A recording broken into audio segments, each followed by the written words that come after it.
Oh, there we go. Can you hear us now? Thumbs up. Yes, thank you. Yes, we can hear you. All right. I'm Yes, so I sorry. can too. Thanks. My apologies. Can I start them again? Simon, one more time. Okay. Don't change what it says. Simon Martinez, Ute Mountain Farm and Ranch Enterprise in Southwest Colorado. Harrison Top Fruits in Paonia and Hotchkiss, Colorado. Jeff McCullough, Spud Grower Farms and Spud Cellar in Monte Vista, Colorado.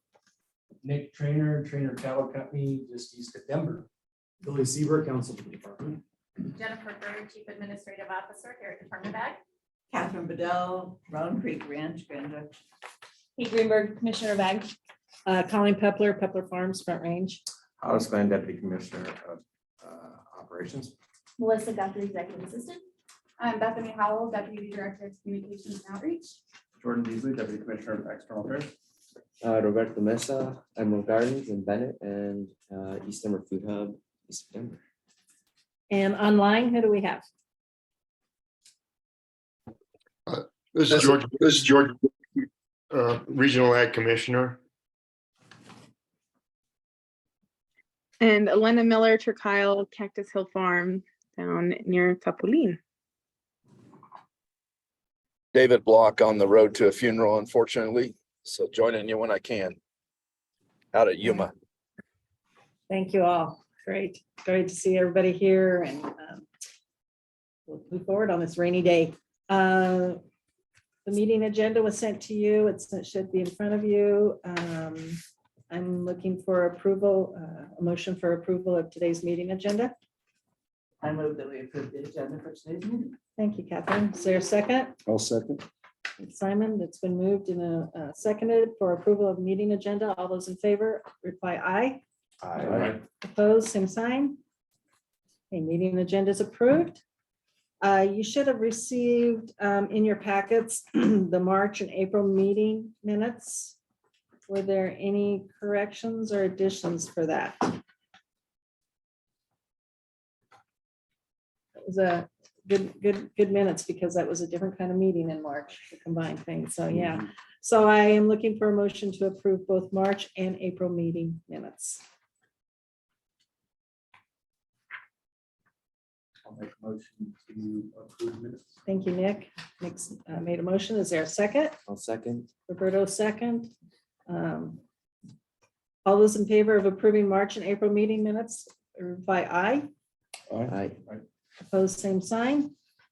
Okay, approval of March and April meeting minutes have been approved.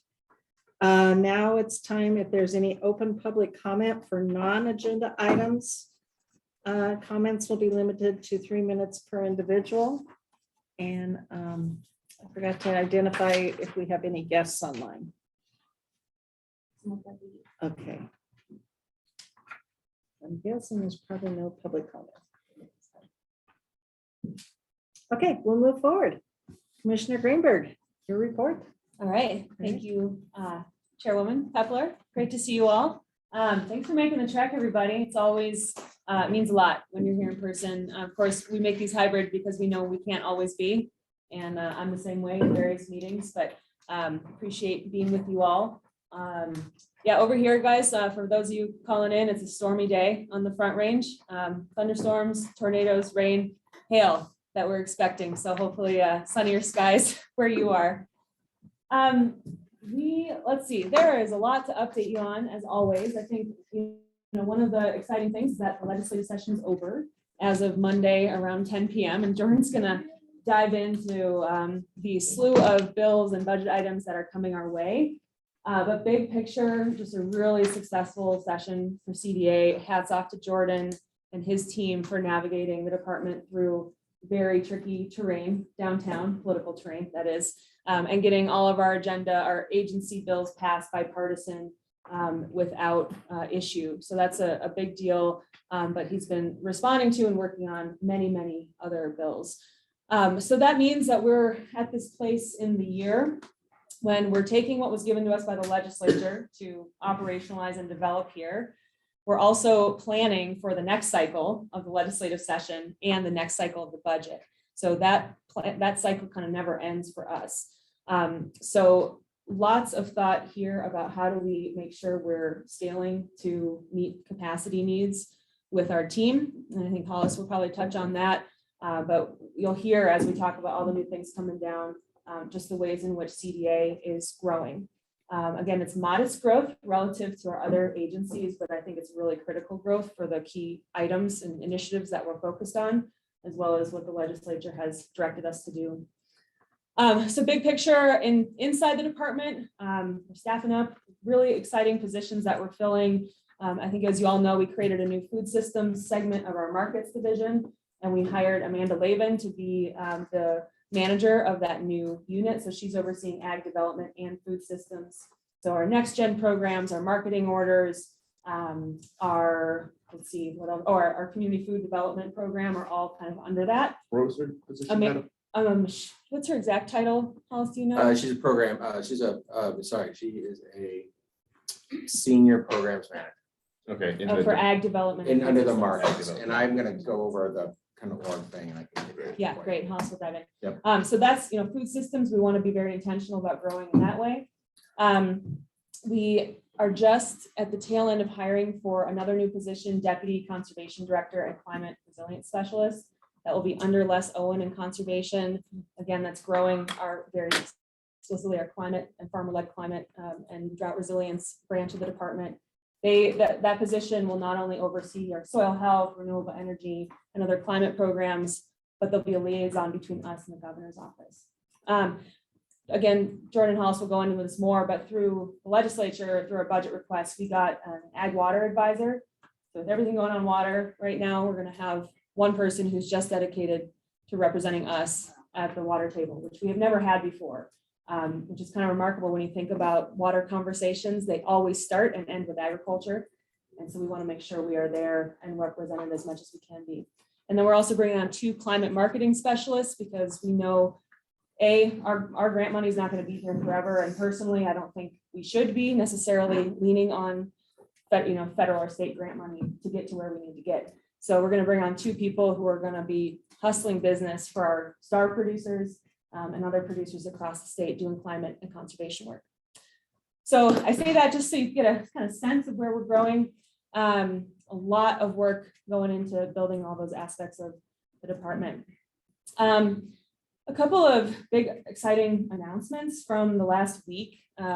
Colorado, we're the first in a lot of things right now, which some people are always wary about, but I think these are actually exciting first. It was announced last week, Colorado is becoming one of 12 regional food business hubs in the United States. We partnered with CSU on their application. So CSU and Oregon State are the leads on that. We're part of the Northern Rockies and Pacific Northwest regional hub. So that means that Colorado, we're going to be building out this massive business technical assistance for food and farm businesses to be able to grow and scale. Is that Don's project? That's Don's Yeah. project. Yeah. And Catherine, I know you worked a lot on this too. Yeah, I haven't reached out to her to see how I can link it. Okay. Well, and that's one aspect we want to play is how can we help connect more folks to this.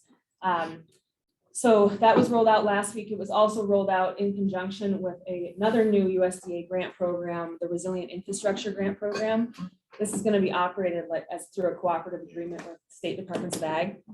And it'll be a minimum, what I'm told, about $2 million for processing outside of meat and poultry, because we've already got the meat and poultry processing grants. We have dollars for grant writing technical assistance.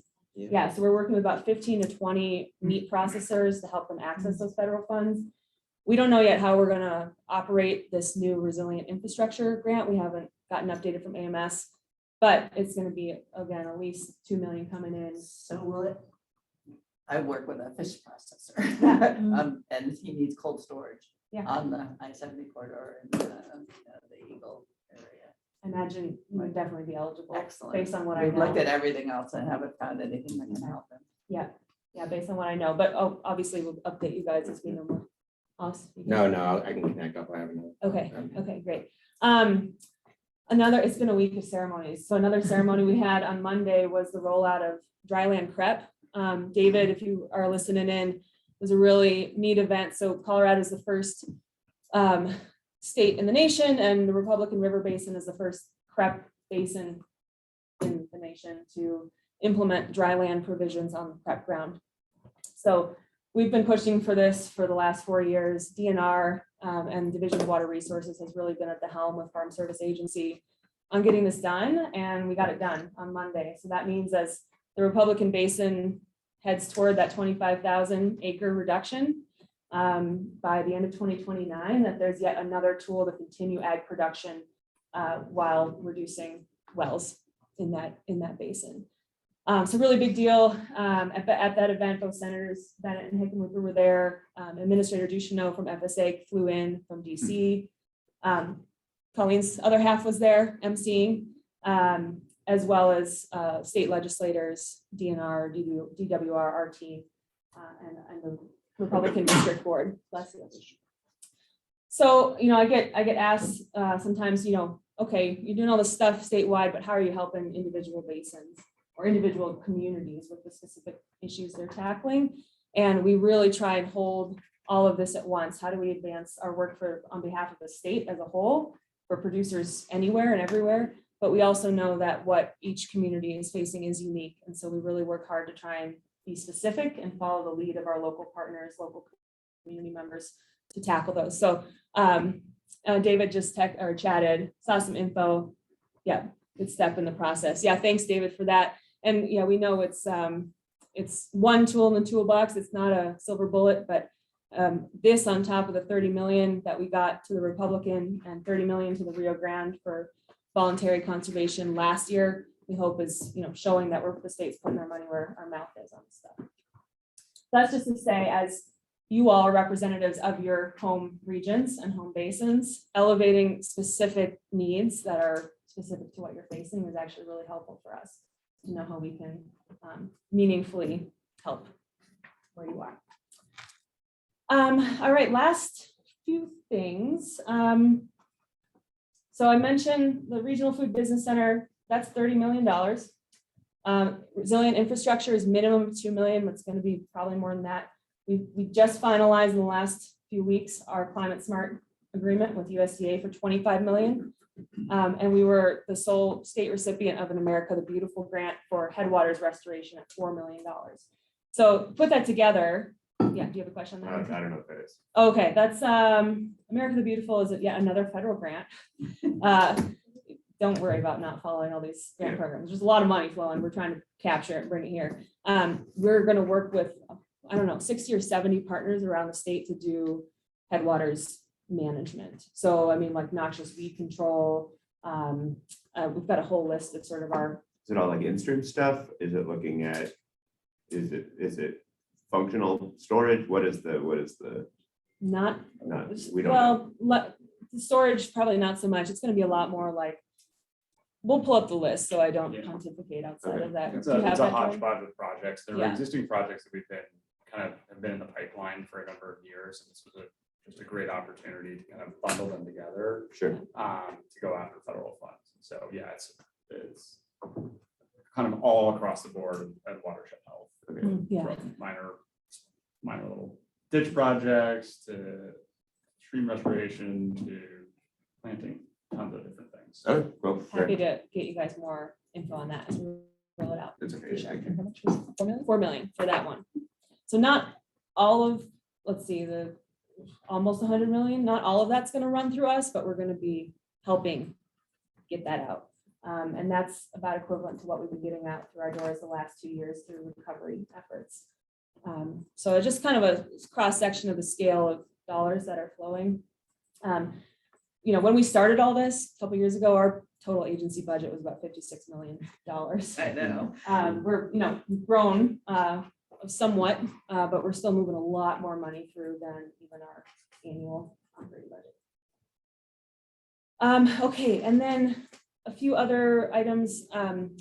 There's so many staff on our CDA team to thank for their work representing ag. One great example is Les Owen and Wayne East have been representing us in the wolf restoration plan effort. I asked them to serve on both the technical working group, which Wayne served on, and the stakeholder advisory group, which Les represented us on.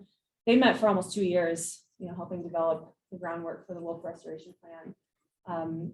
The Parks and Wildlife Commission just voted unanimously last week to approve the plan and accompanying regulations, which in my mind is pretty remarkable to have unanimous support from a very diverse board.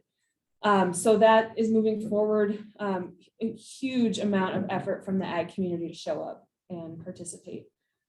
So that's, feeling, again, grateful for the amount of extra time folks have put in to travel, to organize, to prepare comments, to advocate. And I think the board, I'm a non-voting ex officio member. I think the voting members certainly took a lot of that input to heart. So now the state will be moving toward restoration of gray wolves. We are also, DNR is leading this effort, but we are very much behind getting a 10J rule in place through Fish and Wildlife Service. The 10J rule under the ESA would allow the state to manage wolves as an experimental population, which actually provides management tools to the state, whereas without the 10J, there are no management tools. And the terms of take are very broad and very risky to engage in. So we are putting a lot of effort behind that. We've had very positive feedback from Fish and Wildlife, and Director Gibbs at DNR even says they've asked us to stop calling them because they're just going to get the work done and they'd rather not be bothered all the time. So we're hopeful that our relationship there is going to prove fruitful and on time. Right to repair. I don't know if we've met since then, but that was another first for Colorado, for the nation rather.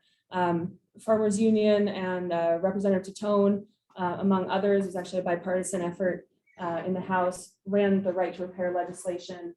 It was passed and signed by Governor Polis just a few weeks ago, which means we're the first state that is explicit in law that farmers and ranchers, as well as third-party repairs people, can repair their own equipment. So manufacturers are now required to get the necessary information over to the public to be able to do that. So hats off to everyone who worked on that. Farmers Union brought a tractor to the west steps of the Capitol, which was a great sight, especially when the governor and Representative Tatone got in the cab. And a lot of interest on that from across the country. I wonder what Case thought about having the tractor out front of the. I know. I'm sure they were thrilled. Yeah. Yeah. But hey, any publicity, good publicity, right? Just checking on time, a few more minutes. I'll just wrap up here shortly. We are, so you all know we have, so our next gen work, we're growing out substantially, just like all of our other WIGs. So just a reminder on where we are with our wildly important goals, which we call WIGs, which is really sort of our strategic vision. What do we do on top of our day-to-day work to help drive and advance agriculture in the state? Last 4 years, we've been focused on economic resilience, voluntary stewardship, supporting future generations, and animal health and welfare. Those are going to remain core to what we do. But now in the next, at least couple of years, probably the next 3, we are going to be focused on water resilience and food access and food security. So all of those other programs we've been building, soil health, climate, we're going to keep building, keep accelerating that growth.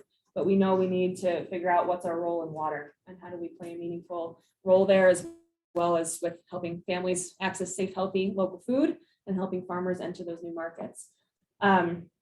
So with that, we have our loan program, our beginning farmer loan program. We have initiated over $12 million in loans in the last 6 months. We have another $5 million in the pipeline. So we're almost capped out at our $20 million in lending. And again, we are prohibited from direct lending, which is excellent. So our partner, First Southwest Bank, is the loan servicer and doing all the lending with our borrowers. But that is primarily loans to beginning farmers and ranchers. So we're thinking about where do we go from here? Because we're going to be in this waiting period as we get paid back, since it's a revolving fund. How do we, where do we take it? What's the demand? We know we have right now demand that certainly exceeds supply. I think we're still proving to ourselves that the program works and that we're on the right track. But really exciting just to see kind of what we're able to build with that fund. Has there been any, has anyone written analysis or even come up with anecdotal analysis about how this program is filling gaps between existing programs, how this program is, like, what the new opportunities are, like just giving us a little bit more of an academic or even anecdotal read on like the benefits of this program over pre-existing programs, or the benefits of this program in addition to existing programs. Yeah, I can do that. The answer is yes. We will be able, it's obviously new. We're getting the dollars out the door. They're going quick, as Dave mentioned. I was going to give you update numbers, but the good news is Brian Copeland, who's leading that again under Amanda Latham, the new senior programs manager. And they have a good staff that they're collecting some pretty significant data on the recipients of those loans, as well as our infrastructure grants. And so data such as which county, also, are they underserved? Are they next generation? Are they rural? Are they urban? And so we have a lot of data. We also, it's fully worked in there that too, there'll be significant follow-up with the awardees to see where we've moved the needle, particularly in job growth creation, as well as kind of economic advancement. So the data is there. We're just early in the process, but we definitely intend to use that and see how do we clip in, how do we measure the effectiveness of the program, and then the leverage of it with other programs that we see here as well. So we do see synergies there, kind of to your point there, Harrison, as well as, you know, connecting on community food access and even land use access, which is something we're trying to look for, as well as a potential future funding opportunity that we applied for. So we see how we could possibly leverage the dollars in that program potentially to the other programs. The other mention is, you know, we're about tapped out, right? Because it's a popular program. So now we don't want this necessarily to be a kind of then, you know, worried about a small amount of money that's coming in and going back out the door. So how do we expand that pipeline and find additional funding resources to continue the loan program? I'd be fascinated to know like how many people receiving loans have an existing FSA loan, how many people receiving loans have gone to FSA previously, how many people have receiving loans have never gone to FSA or another alternative loan program. I'd be really That's a really great suggestion. I'm gonna take that. I'll take that back to Brian and Tom and the markets division, because we know who they are. We know who we lent the money to. So absolutely, we could definitely form some sort of in-depth survey. I think that'd be really cool. Yeah, one thing I want to Go ahead. One thing I want to highlight is the important element of financial technical assistance that's also provided in that program. One of our partners was a recipient of it, and the technical assistance didn't really come until much later, until the point where we actually needed it. But it was really great to see Brian really step up and try and coordinate a lot of those resources. So I think that's like one of the biggest strengths of this program, aside from making sure that the funds are going to the communities and the producers that need it the most. But it's providing the technical assistance through the loan application process? Well, for the financial kind of financial literacies, right, for the business implementation of the loan, which I think is fantastic as we begin to think, how do we de-risk some of the funding that goes out, right? and also ensure the sustainability of those payback programs. And Robert, on that point, we put in CDA, Farmers Union, and Kibera Coalition put in for $8.5 million, I believe, approximately grant applications to the land access and marketing program through the federal government, primarily to expand our technical assistance. So awesome. Hopefully Yep. that will grow. Elena? I can't speak to the actual funding that came from the CDA because I'm not exactly sure, but I have been working pretty extensively with the First Southwest Bank here in Alamosa. And I will just say I don't know how much of the funding comes from CDA, but it's an outstanding program because they do give technical support. They offer business classes for small businesses, and then with the guaranteed loans so that people who have like a hard time getting it through other institutions can get it. And I think like the technical support is probably the best one. Like they do like micro classes on QuickBooks. They have like they have a partnership with a microfinance, Rocky Mountain Microfinance. I'm sorry, RMMFI. I can never get it right, but it's Rocky Mountain Microfinance Institute.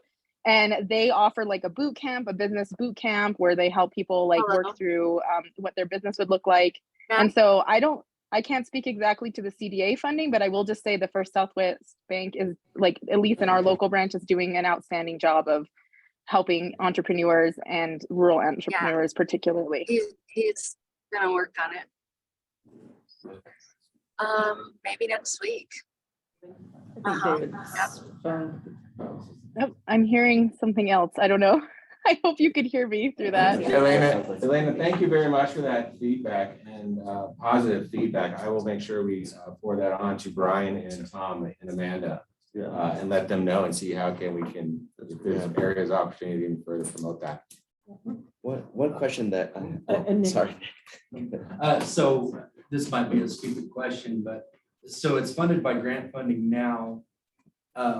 What's the potential to get some money out of the state budget earmarked for this program now that it's proven out so that this thing's funded So long this, term? this one actually is funded out of the state Oh, it is. recovery dollars. And it was continuously appropriated, so it's essentially, we can operate it indefinitely so long as there's money. And the revolving nature of the fund means that as we get paid back, we can get more money out the door. Some of our, it depends on how it plays out because we're willing to take more risk on borrowers. We'll see what payback looks like and what fund life cycle looks like overall.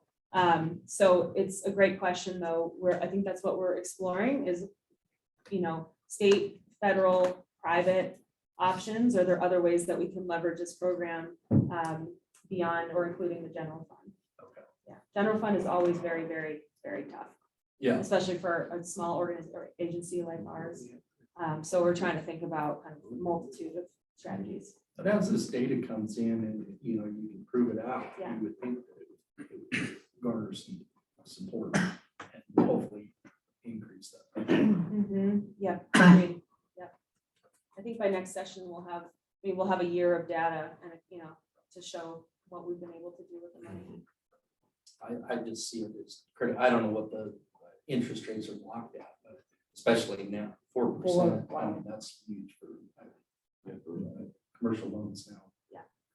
When we wrote the rules. Yeah. That's Yeah. an enormous barrier. for young farmers. Absolutely. We were worried, I was feeling like, it feels a little high, because when we wrote the rules, we were at like 1.5 or something ridiculous, And now, I think we Yeah. yeah.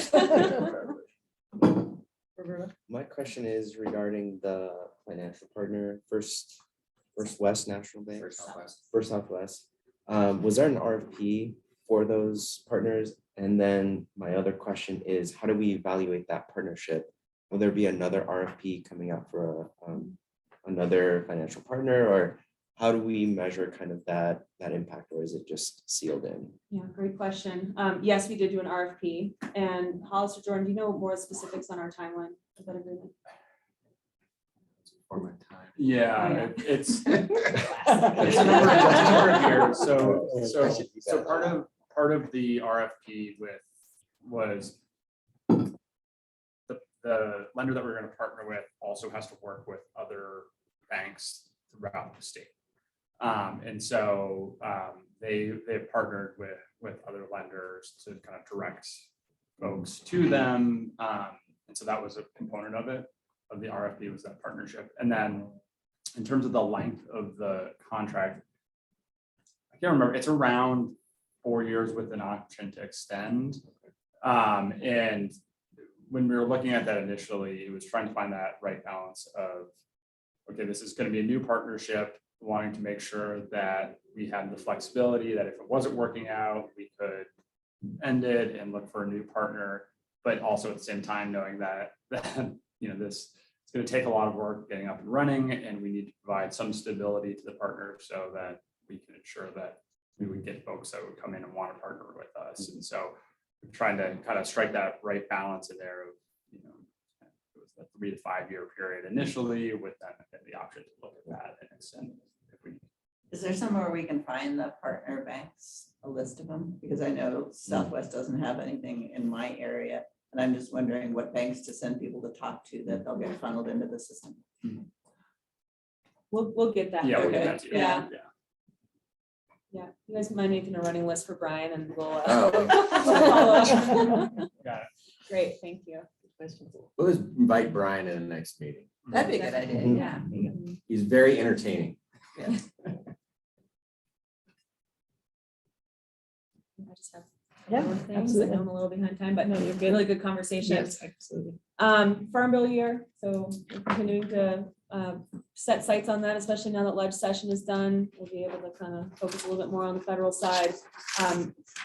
We are represented through NASDA, the National Association of State Departments of Ag, which represents all 50 states and territories in Washington. I'm on the board this year, so I'll be joining board meetings and then hopefully helping really kind of put the tip of the spear on our Farm Bill advocacy in Washington. That means we're also hosting our regional event this year, WASDA, the Western Association of State Departments of Ag. So July 23rd through the 26th, we're going to have all of the Western secretaries, commissioners, their teams, other agencies, federal delegation members, and agency members, and as well as producers from around the West joining us. So we will make sure you get an invitation. We're just about to roll those kind of the formal invites out. And we are also for the first year launching next gen scholarships. So 10% of sponsorships are going to scholarships for young people who can't otherwise attend to join us in Denver. And it's going to be in Denver. Yeah, we're staying at Brown Palace. We're going to be out in the field and we're going to be visiting Nick. So thank you for hosting us. I know we've called you a few times on field visits, so hopefully we're not overstaying our welcome. I'm used to it. I also just want to mention that I know we're in flood season now, and I know some of you have flood stories as of the last few weeks, but before the last few weeks, we've been really focused on winter weather response and how to support producers, especially across northern Colorado, who've been dealing with a pretty substantial winter. Certainly not unprecedented, but one we haven't seen for a good while. Back in mid-April, we held a webinar with Farm Service Agency, again, Administrator Ducheneau was on, as well as staff, just to talk about emergency programs that are available. I've heard in the field, there's misconception that we need a disaster declaration to access FSA emergency programs, and that's just not true. ELAP, LIP, LFP are all accessible once FSA opens them up, and they've opened them up. So I think the main message for anybody you guys know who's dealing with, you know, excess fuel, feed, labor, whatever it might be, costs from winter weather, record your losses or above budget expenses, submit it to county FSA. If you're having trouble with your county, go to the state or call me, and see if any of those FSA programs make sense.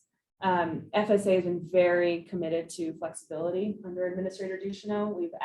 I worked with Wyoming, Utah, and Nevada to ask for flexibility in ESA programs. The administrator responded saying, yes, absolutely, we're working on pushing the edges of what we can do.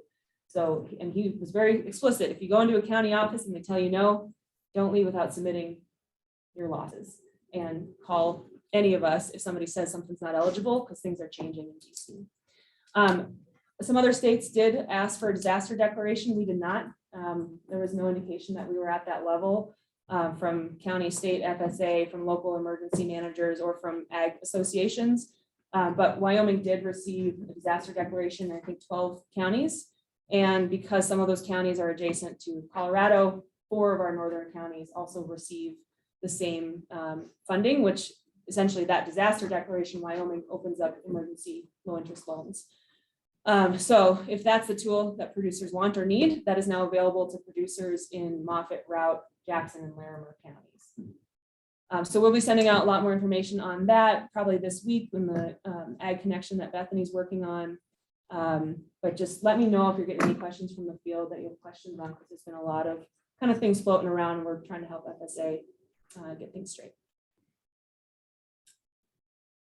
Lastly, I'm headed right after this to Oak Creek to hang out with the South Routt County FFA chapter for their annual banquet. They presented at our joint CWCB Ag Commission meeting about the work they're doing on their amazing K-12 education, ag education out there in Routt and Moffett counties. And with that, I will cut myself off unless there's any questions for me. Great. Yeah. Just one final question. Since it seems like we're stewards of a lot of capital embedded within so many different programs, I'm always curious about how those programs can connect. What kind of systems map, what kind of framework do we have that puts those programs in conversation? And I know that in our analysis in our reports, we reference it. Mhm. But like, is there like a strategic plan to really weave together an ecosystem of how these programs interrelate and the capital that flows within them? Great question. I'll tee it up and then see what Jordan Hollis had to say. I would say that like, yes, and the Yeah. and being a lot of growth in Yeah. that realm. Right. Climate smart marketing is a good example of that, where we've been working really hard to have our conservation and our markets teams integrate. Not necessarily through their budget, although I think this might start changing that because these positions are gonna have to work across both divisions.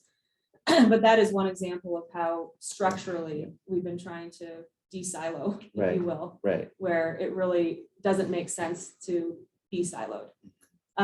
So that's one example, but how. Yeah, I mean, I think, thank you, Roberta, for your question. It really goes to the heart of kind of my update and preparation and going forward thinking, and I can weave some of my response into that. And Jordan, maybe then your update on that. I think that would be, we can definitely address that because it is on our mind and it's the perfect time of year for us to ask that question. Awesome. Yeah, I mean, we'll touch on it and then kind of my updates as well, but I think generally speaking, then kind of look at what the department's wigs are, what our priorities are, and as we're developing and looking at programs, as we're looking at legislation, we are constantly looking for how all of these things connect, because, you know, everything is connected. And again, we use those wigs as kind of the driving force on this. But as we develop our legislative priorities for this year, the climate marketing specialist was a great example of that, where we're looking at the different programs. We're saying, okay, we have conservation, but it's not just about conservation of land. It's about how do we drive additional revenue and income to producers that are doing the beneficial practices that we want. And so we recognize that, you know, to expand our conservation goals, we can't do that just by paying people, giving people grants to do it. We don't have enough money to accomplish our big goals there. So we need to tie in the marketing side of things to make sure that there's those incentives that are driving things forward. And so, yeah, so we're constantly trying to figure that out, brainstorm, talk a lot with our division directors about that, breaking down those silos between divisions. Would you guys connect me with the new person in Climate Smart Markets?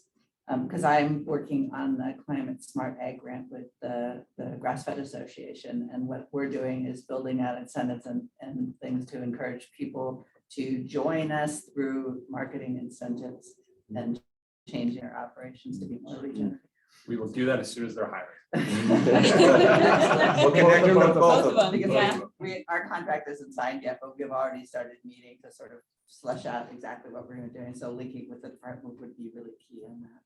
Yeah, and that is part of what we're going to be hiring shortly. So the funding that we got through the state, that'll start July 1st. And then the funding that we got through the Climate Smart Commodities Grant that was just signed. And so we're able to move forward with both of those here. Good,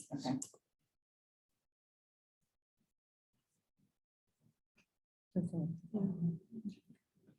All right. Any other questions for Kate? Great update, great resources. Hollis. Great, thanks, Colleen. Operations update. Thanks, Colleen. Thanks, Colleen. I am, well, first, let me welcome Elena Harrison. Jeff, welcome to CDA. I'm here, hopefully probably not, but welcome, at least in this capacity, to the Ag Commission in-person meeting. Glad to have you here. David, sorry for your loss. For the benefit of the new Ag Commissioners, I want to tailor my operational update to kind of be just a real broad general overview of the division operational structure. And then in doing so, I'm going to highlight some of the key initiatives that each division is working on. These are then essentially going to be the baseline or the kind of a foundation of all of our operational and work planning that we're doing, including our communication plan, our business and our funding requests, our legislative strategies as well. So I'll go over really briefly in each division, kind of what they're working on. And this is where we begin to build going forward into our wildly important goals and our divisional performance priorities. Then I'll go really quickly into kind of what we see coming. As you hear from Kate, all of this federal funding opportunities that are coming, we're hearing about these dollars, new programs. Jordan's gonna just exhaust you with all the stuff that just came out of the legislature. So all that funnels through the divisions and the operations. All that work now begins. And how we're going to do that. So I'm going to provide a little bit of strategic forward thinking on how we're going to begin to tackle all of this coming through. As just a general point of order, if you know where those federal funds, how those federal funds were appropriated, that made it into the grants, that made it into the state budget, I'd love. It'd be nice for my own edification to know, because there's been so many bills that passed in the past year or two that have identified infrastructure and inflation or whatever, it'd be cool to know that. In doing so, part of these operational updates, and we do budget and legislative updates, is we'll be providing you, we can obviously we'll definitely be giving you resources and tools on that, Harrison, but then we'll be providing key updates at this meeting and including you guys on, key press releases or newsletters that come out that keep you informed kind of from an outsider's perspective on all this stuff. But we'll also be including you guys in as ag commissioners. I just mean, like, if you're like, we got $100 million to do this, it was appropriated through inflation reduction or whatever. I would be curious to know. Don't worry about taking notes on what I'm about to cover. We're going to cover this in the follow-up email because I'm going to cover a lot of material. I'm also going to cover a lot of material you might have just heard from Kate and stuff that's going to be Jordan and stuff we might have heard at orientation, because repetition really helps you kind of stick in your brain.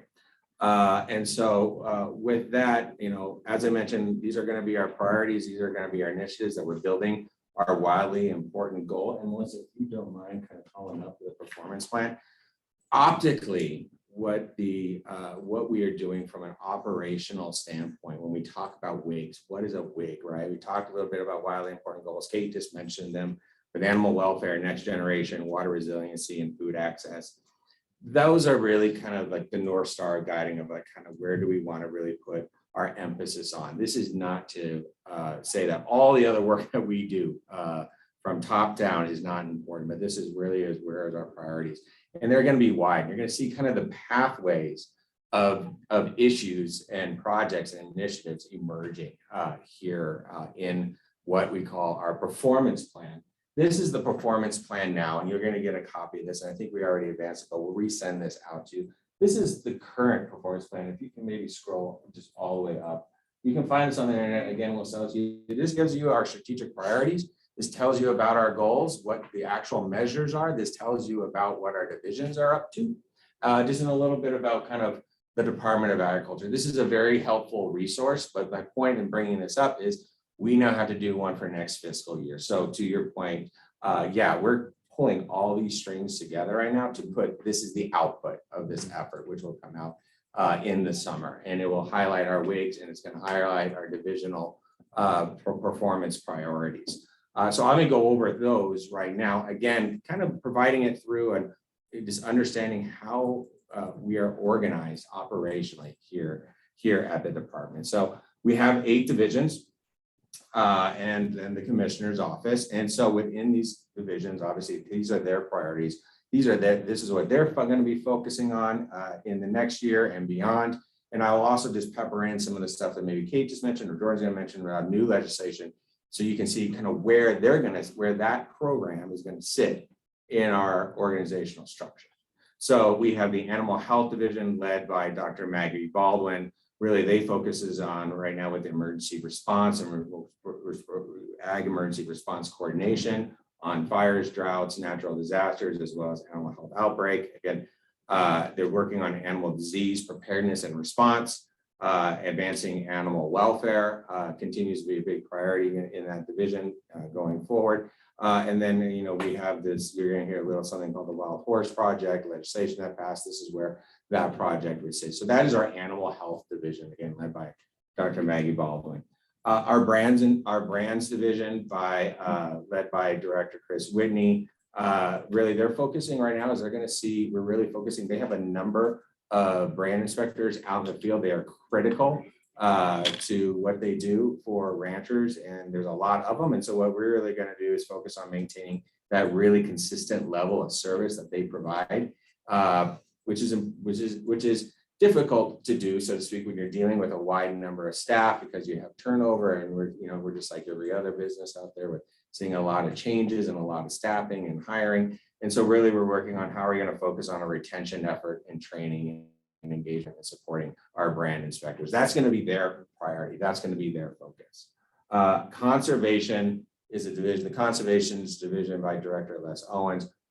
Big division, and it's getting bigger. We mentioned we're hiring a deputy commissioner. This is where your climate smart commodities, your STAR, your soil health projects or programs, initiatives are going to live. So a lot of stuff coming down from that grant, as well as federal legislative funding. We have water policy. We have water policy advisory specialists coming into that area. They also have biocontrols, and we have the insectary down out in Palisades. One of their big priorities and focuses, and Jordan will touch a little bit on this, is one, we're going to be increasing staff on that program, and also finally, yay, approving some construction on greenhouses, erecting new ones, fixing old ones as well, to be able to really expand the capacity of that building out in Palisades. Super excited about that. And then also we see the emerging issues and some legislation that's coming, some additional funding on the advancement of agrivoltaics and reducing greenhouse gases. So those are the priorities of the Conservation Division. Inspection and Consumer Services Division have a number, that division predominantly exists to do regulatory inspections of feed and fertilizer and scales. But they also did produce safety, but they also do a bunch of another kind of consumer services-esque programs. And two of the bigger ones that they're going to be focusing on is the advancement of the family farm transition plans with CSU through funding that we get from the USDA. We're out in Rifle today as we speak, doing a seminar for 20 producers on family farms transitioning. So we're excited about that. And then also one of the newer programs is we have the Ag Workforce Services program, which is really designed to help kind of address labor issues, health issues of our workforce, support of our workforce. We really look, this is a new program. It existed for about a year and a half, 2 years. We have a really talented program manager named Aldo Parra, came from Adams County. And we are really looking to see how can we possibly expand that program or grow that program to really begin to focus on expanding equity and diversity in agriculture. Equity and diversity is important here in the department and what we do internally, but now we want to begin to think, how do we move that needle externally? And we have a program that we think we can see, how can we scale up to focus on? So again, that is the Inspection and Consumer Services Division's priorities. Again, and the division director there is Mark Gallegos, who's been with the department now for about 25 years. We have our Division of Laboratory Services, our lab, just right across from the Parkway, and really they're going to be expanding their accreditation and scope of testing that they do, particularly around pesticides and marijuana.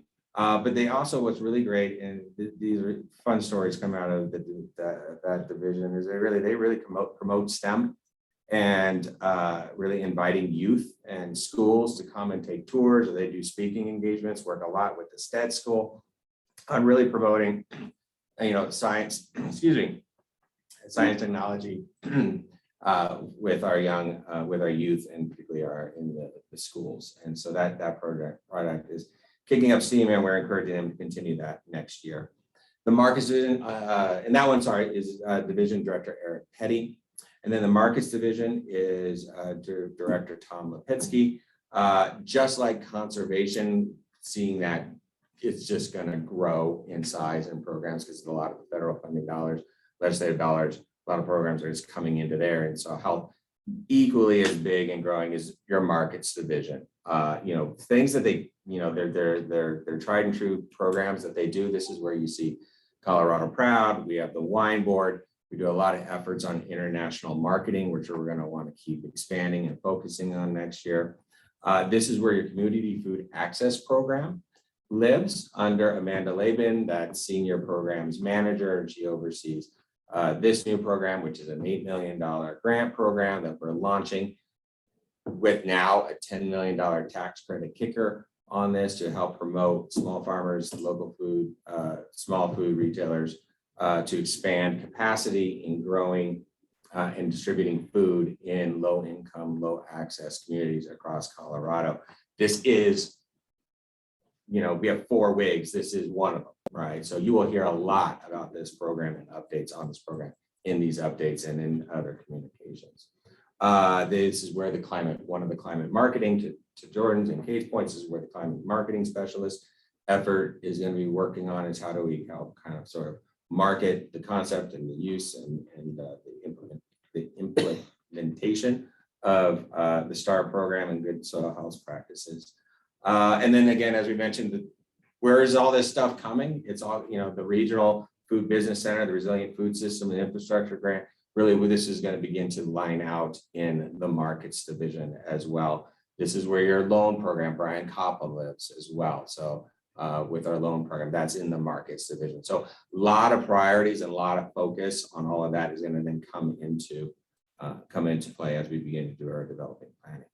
Pesticides, really the 2 big focuses, right? There's 3 big focuses they have going on is really advancing the pesticide program, going through sunset, making changes, but really just kind of continuing to improve on the pesticide program, supporting Japanese beetle eradication, as well as kind of supporting our organic farmers. And then obviously finally, the final division is our state fair. They are advancing a master plan for the state fair, including kind of focusing on capital funds and raising funds for that master plan. There is a ton of construction already from state stimulus and further funding that we're doing to improve the fairgrounds, just either through deferred maintenance, controlled maintenance, or quite frankly, just remodels and advancements of the facility there. It's exciting stuff. We'll make sure we clue you in when we hit big key benchmarks. Right now, according to and I apologize, I keep missing the division directors. The plans division director is Wander at Gabru, and the state fair is Scott Stoller. And so Scott tells us that the state fair right now seems just like it's like one massive construction zone, which is a little scary considering we feel like we're right around the corner for the state fair. But that is really going to be their priority and their focus, as well as the purchase of the History Colorado building. And Jordan will go into that a little bit as well to expand the footprint of the state fair down in Pueblo. And then we have our commissioner's office. So we have our HR department, the HR director, Ruth DeCasentes. She's focusing really on our EDI initiatives internally. We do a lot of inclusive leadership of our staff. So we make sure our managers are trained, not just that they're specialized in the program knowledge that they focus on, but they're trained on how to manage and how to have effective management skills and standardize those across the department. They're advancing our core values as well as kind of the developing professional growth of our staff. It's very important for us.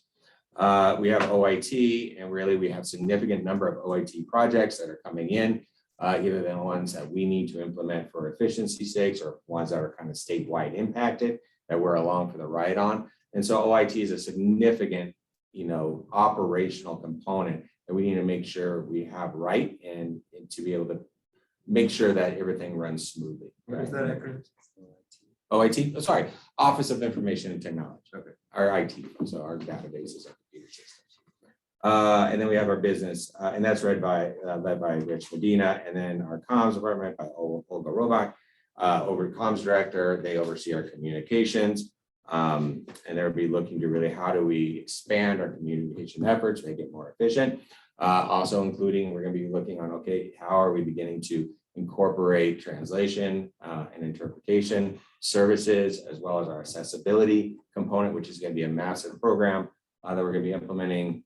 It's going to be a continuous implementation, but particularly over this next year, how do we make our communication, our documents, our forms, our websites accessible to people, as well as kind of how do we provide that translation services. So a lot of stuff working on comms and under Olga and Bethany. And business ops, Jennifer Hughes is our CFO. Really, we have massive procurement with all of these programs coming in. I'll touch on this here in a minute. We have massive procurement needs, as well as just kind of managing invoices and grants and the dollar flow, managing of the budgets. And that's really what the business operations does. We're going to be really focusing on how do we make that improved and be able to support our divisions. Harrison. One thing I'll mention is that as we've tried to create pathways for our workers to get involved in programs, health programs, wellness programs, even some of the programs around what Aldo's doing. Translation is great, but their literacy is low. And so things that involve a lot of paperwork, things that involve a lot of writing are pretty tough for them. And so just to note, and I know that Aldo has an army of people working with them, but that has been an unfortunate barrier for us, is that they're oftentimes not participating in programs that are accessible to them because it's tough for them to get over that literacy gap, that literacy hurdle. Harrison, thank you for bringing that up. This is exactly kind of stuff when we begin to focus on how to expand all those programs, right? These are the challenges that we want to identify and then begin to think and plan, okay, how do we improve that? At least starting here at CDA. Yeah, let me mention too, we do have an interpretation, we contract with interpretation services for meetings. But I think one thing we could really look to build is how do we have interpretation services for technical assistance? Because it sounds like what you're saying is like, it's not about somebody understanding this meeting. It's about understanding how to fill out a form or make their way through a bureaucracy, right? Is that kind of? Yeah, I think that's a bit, I mean, I think especially for our guys, they're like, if there's resistance, it's just, they just stop. Yeah. You know, if it's not, they don't invest past that first point of resistance, and often that first point of resistance is literacy. That is kind of lines when we brainstorm, okay, where do we grow this program? Because right now that program is largely a resource-based program where we provide resources online. That's what the statutory charge was on this program, is to be basically a resource hub of information for farmers and employers. It's pivoting up when we think, okay, what do? We centered on how do we provide that technical assistance in filling out forms, understanding how to maybe even qualify for land access or a loan, or et cetera, et cetera. So that, I think, is kind of a key pathway we want to focus on as well. Yeah, and I would just say on that front too, I mean, I think if anybody has ideas on how we can do this and reach out with minimal staff resources, because that's one of our challenges that we have in this, is we know that, you know, having that kind of personal touch and connection to everybody really helps in situations like this. But when we have a program with one staff for the entire state, you know, and kind of the focus with the legislation was providing online resources, you know, we know that that's only going to connect with a certain number of folks because of translation issues, because of technology issues. Because, you know, we have the Ag Work Development Committee, or Ag Work Advisory Committee meeting downstairs right now, but there's even a member on that that doesn't have an email address. And, you know, and so how do you reach out to the folks that we're trying to reach with those minimal staff resources? And so, yeah, I would love ideas. One idea is to see what community organizations are already in play in those communities or in those regions, and then see how they can also be a liaison to some of that navigation or bureaucracy. Yeah. Right. Which is what I see really happening, the community food access. Yeah. I've got a local lady down, she used to be one of my employees, but she's actually does a really good liaison for all these programs. And so she's outreached to a lot of people. So I'll get in touch with her and see where she's at and what she does. And that could be possibly, she's put a lot of people in touch with the right paperwork and food programs and things like that. So I'll reach out to her. Elena? Oh, actually, it was already said, and I appreciate everyone who said it, but I would just say maybe there's a partnership to be developed from community groups that are already working with like migrant populations and stuff. And I did also want to add on accessibility. When I was working at Adams State, it became really clear that a lot of students, a lot of young people, especially from migrant backgrounds, like they don't have computers, they don't have internet. So making it online may not actually be the best way to make it accessible, just because they may not even have that kind of technology. So I agree. I think local partners who are already working with a lot of those populations would be a great way to reach out. And I also want to apologize. I know I'm new and I haven't been able to attend in person, but I actually have to step out for a little bit. I had a commitment that I could not change. And so I just wanted to thank everybody for letting me be remote, and apologize for this conflict of scheduling. And hopefully I'll be back on in an hour probably 2 hours. So I'll be back on around like 11:30, 12. So thank you so much. Thanks, Elena. No apologies needed. I'll just thank you, Elena, appreciate it. Just a couple more brief comments, and just to piggyback on that, a great example of what we're excited on community food access is we are currently have an RFP out there to hire contract with 6 local nonprofits to promote the community food access program, which will be a grant program again for farmers and small food retailers with that tax credit. You'll hear a lot about it as we develop, but we're hiring 6 nonprofits in 6 regions: North, South, West, East, Central Mountain, San Luis Valley will be its own dedicated position, Denver Metro.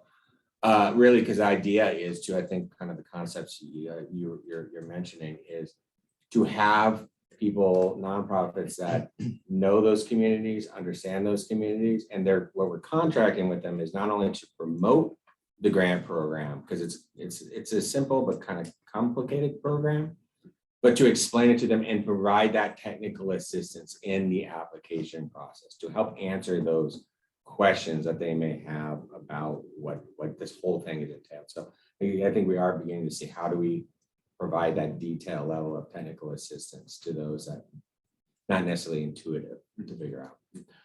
So with that said, and what Kate said, and what Jordan's about to go, and all these programs, this is the focus, right? This is the stuff on the table that we're now pulling together this time of year and figuring out what are our budgetary needs, what's going to be our communication plan, what are the IT needs that we need, what is the hiring that we need. And as you'll hear from Jordan and Kate, we have a wave of stuff coming, just a wave. And operationally speaking, you know, Jennifer, our CFA, no, CAO, thank you. Jennifer, our CAO. I know. And I got 8 Jennifers in my life right now, including my wife. It's fun. It's fun. I love it when he texts me what kind of pizza to get for dinner. I'm just practicing about that. Anyway, so and then there's rounding out our Jennifer, our Chief Administrative Officer. You know, really we're working from an administrative standpoint. What our focus is one, reducing our physical footprint here. We have a big building. We do a lot of telecommute, so we're trying to upgrade and modernize our work environment and begin to how can we condense and do innovative new flex schedules with officing and hoteling and office space, so we can free up some of this office space to utilize better for the state and the state tax dollars. And then also our greening government initiatives. How are we going to make our facilities here, according to the governor's executive order, how do we make our facilities more green, right? As far as energy efficiency. These are our priorities, right? These are our priorities that we're trying to figure out. And how do they come? How do we fund all this? How do we staff all this? As I mentioned, we have this big wave coming. So right now we're really putting together, working on a plan, and particularly a communication plan to our staff, explaining the why and the need, because all of this federal stuff is coming, all this legislation is coming, but guess what? Fortunately, it's coming with support dollars for us to implement this stuff. So how do we use those dollars wisely? And where do we need to hire in kind of the commissioner's office that ultimately is the support mechanism for these division programs? And so we'll be looking to like increase our HR staff and to help improve our hiring process, standardizing our hiring process. We're going to have to hire a number of people in relatively short order, in like 6 to 8 months. You know, what are we we need IT support. We need to improve our onboarding and our offboarding processes. We need a project manager to kind of help navigate through some of these larger projects. We need policy advisors. We also need procurement. You know, procurement is a huge bottleneck.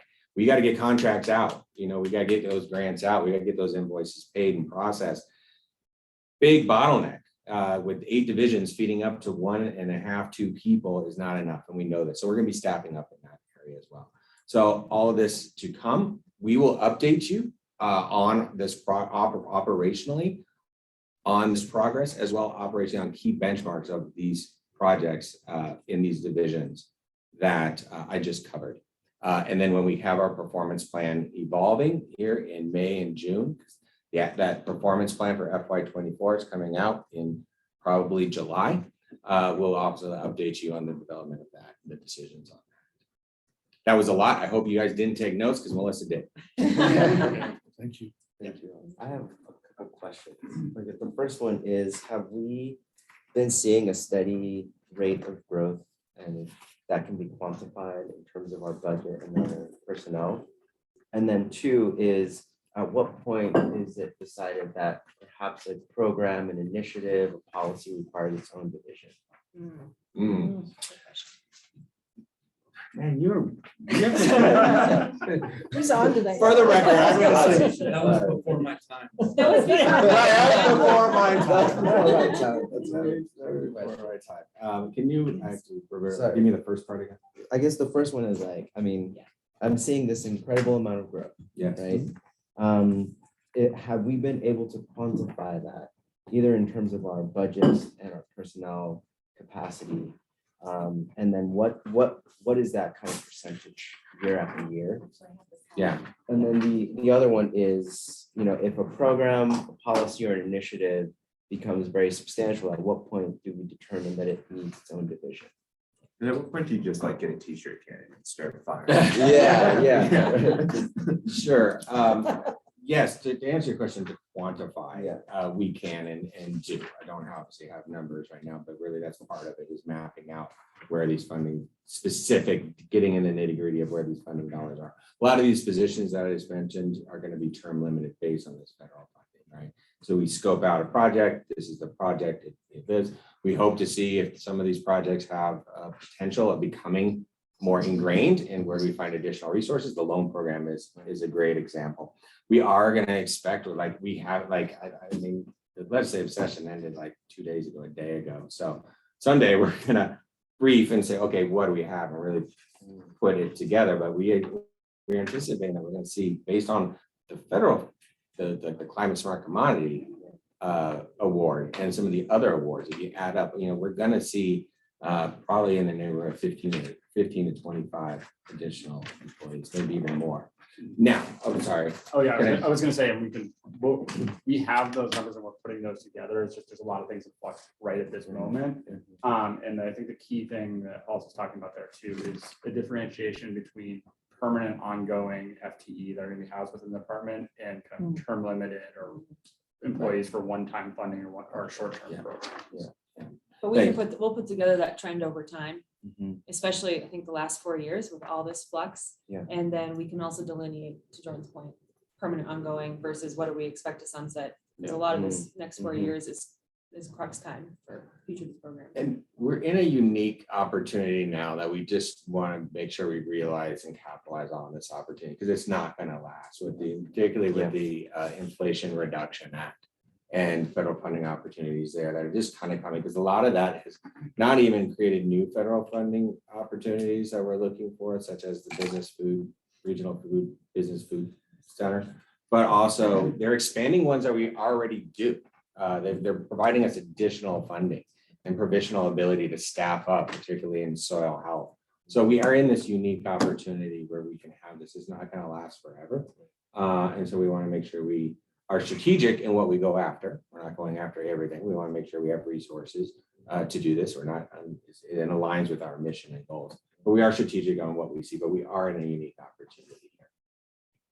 To a division, doesn't happen often.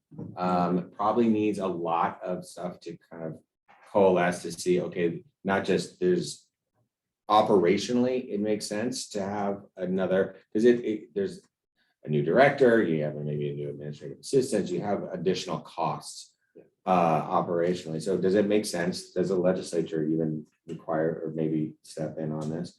But also, do we see the potential growth of that topic, that program or work unit that would then become a division?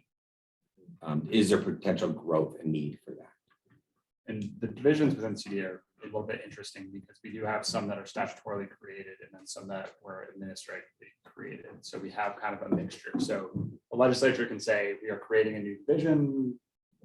This is going to be the programs, but then also we have kind of administratively said, okay, well, we have a bunch of programs that are just under the authority of the commissioner. It really makes sense to split those out and have those, part of it under the labs division, part of it under the conservation services division, again, so we just have that proper administrative support over programs that are similar to each other.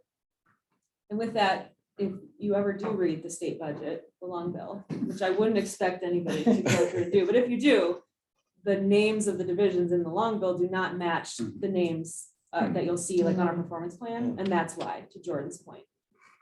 Yeah, and we are always, if you do decide to read it, we are always happy to walk you through. what the I have it right budget here if you want. is. And finally, we do look for ways in which we break down the silos with the divisions on programs. So we'll bring people together in different divisions, work on a project, and then they disband on a project. So Hollis, before Jordan starts, I see you have a ruling. Yes. Do you want to let I- Jordan continue with this since this blends? Yeah, why don't we together? do that? I'm in And then no we'll go hurry. I back had to a this lot of room. coffee. So. Yeah, that will take I just know, a couple yeah, minutes. I just want to. Yep. But this blends in with it, so that's, yeah.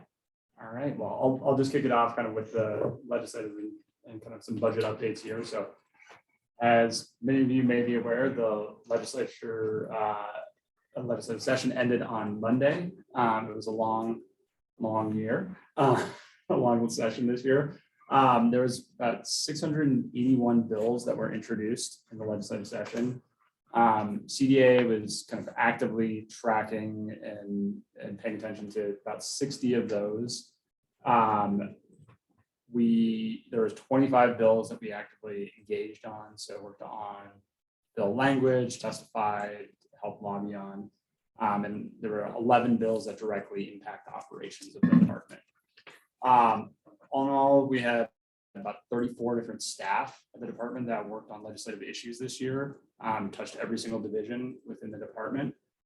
In addition to kind of the legislative side of things, obviously our budget has to move through the legislature. So that's another big component of what we work on. And then also confirmations. So we had one brand board confirmation this year, 11 state fair board confirmations. And then, as you know, 5 of you had to go through Senate confirmation as well. So we handle all of those. Each year, CDA brings forward bills that are CDA agenda bills. So those are originating from the department where we go out and find sponsors to bring those forward. As Commissioner mentioned, the 4 bills that we brought forward this year had bipartisan co-sponsors in both the House and the Senate chambers. We really work hard to do that with our agenda bills to make sure that they are bipartisan. We have broad support for them. The bills that we brought forward this year and that did pass, the first one extends the agricultural workforce development program within markets. This is a program that helps support paid internships in agriculture. We got that extended for an additional 5 years, as well as we were able to extend the length of time of internships from 6 months to a year to better reflect some of the industries in agriculture that we're trying to hit and make sure there's more flexibility for folks so that those can be a little bit longer. We also brought forward an update to the Livestock Health Act. This was largely in response to some lessons learned from responding to HiPath AI this year. And kind of the biggest piece of this, in my mind, Billy can speak up to this as well, but is really kind of aligning the rulemaking authority and responsibilities within that section with all of the other rulemaking requirements, statutes within the department. So typically the legislature says, here's your authority in statute, and you have rulemaking authority to adopt rules to help implement that as needed. The Livestock Health Act was a little bit interesting because it basically said you have this statutory authority if you adopt rules to implement that statutory authority. The challenge that it has with responding to emerging foreign animal diseases is that you don't necessarily know what rules you're going to need ahead of time. So when something comes, we don't know what it's going to be, so we can't anticipate ahead of time what rules we're going to need to have in place. And so we were able to get that fixed, again, kind of align that and give the Animal Health Division a little bit more flexibility that they need responding. We talked a lot about the loan program. We had a bill this year that expanded the eligibility for the loan program, as well as clarified some language in there. The original intent of the bill was to provide a lot of focus on new and beginning farmers and ranchers. There was just a quirk in one of the definitions that we needed to fix to ensure that that matched up. As well as we expanded eligibility to processors that and businesses that want to get into processing. So in the original bill, you had to receive at least 50% of your income from processing to begin with. And then this will allow us to say, if you are an agricultural business and you want to expand into processing or expand the amount of processing that's the percentage of your business that is processing, you're eligible for the loans there.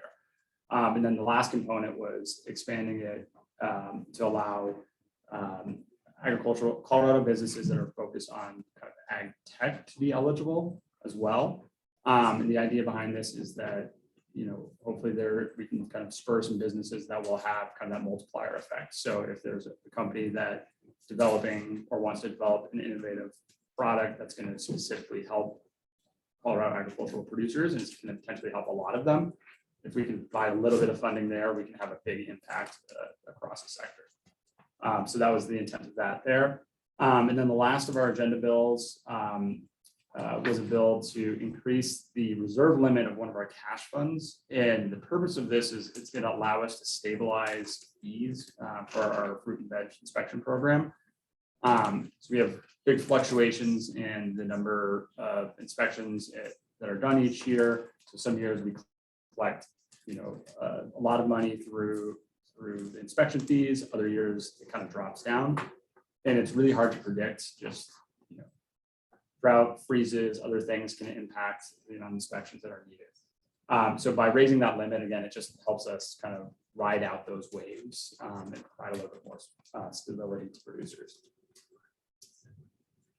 In addition to those agenda items that I can list on the first part of your page, we did have 3 sunset bills. So the sunset bill is a bill that reauthorizes an existing program. So there's a review that's done by the Department of Regulatory Agencies on each of those programs prior to the legislative session. And they're kind of responsible for the review of our programs, providing that to the legislature. And then once that bill to reauthorize a program is introduced, then that kind of becomes the department's responsibility to move that through the legislative session. So again, this year we had 3 sunset bills. The first was to continue the regulation of custom exempt meat processors. That moved forward without any issue. The second one was to reauthorize the Noxious Weed Advisory Committee within Conservation. That also moved forward. And then the third was to reauthorize the Pesticide Applicator Act. That also did move forward with a few changes and modifications to the pesticide sensitivity registry. And that's kind of outlined on page 3. That's Senate Bill 192. And I'm also going to kind of address another thing that kind of went along with this bill.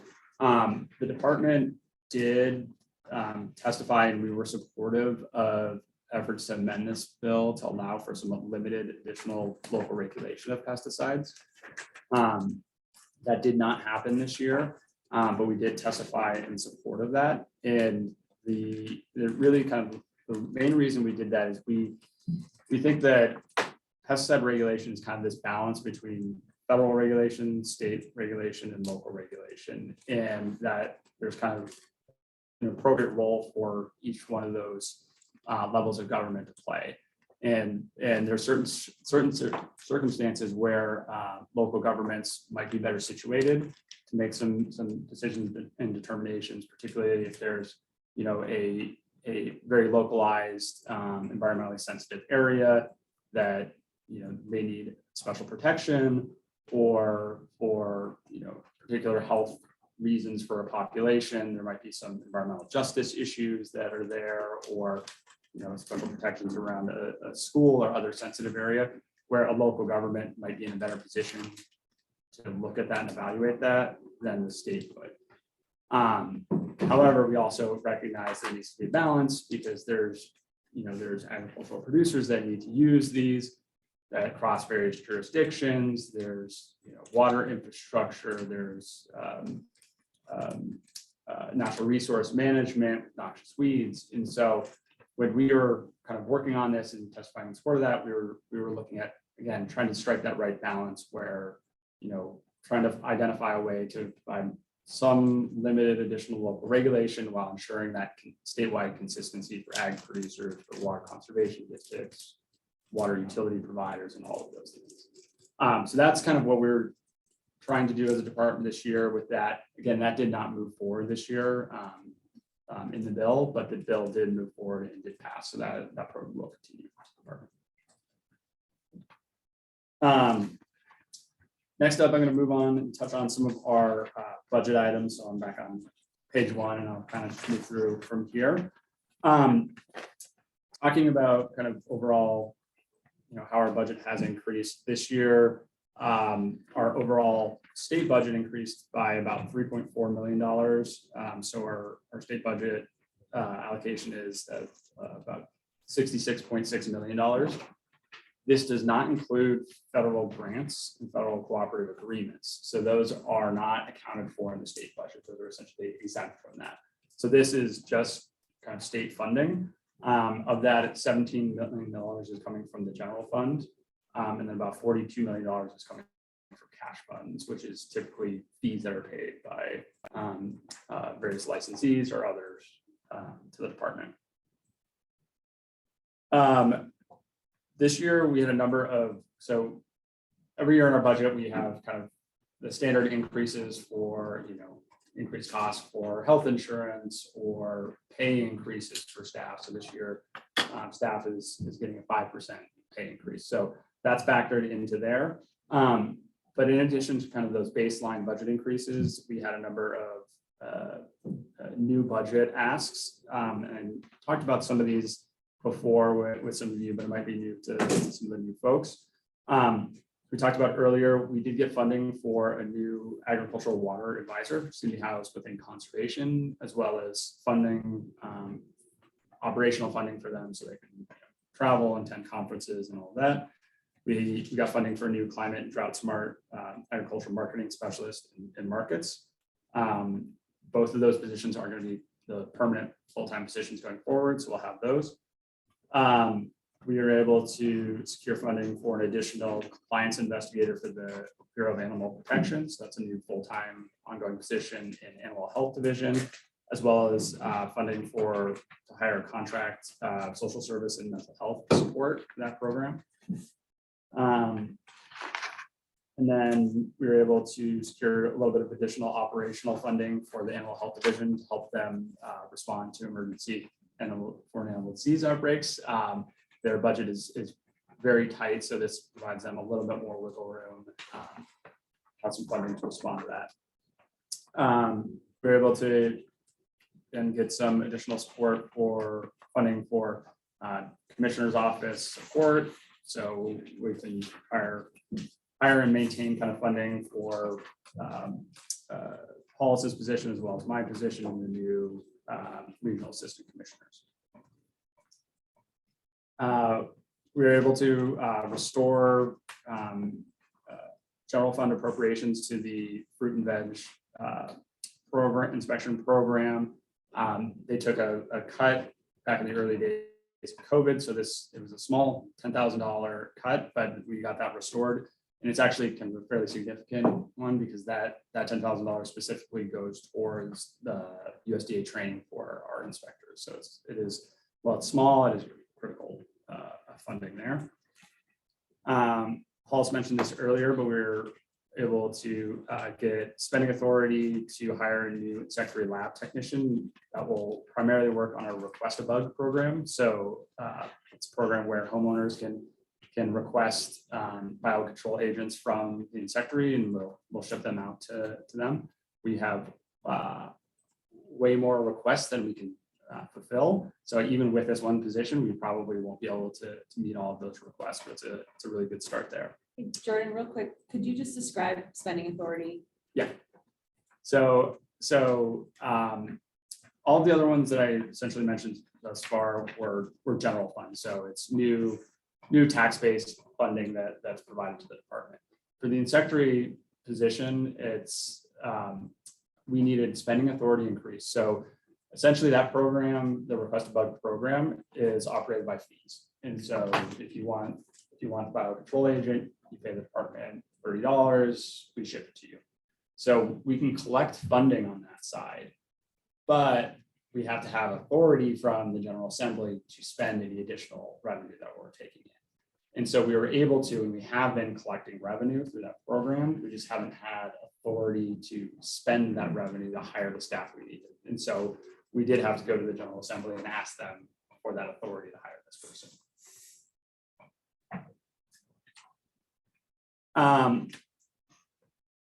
We jump down to a couple of the capital construction control maintenance funding requests that we got this year. Paul also again mentioned the insectary greenhouse expansion, repair, and replacement. This has been something that we've been trying to get funded for the past, I think, 3 or 4 years, 2 years. Seems longer, but It does seem longer. but we're really happy to finally get this one funded. If anybody's been out there and seen the conditions of some of the greenhouses, you totally understand the need there. We also received controlled maintenance funding for the Colorado building at the Colorado State Fair. Again, primarily for health and safety upgrades to that building. So in addition to kind of all of that, which is essentially everything I've talked about so far, is our agenda and what we've been driving at the legislature. There was a large number of bills that impact the department or agriculture directly or indirectly. And we've tried to capture those on the sheet, although I'm just gonna give the caveat that there's probably other bills out there that you've heard about, maybe interested in, that aren't fully captured on here. Again, trying to just kind of hit the top bills. The other thing that I do want to note on kind of all the rest of these as well is these are bills as passed by the legislature. Many of them are still waiting action by the governor. So the governor does have to either sign these into law or let them become law. If he vetoes any of these bills, then they will not become law. So running through these, I am going to run through and touch on kind of high level on a number of them just to highlight them for you. Please do stop me if you have any particular questions. First one, 1008, which is the food accessibility bill. This is a bill that modifies our new community food access program that we've talked a lot about already this meeting. This bill essentially creates a tax credit for some of the allowable expenses under that program for both small food retailers and family farms. Essentially what this will do is as we are running out and expending all of our grant funding, which comes from a federal source, we'll then can transition it over to a tax credit. So those same eligible expenses that could receive a grant would then be eligible to receive a tax credit going forward. And so the program initially set up was temporary with federal funding that's going to go away by 26, and then the tax credit will continue on after that. And so this will help continue that program in the future. Commissioner already talked about the consumer right to repair ag equipment bill. There's also a bill that was passed to study the economic impact of groundwater usage reduction in the Republican River Basin. Yeah. Quick question. What is the relationship between CDA, these bills, and bill sponsors? And do we connect with them? Do they just bring it to us? Or what is? So, yeah, so that's a great question. So it varies. So those, as I kind of mentioned at the beginning, the CDA agenda bills that we bring forward, we go out, we find the sponsors for those. We work with them directly. We take the idea to them. These other bills are bills that were either brought forward by legislators or ag groups or other folks that work with legislators to bring them forward. And then once they're introduced, we then often work with them. So for example, on 1008, that was an idea that was brought forward by one of the bill sponsors, who wanted to do some additional work in this space, saw the program that was created last year and thought that they wanted to expand that. So they came to us and said, hey, we've got a bill idea. This is what we're thinking about doing. And then we worked with them kind of on the technical aspects of that to make sure that the bill is actually accomplishing what they're attempting to do with it.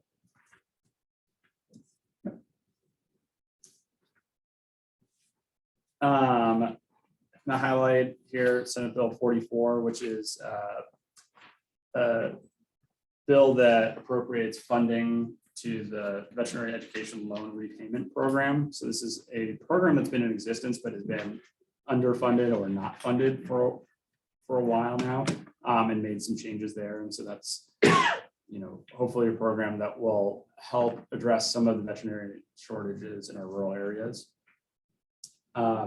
Senate Bill 92 is a bill that's largely focused on agri and aquavoltaics. This is a bill that got pared down in the last few days of the session. It contained a lot of other aspects to it at various points during the session, but at the end of the day, this bill will provide or will authorize the Agricultural Drought and Climate Resilience Office within CDA to issue grants to fund agrivoltaics research in Colorado, and it will provide us one-time lump sum of $500,000 for issuing out in grants. It did also create a tax exemption for agrivoltaic equipment, so there's no personal property tax on that.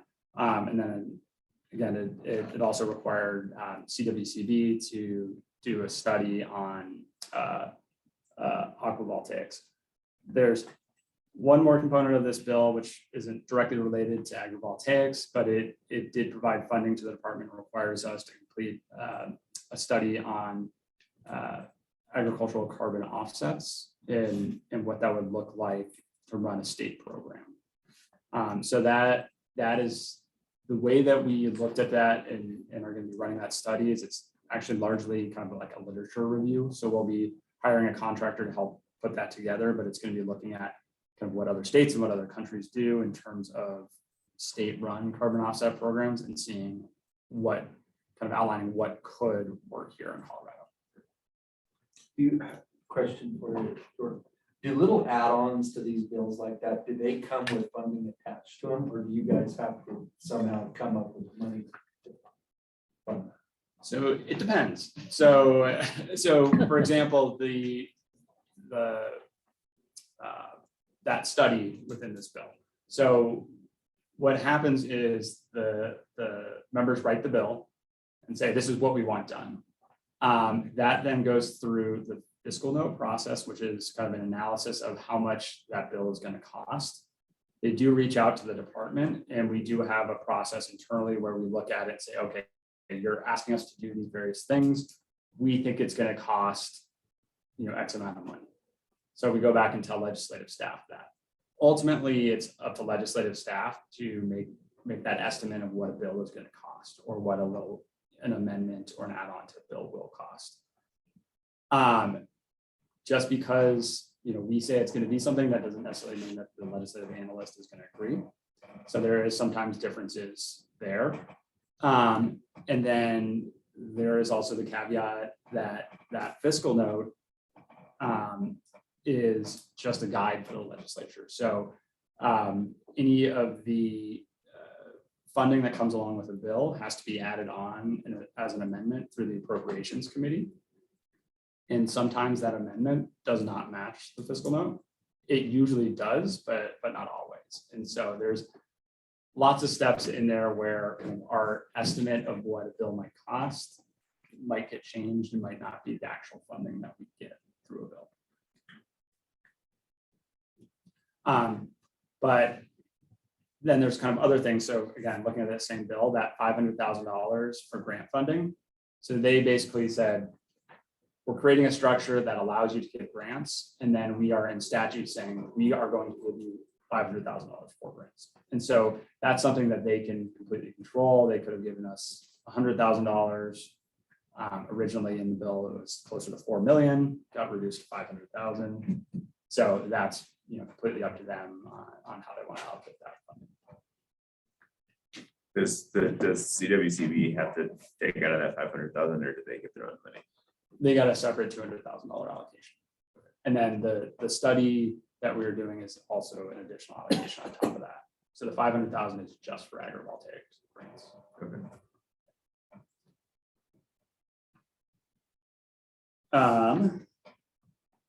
That's on some of the sunset reports already. So I'm going to jump down to the bottom of the page here. So Senate Bill 255. I think a lot of folks here have been paying very close attention to this one, as well as 256. This is the 255 is the Wolf Depredation Compensation Fund, which did pass through the legislature with CDA, DNR, and the governor's office supporting that bill. 256, which is Can I the ask a question about those kind of funds? Yep. So does the money roll over if it's not spent?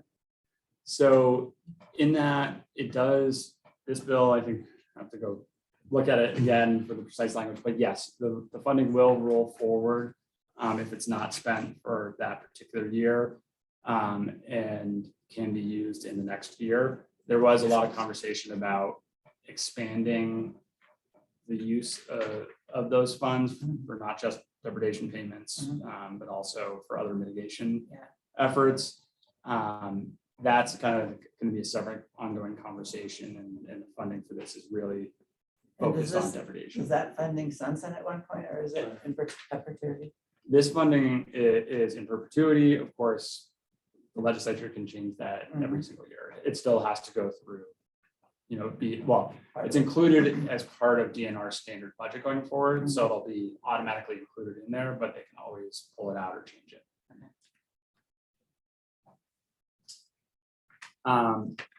Senate Bill 256, which was kind of a companion bill to 255, is the bill that would require the 10J ruling to be issued prior to reintroduction.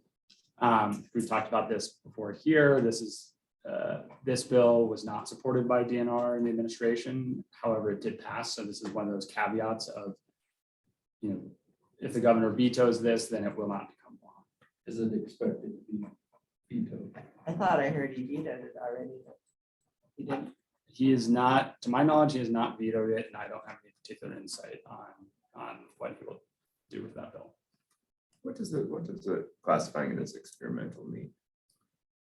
Means you can manage, and management is defined as, what is the actual definition of management in 10J? Okay. But it means like Parks and Wildlife could move, harass, potentially kill wolves.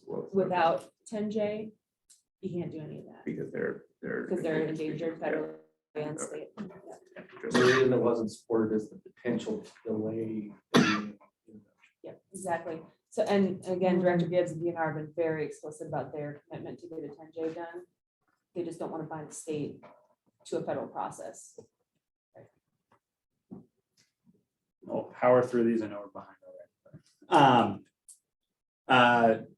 Senate Bill 266 is a bill that will require the department to undergo rulemaking to place or require neonic pesticides to be registered as limited use pesticides. And then it will also require us to then adopt a rule that says that those neonic pesticides can only be sold at registered dealers. And there are some exemptions there for pet care products, other things like that, that can be sold at any retail location. So the key with this one is that it doesn't actually limit who can use them. It only limits where they're sold. And kind of the intention behind the proponents of this bill was to really limit where, limit the sale of kind of the lawn care products. And the idea is to help support pollinator health. There's a lot of concern by the proponents of the bill that, non-ag, unlicensed, kind of your average homeowner that's just going to Home Depot and potentially buying these products aren't using them appropriately, and that could harm pollinator populations. And so this was a bill that kind of was a result of negotiations between applicators, and the department was involved in this one as well. And these will be rules that we'll be putting before the commission at some point in the future, right, Jordan? By the end of this year. Senate Bill 270 was actually a Department of Natural Resources agenda bill.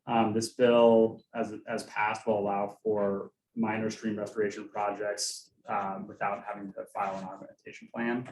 Again, kind of the goal of this is to really support and encourage natural stream restoration projects within the state. They have a lot of benefits, and so that's kind of a minor tweak there. That one ended up passing.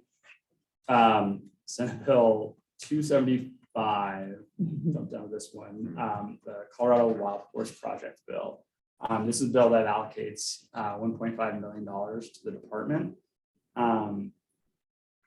It does essentially three things. One is it says that we may create a nonprofit housed within the department. There's a lot of issues and concerns with that first part, which will probably prevent us from actually creating a nonprofit within the department. There's legal and budgetary and other issues with that. But fortunately, that's in May, so we don't have to do that, but it does allow us to do that. So that's the first part of the bill. Second part of the bill is it creates a working group to look at off-range kind of long-term solutions for wild and feral horses. So these are the horses that have already been taken off of the BLM management areas or located elsewhere in the state. And so the department will run that task force over the next year and a half that will look at longer term solutions for that kind of subpopulation. And then the third component of the bill provides the department authority to contract with nonprofits, local governments, and others, as well as cooperate with them in the BLM to facilitate on-range fertility control. So this is, darting wild horses with essentially birth control to try to keep their populations down to a sustainable level. And so that's the third component where I anticipate kind of most of the funding, that $1.5 million, will be spent on that on-range fertility management. Again, very much in conjunction with BLM. They are the ones that manage wild horses on BLM lands. So all of this will be done with the cooperation in conjunction with BLM Colorado. So I apologize for my ignorance, but what kind of number are we talking about wild horses in Colorado? I believe it was about 1,800 was cited at the committee hearing by Doug Vilsack, who's now the state director of the BLM. But it really depends on which management areas that you're talking about. So I think there's one management area that they believe they have kind of a sustainable population at. There's others that they're significantly outside of that.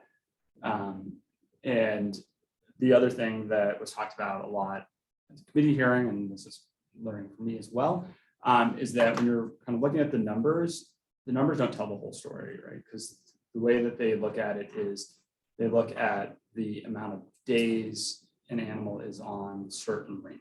And so these wild horses are there all year round in every single condition.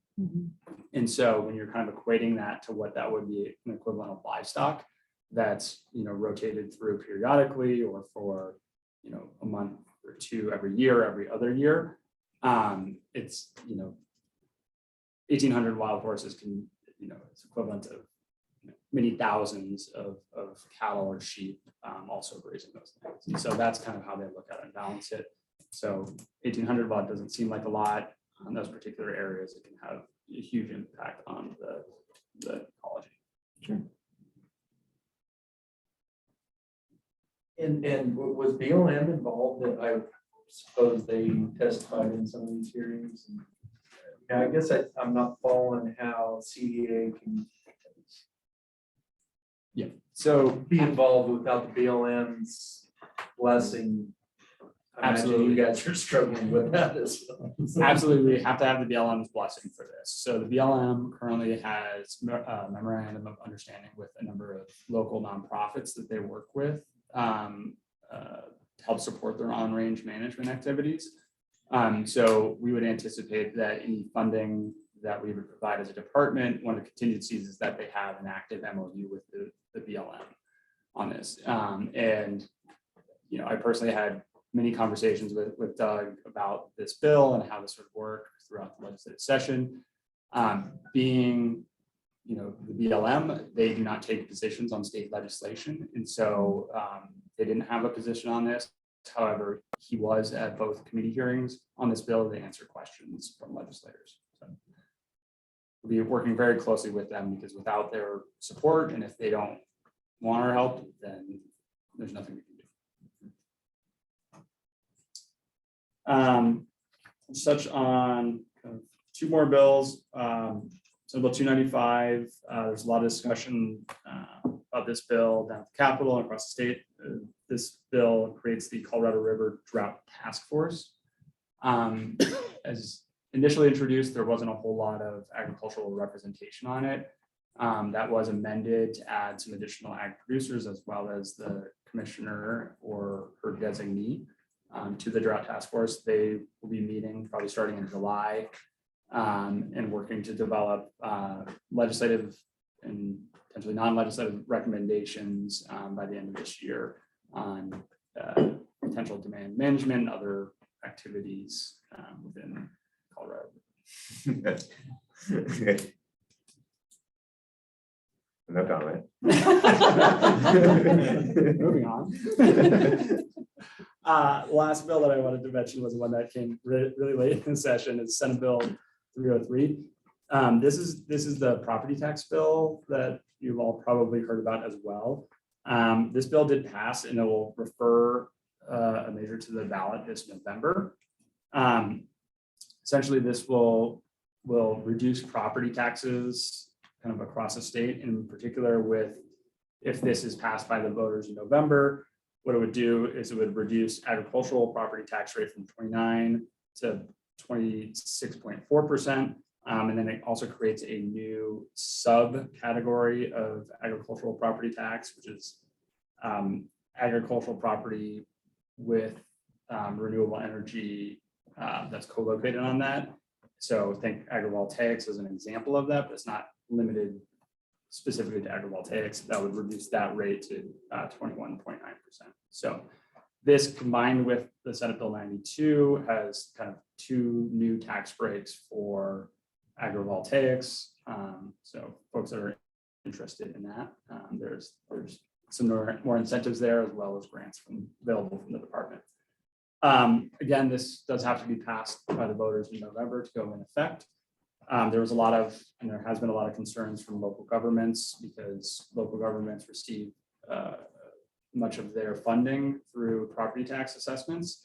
And so a component of this is that there is also a request to reduce TABOR refunds, which are essentially income tax refunds, to help backfill some of the loss in local government revenue on this. So a reduction in property taxes, but also coupled with that, a reduction in your TABOR refund. There was also then a companion bill that passed and moved forward as well, which equalizes those TABOR refunds. So right now, TABOR refunds in the state are based upon how much income you make and how much taxes you pay. So the wealthier you are, the more you get back in TABOR refunds. And so then again, that equalizes it. So everybody in the state would get this exact same amount in a TABOR refund. And that was kind of negotiated to help offset the property tax bill, which those benefits really only go to people that own property.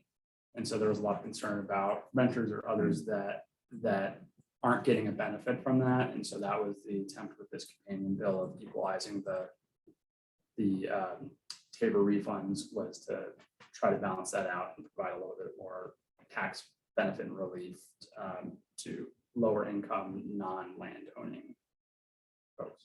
Did they already analyze the fiscal note to the reduction in property taxes, like how much of an impact that would be? Yes, they did. So there was a fiscal impact of this, I don't have that offhand. I do know that the governor's office analysis of this was different. Again, this is one of those things where it's different sometimes, was different than what the legislature analyzed. And so there's some differences there, but it will be the legislative analysis that's ultimately attached to the ballot initiative. Do you remember roughly what the percentage in reduction? Was it really significant? I mean, I think it depends on, are you talking about for the state as a whole or for an individual? For individual counties, like is anybody looking at a 10% reduction in property tax collection? I don't know that for certain. I'd have to It get back just to you seems on like it that. would be pretty minor at this point. I think, again, with the state backfill, I think the intent of that is that it would be pretty minor. The folks that I've heard griping the most about this are some special districts that weren't included in that backfill. So I think folks like the Colorado River District, for example, their income is based upon, they have a mill levy, which is based upon that. So a reduction in the property taxes coming in will be a reduction to their budgets. Now, you know, EMT, fire, special districts, there was a certain number of them that will get that backfill from the state, but not all special districts. And so there are some special districts that were not happy with this proposal because they will likely see a reduction in their income. Yeah, on the surface, it feels convoluted at best, negative at worst. What is the rationale? I think the rationale is there's a lot of political pushback because everybody, you know, the past couple of months has gotten their every other year property tax assessments with values in the state going up, along with the repeal of Gallagher 2 years ago, means that you know, people's property taxes were going up about 50%. Yeah. And, you know, year over year, or last year to this year. And so there was a lot of sticker shock there. And so I think there's a lot of political pressure to provide some relief in that area. Now, with this as a bill, I wanted to bring it to your attention, especially because of the agricultural valuation component. Now that this is passed and is moving forward, this will become a ballot initiative, which is something that we can be involved during the legislative process, but ballot initiatives, we as a state agency do not get involved in. And so now that this will be a ballot initiative, it's passed the legislature, when it's signed by the governor, we are going to be hands off on this. You know, we don't talk about it, we don't advocate for it, nothing like that. We're barred from doing that as a state agency. All right, we're very behind schedule, so I will leave it there. But yeah, please just reach out to me if you have any questions on any of these or other bills that came forward. Thank you very much. Thanks, everybody. I think what I'd like to do is if we could do this ruling and then we'll take a break. Yeah. Does that work for you? Or do you have a suggestion, ma'am, Melissa? So Bethany had to leave, so we can't do her updates. Well, yeah, and we'll I take- need to get Maggie and Wade upstairs. So if we could do just a 5-minute break, I'll let Maggie and Wade know now, and then. Oh, instead of a 10? I think This is the BAP one that. No, Hollis why- Oh, I'm sorry, Yeah. I forgot. we Yeah, did this that. is Got Hollis. it. I'll do Yeah. mine and we take a break. Well, let's do Hollis, then we'll break. take a break. Yeah, Yeah. okay, sorry. Okay, All right, really quickly, commissioners, in your agenda packet on page 11 is the memorandum of what the request is for today. I will explain it in my words on what we're looking to do here. And you can see we're asking for a recommendation from the commissioner today to extend essentially the licensing expiration date of existing BAP program managers. Language is in the memo, also in the agenda. In summary, the BAP program, Bureau of Animal Protection, we certify BAP agents. There's about 100 of them. And they'll come to you and they'll ask for, and we'll come to you for new agents when they want to be certified BAP credentialed. And what we did a couple months ago is we passed a rule kind of around the license, the certification of BAP agents and the continuing education component, because we want these agents to have education. When we passed that rule, it did establish that education, it refined that education, and also established that their commission is for 2 years instead of a year. So we went from a 1 year to a 2-year commission cycle. However, with the continuing education, they're now offset. So you have continuing education requirements every 2 years on every odd year, and then their commission is on every even year. So how do we do this? We want to align their expiration of their commission and the 2-year continuing education requirement to fall on the same year. In order to do that, what we want to do is extend existing agents' expirations, let's expire, 1 more year out. That will then put them in line in the continuing education cycle. So what in order to do this, is you approve of the commissioning of these agents. What we really are asking for you today is to approve essentially the commissioned agents currently in good standing and referenced in the memo. So we know who they are. There's about 100 of them. And so we will advance automatically in a big block effort their expiration of their commission for 1 more year to expire on 12/31/2024, aligning it with their continuing education requirements. It's more of an administrative, it's more it's more effective for us as managing that program and for the agents who will go through that renewal process. With that, I ask for welcome discussion, but also recommend a motion to approve the extension. Should we have discussion after the motion? We can do this through Robert's rule. So if we have a motion and then have discussion, then I'm happy to answer questions at that point. Yeah. So I would like to entertain a motion. I would move to approve the authority. Is that what we Commissions. the commission's extension? I'll second. There's been a motion and a second. Any discussion? If not, we'll proceed to vote on this motion to extend the commission period for an additional year expiring on 12/31/24 for all commissioned BAP agents currently in good standing and referenced in the 2023 BAP agent commission list. All those in favor, please say aye. Aye. All right. Opposed, same sign. Okay, motion passed, rules pass. Thank you. Thank you. So let's take, Melissa, how long of a break do you want us to take? If we could do a quick 5-minute break, Okay, that would help us catch up just a little bit, and we might have to cut into lunch. Okay. A little, but I think we have an hour long left. okay, so it's 11:03. We'll come back at 11:08 or reconvene. We're ready to go back. I think what we're going to do is we are going to come back to, we'll return to upcoming outreach opportunities, and we're going to go right into rulemaking actions. So Jennifer. So we have one rule for you today for approval. And this one we held a hearing on April 19th. In your packets, you have the hearing summary and the proposed rule, and I'll turn it over to Mike to talk about that. Good morning, everyone. My name is Wayne East. I'm the Wildlife Programs Manager with the agency. This is probably going to be the fastest rule update you ever hear from me. The aquaculture rule, we were just proposing one update. It's in part 4. We're just proposing to update the rule set of our Parks and Wildlife that we incorporate. They had changed those rules since the last time we had done our rule update. So that's the only update we have. That's in part 4. And this rule went through, the reason for these changes is it went through a regulatory review. So we do that every 5 years. Every rule is supposed to go through this review where they really look at it and make sure that everything is still current, it's relevant, it's easy to understand, and fix any issues that we have with it. So it did undergo that full review as well. Yeah, thanks, Jennifer. We had a review committee of staff from here, Colorado Parks and Wildlife, as well as several private aquaculturists that were on that.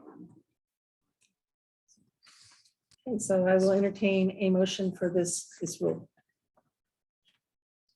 I move that we recommend accepting the new rule to change the date from 2018 to 2023. In the aquaculture section of the rules pertaining to the administration and enforcement of the Colorado aquaculture. There's been a motion and the second. Any discussion? If none, we'll proceed to vote. All those in favor of this motion, please say aye. Aye. Opposed, same sign. That motion passed. You're welcome. The next one, we have two briefings for upcoming rulemakings that we will be doing. So both of these notices will be published later this month, so we're working on them now. And then we will hold hearings. We're looking at June 22nd for those hearings, and they will come back to you for approval at your July meeting. I will talk about the first one on the list real quickly. This one is a very short rule change as well. What we need to do on this one is, this rule is to implement, so it's the rules pertaining to the administration and enforcement of the Produce Safety Act. And this rule creates a Colorado program to implement the federal law for growing, harvesting, packing, and holding of produce for human consumption. The proposed change to this rule is just going to be changing the numbers so we're consistent with FDA, and it's the threshold that allows small farms to be exempt from the rule. So it's for those very small farms, and it will just exempt them from the rules. So we'll bring that forward to you again in July. Is that just, sorry, I'll wait till discussion. Nope, go ahead. This one we won't. We don't vote tonight. Oh, okay, we're not. voting, Yeah. okay. Is that just the small farm or is that the qualified exempt as well? It's a qualified. Qualified exempt.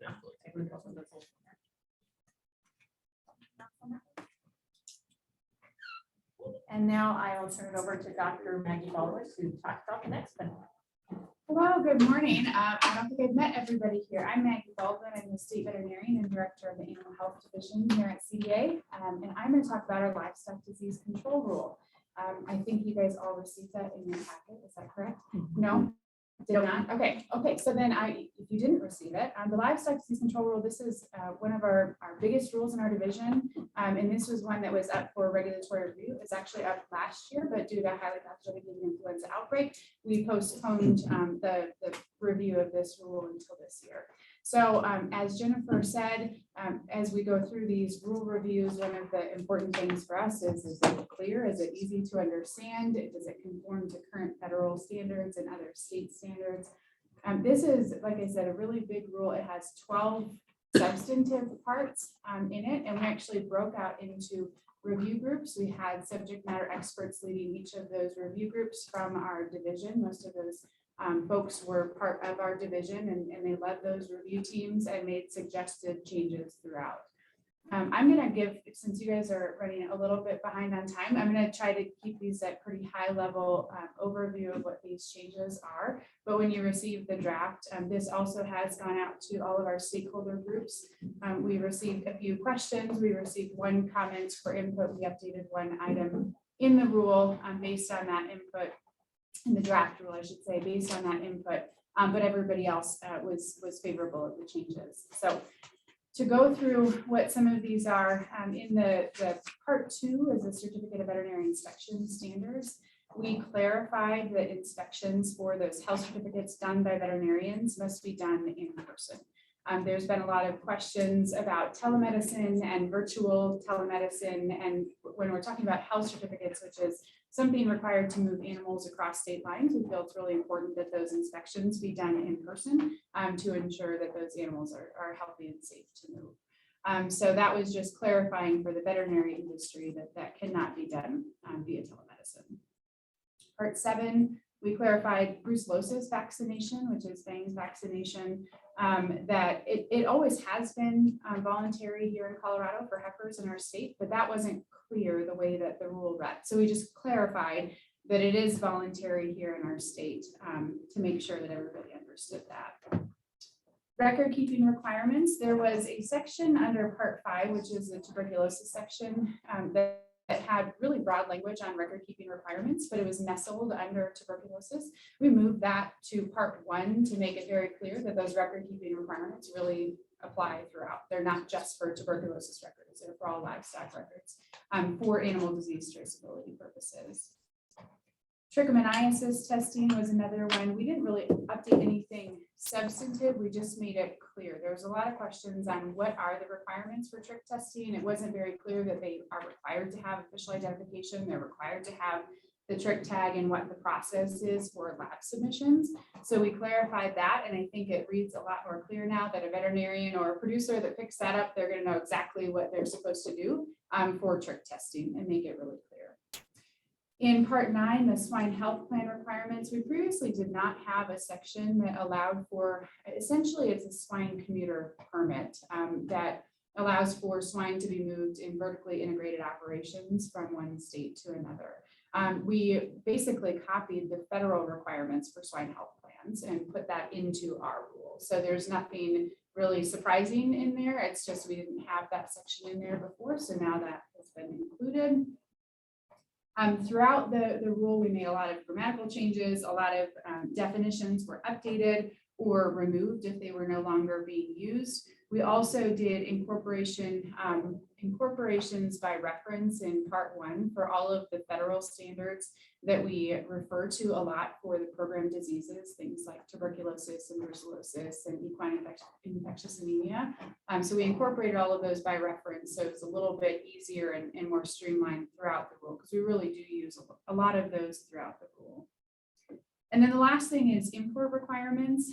Historically, the way that our import requirements have been managed, we've had a variety of the import requirements that have been maintained online in our animal health division website. And that's really where everybody goes to see what our import requirements are. But there have been some of them that have been specific diagnostic testing requirements that have been maintained in this rule set, but it hasn't been very complete or clear. So if you wanted to know what a bovine requirement was, you would have to see what's the TB requirement, what's the trick requirement, what's the permit requirement, what's the vaccination requirement. And so what we're proposing in the draft rule is to not have all of the specifics of those diagnostic test requirements within this rule, but have all of them incorporated online on our website and have it all standardized there. So everybody is very clear. We go there, all of the species specific requirements will be listed throughout there. So that was the one piece that we did have discussion and conversation with our livestock health partners on and incorporated their suggestion into the draft rule. That is the end of my updates. Any questions on this rule or any of the updates? There's a lot. This will come before us in July. Yes. When will we get the draft? Right before So, that meeting? Right before the meeting, but it will, as soon as the notice is published, it will be available as well on our website, and we can send that to you if you'd like to see it at that time as well. This is a large one. Yeah. So Jennifer, can you real briefly explain, so that you guys understand about how the rulemaking hearings work? Yeah, and how it comes to us first. So the rulemaking process is about takes over 3 months to go through a whole rulemaking process because there's all these, we have to publish it and then we hold the rulemaking hearing and then there's all the time that waits. So what we will generally do is we bring a rule to you before we notice it for hearing. So we bring it to you just to give you a heads up, this is coming. This is a broad overview of what this rule does and then in general, the changes that will be made to it. We then publish that notice. We hold the rulemaking hearing. That's a public rulemaking hearing. We do all of those virtually now. So anybody across the state can, and we even have sometimes people from out of the state that will participate in those hearings. They can submit comments in writing or they can orally make those comments at the hearing. After the hearing, we create the hearing summary, which is for all of you to have a broad overview of those comments that we received, any feedback we received on the rule, and then it comes back to you for consideration after that hearing. And at that time, you can ask more questions, you could make recommendations that additional changes are made to the rule. All those recommendations go to Kate, who is the one who finally approves that rule. So once we finish that here, we take that recommendation and then we adopt the rule or make additional changes to the rule. Once that happens, we have to get an attorney general's opinion on it, that everything we did is consistent with rule and law, that we've not done anything outside of our scope of authority. Generally, we don't have a problem there because we've been working with our attorneys all along on these rule changes. We hate to get to that end place and have problems there. Then it's final filing, it goes to the Secretary of State for publication, and it gets reviewed by the Office of Legislative Legal Services. And they also do a review to make sure that we met all of our statutory requirements in the rulemaking. And then if there's any problems there, it would go to the legislature to have that rule repealed. So it's a pretty lengthy process, and just Jordan's down there laughing. I'm just laughing at there's a bill every year, the rule review bill, where the legislature will go through sometimes. Yes, it's a very long one. So, and we aim to never have anything on that one as well. And try to get it pulled out and get it fixed if we know that there's going to be a problem, rather than have the rule repealed. And prior to starting that process, as Maggie and Wayne both mentioned today, we go through a stakeholder process. So as we're drafting any changes, we really want to make sure that when we get to that hearing, we've got a rule that we have broad support for. So we work with all of our stakeholders to really have an engaging process in that rulemaking piece, and make sure that they bring forward any concerns that they have, and we address those as well.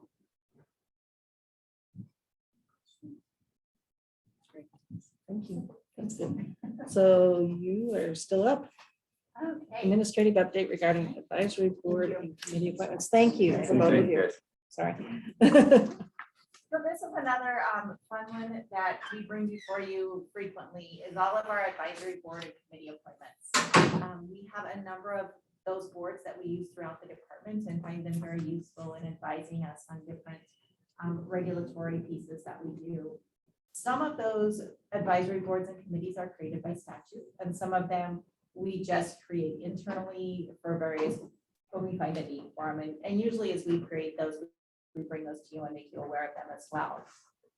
The Ag Commission by statute does make some of those advisory committee appointments. And then there's others that they do not make the appointments on, that Kate is making those appointments, or the commissioner or their delegate is making those appointments. So we have kind of been back and forth on how we bring those boards and committee appointments forward, and how we do that in a public process. And for those of you who have been on the commission for a while, you know there's quite a few of those. And sometimes we get numerous applications for one seat on a board. And we've in the past had you look at those and help review those. We've asked for volunteers. And sometimes that's kind of hard to get. So what we've decided we wanted to do, and throw it out there and see if you have any questions or objections or comments about it, is we would like to start bringing only those boards forward that for you to participate in the review of applications, and have you vote on those that are appointed by the Ag Commission. All of the others that are appointed by the commissioner, we'll bring before you more of it for informational purposes, and say that these are the appointments we are making, and let you, give us any feedback at that time, but really only bringing them to you more formally and having, this is the board appointments that are coming forward, would like people to help with that committee, and then helping recommend appointments to those committees. Any questions on that process? Sounds workable. Yeah. No, Yeah, that's makes easy. sense, Okay. So today, the next ones that you'll have, we do have, John Scott is going to be here for pesticide advisory committee appointments. And those are appointments that the Ag Commission does make. And then following him, Brian will talk about the Hemp Advisory Committee that will be coming forward soon. We're taking applications now, and he'll be asking for some volunteers for that committee as well, because that one is also one that the Ag Commission makes those appointments to. John. Morning, everyone.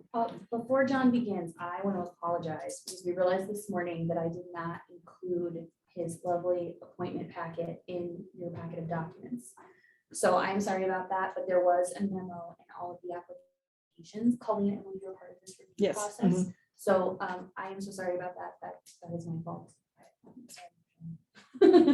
So if anybody has any questions, certainly answer any of those. I do want to thank Colleen. Thank you for being my reviewer on this to get a concurrence here. So with the agricultural or the pesticide advisory committee, the purpose of the committee is to help the department in the promulgation of rules, to bring issues that affect the agricultural industry, the turf ornamental and the structural industry, limited commercial applicators, public applicators, or formulators, regarding pesticide issues that are affecting them and then in the promulgation of rules. We actually have 5 appointments that we're filling today. The request for nominations was sent out to all private applicators, the organic industry, the nursery industry, the cannabis industry, our commercial structural applicators, formulators, and registered public applicators. So we cast a broad net on this request for nominations. With 2 of the positions, or I'll say actually 3 of the positions, we had 2 public applicator representative positions that were up for appointment. Both of those positions hit their term limits. Our structural pest control position, William Woodhouse actually had been the structural representative, and he served about 6 months and then found a job in another state and had to resign from the position. And then we had our formulator position that had term limited. And then we had a organic producer representative position that actually was vacant for about, I want to say, be almost 6-9 months now. And we had been sending requests for nominations for the organic industry, and we're happy that we're able to fill that at this point. So the positions that we have before you that we're recommending, Karen Murphy was our only nominee for our formulator position. Brant Harrison, some of you may know Brant, who was our representative for our nomination for our organic producer. And then we have 2 nominees, Tina Booten from Weld County and Pam Smith from Denver, City of Denver, for our registered public applicator nominees that we're recommending. And then Bruce Carter is our structural pest control operator nomination. Very good. I might add that a wide variety of representation across the state, ranging from Loveland, Palisade, Fort Collins, Castle Rock, Colorado Springs. So a good representation. So with that being said, are we ready to make a motion, John? Not you, but are you anything else? Unless there's any questions for me specifically on any of the nominees, then I'm happy to answer those. But otherwise, I believe that, yes, I'll turn it over to the commission to make their appointments. So I am entertaining a motion for this advisory committee appointments. Seeing as I know all of those people and can recite their bios from personal, my personal relations, I will move to approve that committee. Person's made the motion. Is there a second? A second. Roberto, thank you. There's been a motion, a second discussion. Well, Harrison approves. There's a stamp of approval right there. Then we will proceed to vote. All those in favor of these committee appointments, please say aye. Aye. All right. Opposed, same sign. Okay, motion is carried. Pesticide Advisory Committee appointments have been approved. Thank you. Thank you. Brian. Hello. I believe I made a presentation. I do. All right, so my name is Brian Coombs. I am the manager of the hemp program, CDA. It's good to see you guys and new members. There's new members from last time. So anyway, basically today I was going to go, we are seeking committee members. There's 4 vacancies. I'm going to explain what their role is, the recruitment process, selection guidance, which will be provided to you in a packet, and the nomination process. So the components of the program are registering land areas, giving folks the right to, or the legal platform to grow hemp in the state on specific land areas. They're required to submit planting and harvest reports in a timely manner. We do have an inspection and sampling program. All lots do need to be tested now according to our state plan, our USDA approved state plan. And of course, compliance enforcement is a component of our program. So you can see there's only 3 of us now. There's me, Jessica, and Wandrad. So anyway, the purpose of the committee is to advise the department on all aspects of regulating hemp. Over the last several years, this is a new program we've had. And as some of you know, quite a few rule changes. I've been hesitant to bring forth any rule changes just because it's, really the challenge now is to get compliance with the new industry on the rules we have. But we do meet 4 times a year with the committee. The term is limited to 3 years with a 2-year limit and 2 terms. And right now, 4 of 10 positions are expiring at the end of July. Being the farmer from a cooperative, a commercial farmer, seed development genetics, and the research position. And of course, as Jennifer mentioned earlier, they're appointed by you. So on May 3rd, we sent out a press release to, we also sent out an announcement to industry and registrants, everybody we have on our constant contact list. And the information is announced on our website as well. There's a nomination form done via Google, which worked out pretty good last time. That was the deadline's in a couple weeks. So,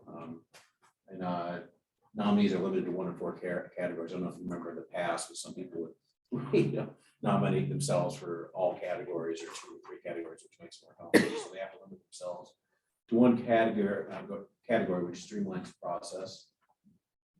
And, general factors, and I'll provide all this with you in your information packet you'll get prior to July. That will have, the criteria, but we're looking for diverse representation throughout the state geographically, with, related to ethnicity and gender, a record engagement with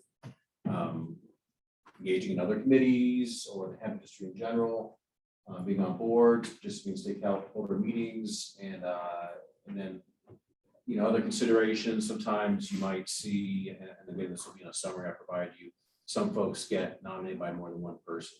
So at least in my mind, that gives them a little more kudos if they've got more, nominations than other people.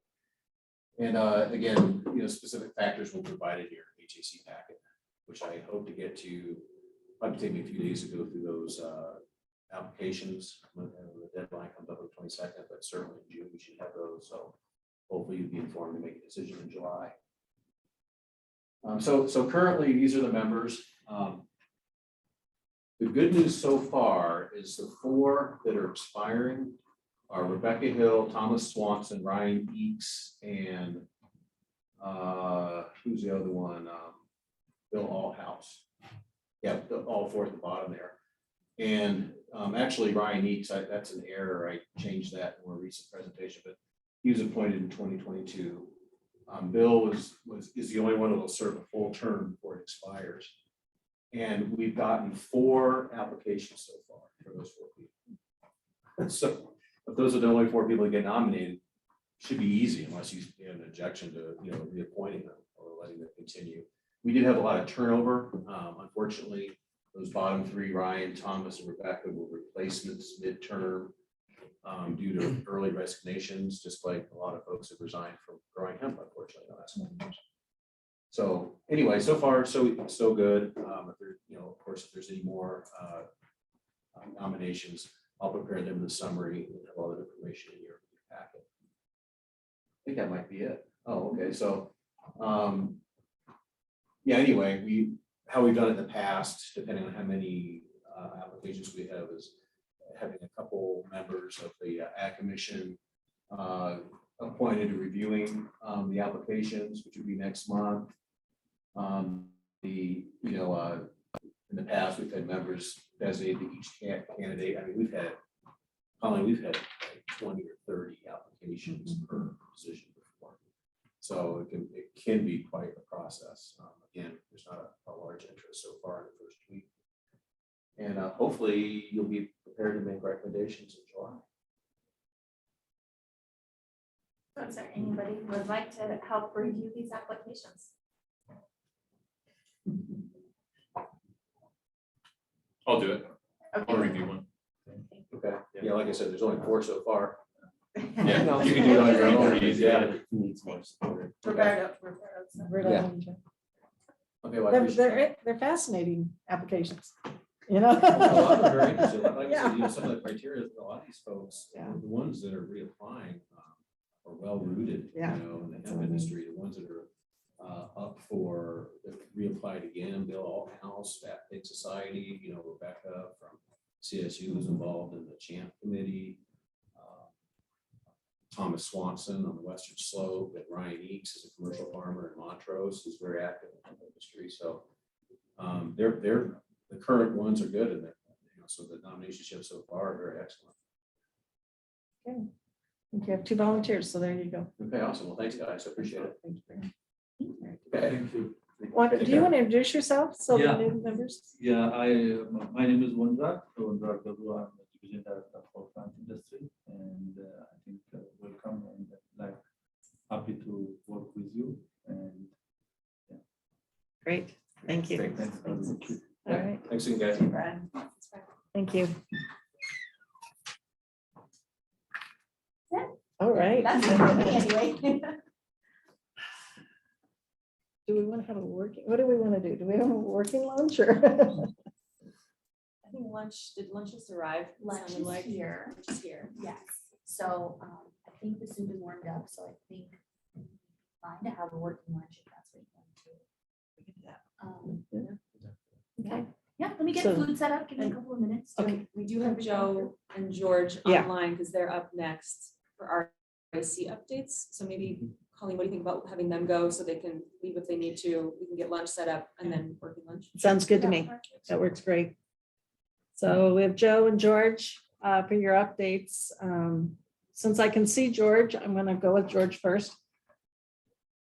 And Colleen, can I give a quick background on? Oh, absolutely. RICs? Yes, I please. think most Yeah. of you know, but just in case you don't, over the last few months, well, really over last summer, I was kind of reevaluating our deputy structure at the department. In the past, we've had commissioner and deputy commissioner, and just with our growth and kind of everything that's going on, I changed it up. So we have Hollis and Jordan and sort of these dual deputy roles, operations for Hollis, external affairs for Jordan. And that meant we also had sort of this gap in my mind of representation from working farmers and ranchers at a senior level staff position. So what I did was take a single full-time job, split it into 4 very part-time positions built for working farmers or ranchers.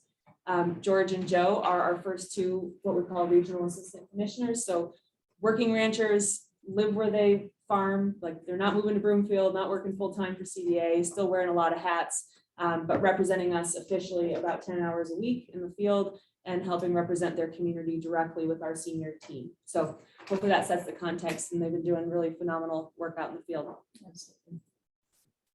So good morning, Okay. George.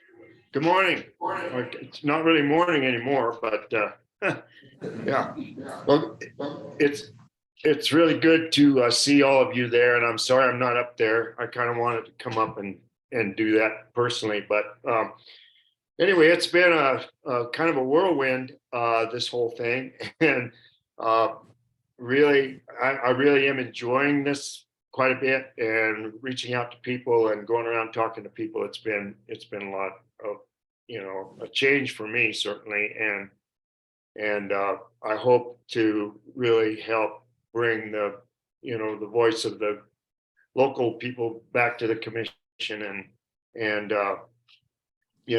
have better communication there. But I have been kind of busy. I've given about 3 different presentations since I've been in this position. One at the Capitol for Ag Day, and then another one for the Colorado Independent Bankers Association, and then one for the State of the Basin of the Rio Grande Basin just last week.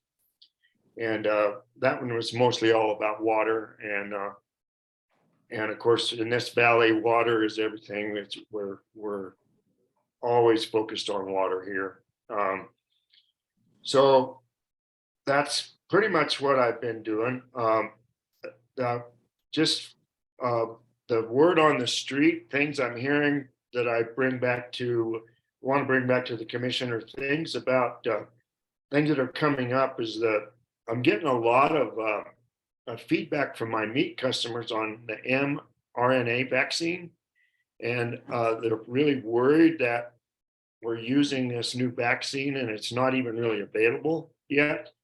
And so that's one of the things that I want to learn more about. And Maggie Baldwin is, we're going to have more information about that, try to get what the real deal is on that stuff. And but it's just it's interesting how quickly that spreads through the internet and how many people are asking about that. And they won't buy our meat if we're using it and it's not even available. And so it's one of these really kind of strange things that we get these days.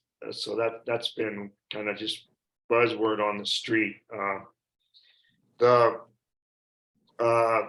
I just had a meeting yesterday with the county commissioners, the Saguache County commissioners, and that was primarily around our sub-district 5 formation and the opposition that they've had to that sub-district and the concerns they've had around the water levels in the valley. And I think we had a really good meeting there.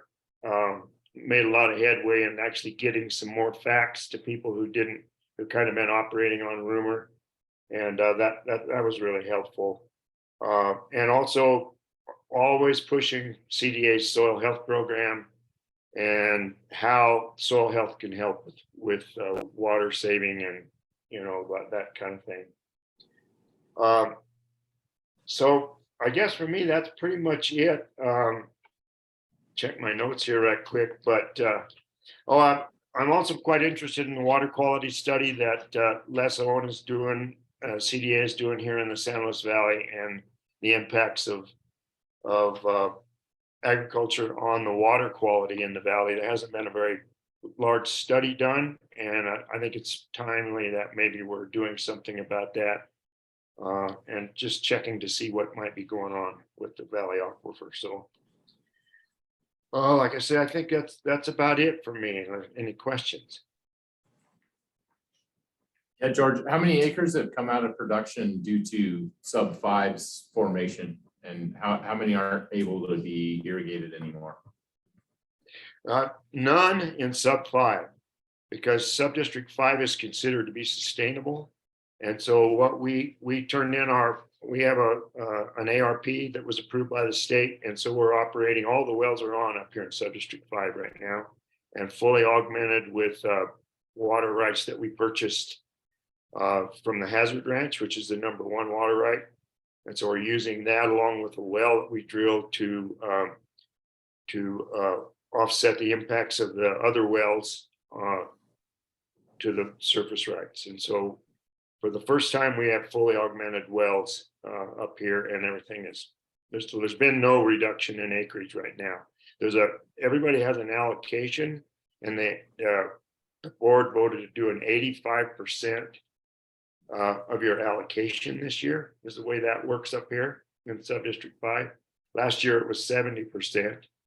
And in reality, the sub-district only pumped 52% of their allocation last year. So however, they were shut off for about until the middle of June. There was no pumping up here until mid-June. So and sub-district #1, of course, Jeff, you're aware of what's going on down there, but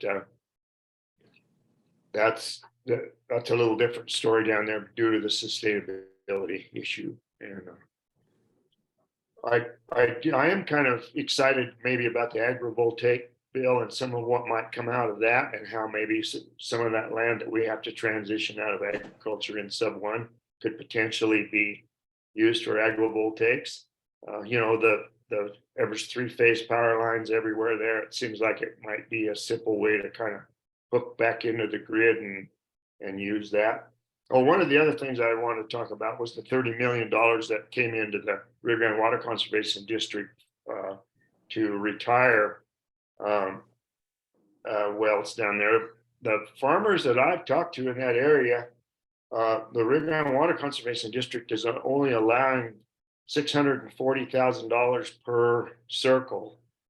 And those guys say that's not enough. They've got a fully functioning well and a good alfalfa circle, and they're not gonna, the circles are worth a lot more than that. So I don't know in reality how much of that money is going to be used to dry up cropland in there until they get right down to the wire of actually having their wells shut off. They don't have an og land, but and that's the whole sub-district. So it's a sticky wicket, let's say that. But we'll see that the Water Conservation District has 2 they have what they call round one, and I think they're right now trying to see how much soliciting to see how much response they get to that in sub-district one for that first round, and then, you know, they have to spend the money, so then they're gonna do a round two, and they may change what they'll do at that point. I'm assuming that most of that money is gonna be available in sub-district number one, or where they're gonna focus it, but there's also some land in other sub-districts and people with allocations who might wanna sell some water, who might be eligible to, you know, they'll spend it and we'll retire some water somewhere, I'm sure, in the valley, but I'm not 100% sure how that's all gonna work out, and I'm not on the Water Conservation District Board directly, so I'm kind of talking about it from just the meetings I've attended there. Any other questions for George? Thank you. Oh, you're welcome. Good to see you all. It's good to see you, George. All right. Joe? Yes, hi. Thank you for letting me come in and not come all the way in. It's kind of been a busy spring here. Like George, it's a new process and working around. I have not made any formal presentations. George, that's George Ballywick, and he's so much more knowledgeable on it. I've just been kind of floating around and gathering information and being a listening point to the producers locally here. I did attend the wildfire mitigation program here in Routt County, which led to a number of different realizations about agriculture and what can be done with agriculture, and especially in ranching. By down in Durango, we had a program that presented what one particular ranch did, so that when they had the fire down there, they felt safe just having one or two people at that place to surround the fire on the hot points around, just because of what one ranch had done. Now I realized that this is a ranch that has high-end homes, and they have livestock on it for the ag land, but they've stepped up and shown what can be done on that. I'm chasing down, in previous times, I'm trying to chase down the blueprint that had been worked on both at our county level and at the state level on how to set up evacuation plans for large animal groups with livestock. Most places have a place, you know, you take if you have a few horses or you have a few cows, you get them out of the way of a fire, and they usually take them to the fairgrounds or something like that. But what do you do if you've got even 100 or 200 head up in the forest and you need to move them out of the way and setting up? So I'm running that down because it never got printed and finished. Les and I will be at the Colorado State Lands Roundtable in June for the Ag Lands Roundtable. And I did present, after conferring with Les Owen, 3 agenda items. One, of course, was centered around wolves, because that's where we're living. And since the wolves will be either on private or state lands, we'd kind of like a little information, not only on how they're going to select those, but also what do they feel about the impact to the neighbors in consideration. And then carrying that wolf theme further on, the impact of, after talking with Donnie and Jackson County people, the impact of their lease. Is there going to be any, if wolves decide to settle in and become a problem on their lease and they need to abandon that lease? Well, are there any ramifications either financially or, what if you have to abandon a lease that you're expected to pay for, and you've signed that lease for 10 years, or even in the middle of the year, you can't use that lease at all. that also transfers into a second one about conservation. A lot of, and came from a couple ranchers over in the Yuma that I've known, as well as over here in the West. What happens, is there a procedure and some kind of point where if you decide that you need, or the state decides, someone decides those cattle, or you're grazing, or if you're using it for farming and you can't do it because of conservation, the need to maintain the value and the soil within that, what are the impacts there? And what are the, if you're signed up and have to pay your lease, do you have to pay the whole lease? Do you get a refund if they come to you and say, you've got to move your cattle off 2 months early, or you can't plant this kind of a project, or you need to follow instead of grow?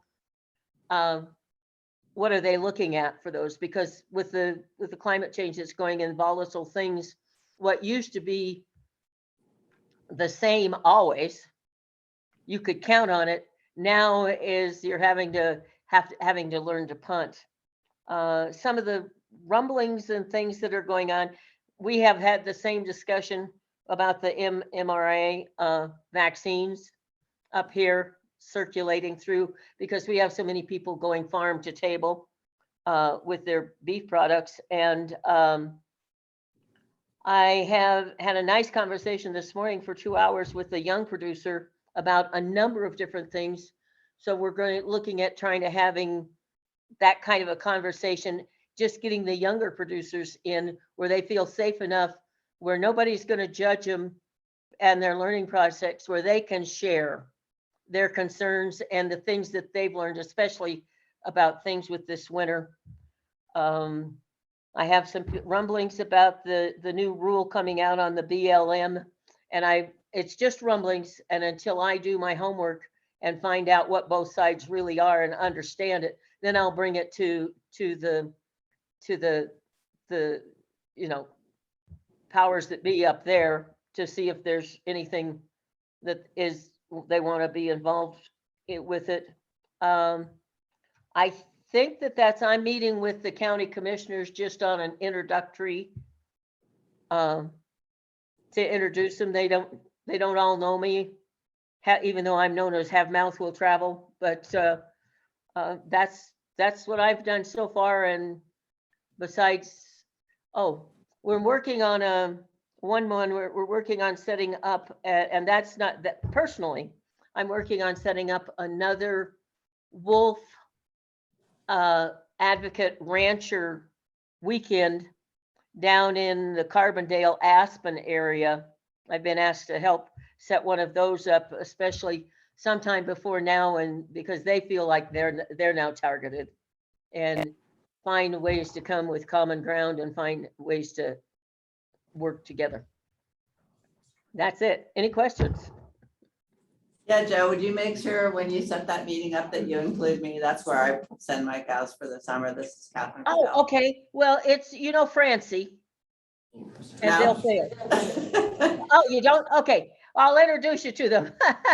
They're the ranchers, one from Eagle Valley and one from the Aspen area, that are interested in doing it. So I will make sure you're included.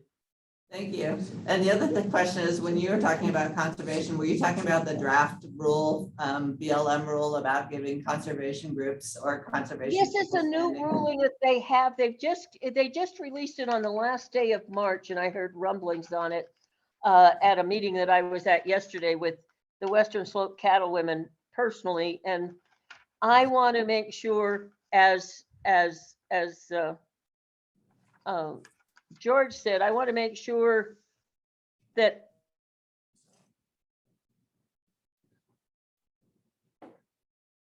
Oops. And so I've got you're cutting out.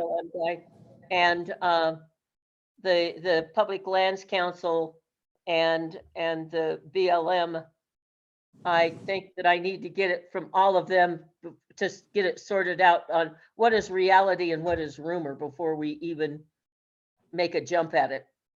Yeah, I've read that. I read that draft rule, and to me, it wasn't clear. I mean, normally on public land use, the uses can happen simultaneously, and immediately Community. And that's the concern, is that they're about that public lands rule, is that they're afraid that multi-use and grazing specifically, because of public lands, and these were ranchers, were worried about the grazing being able to continue.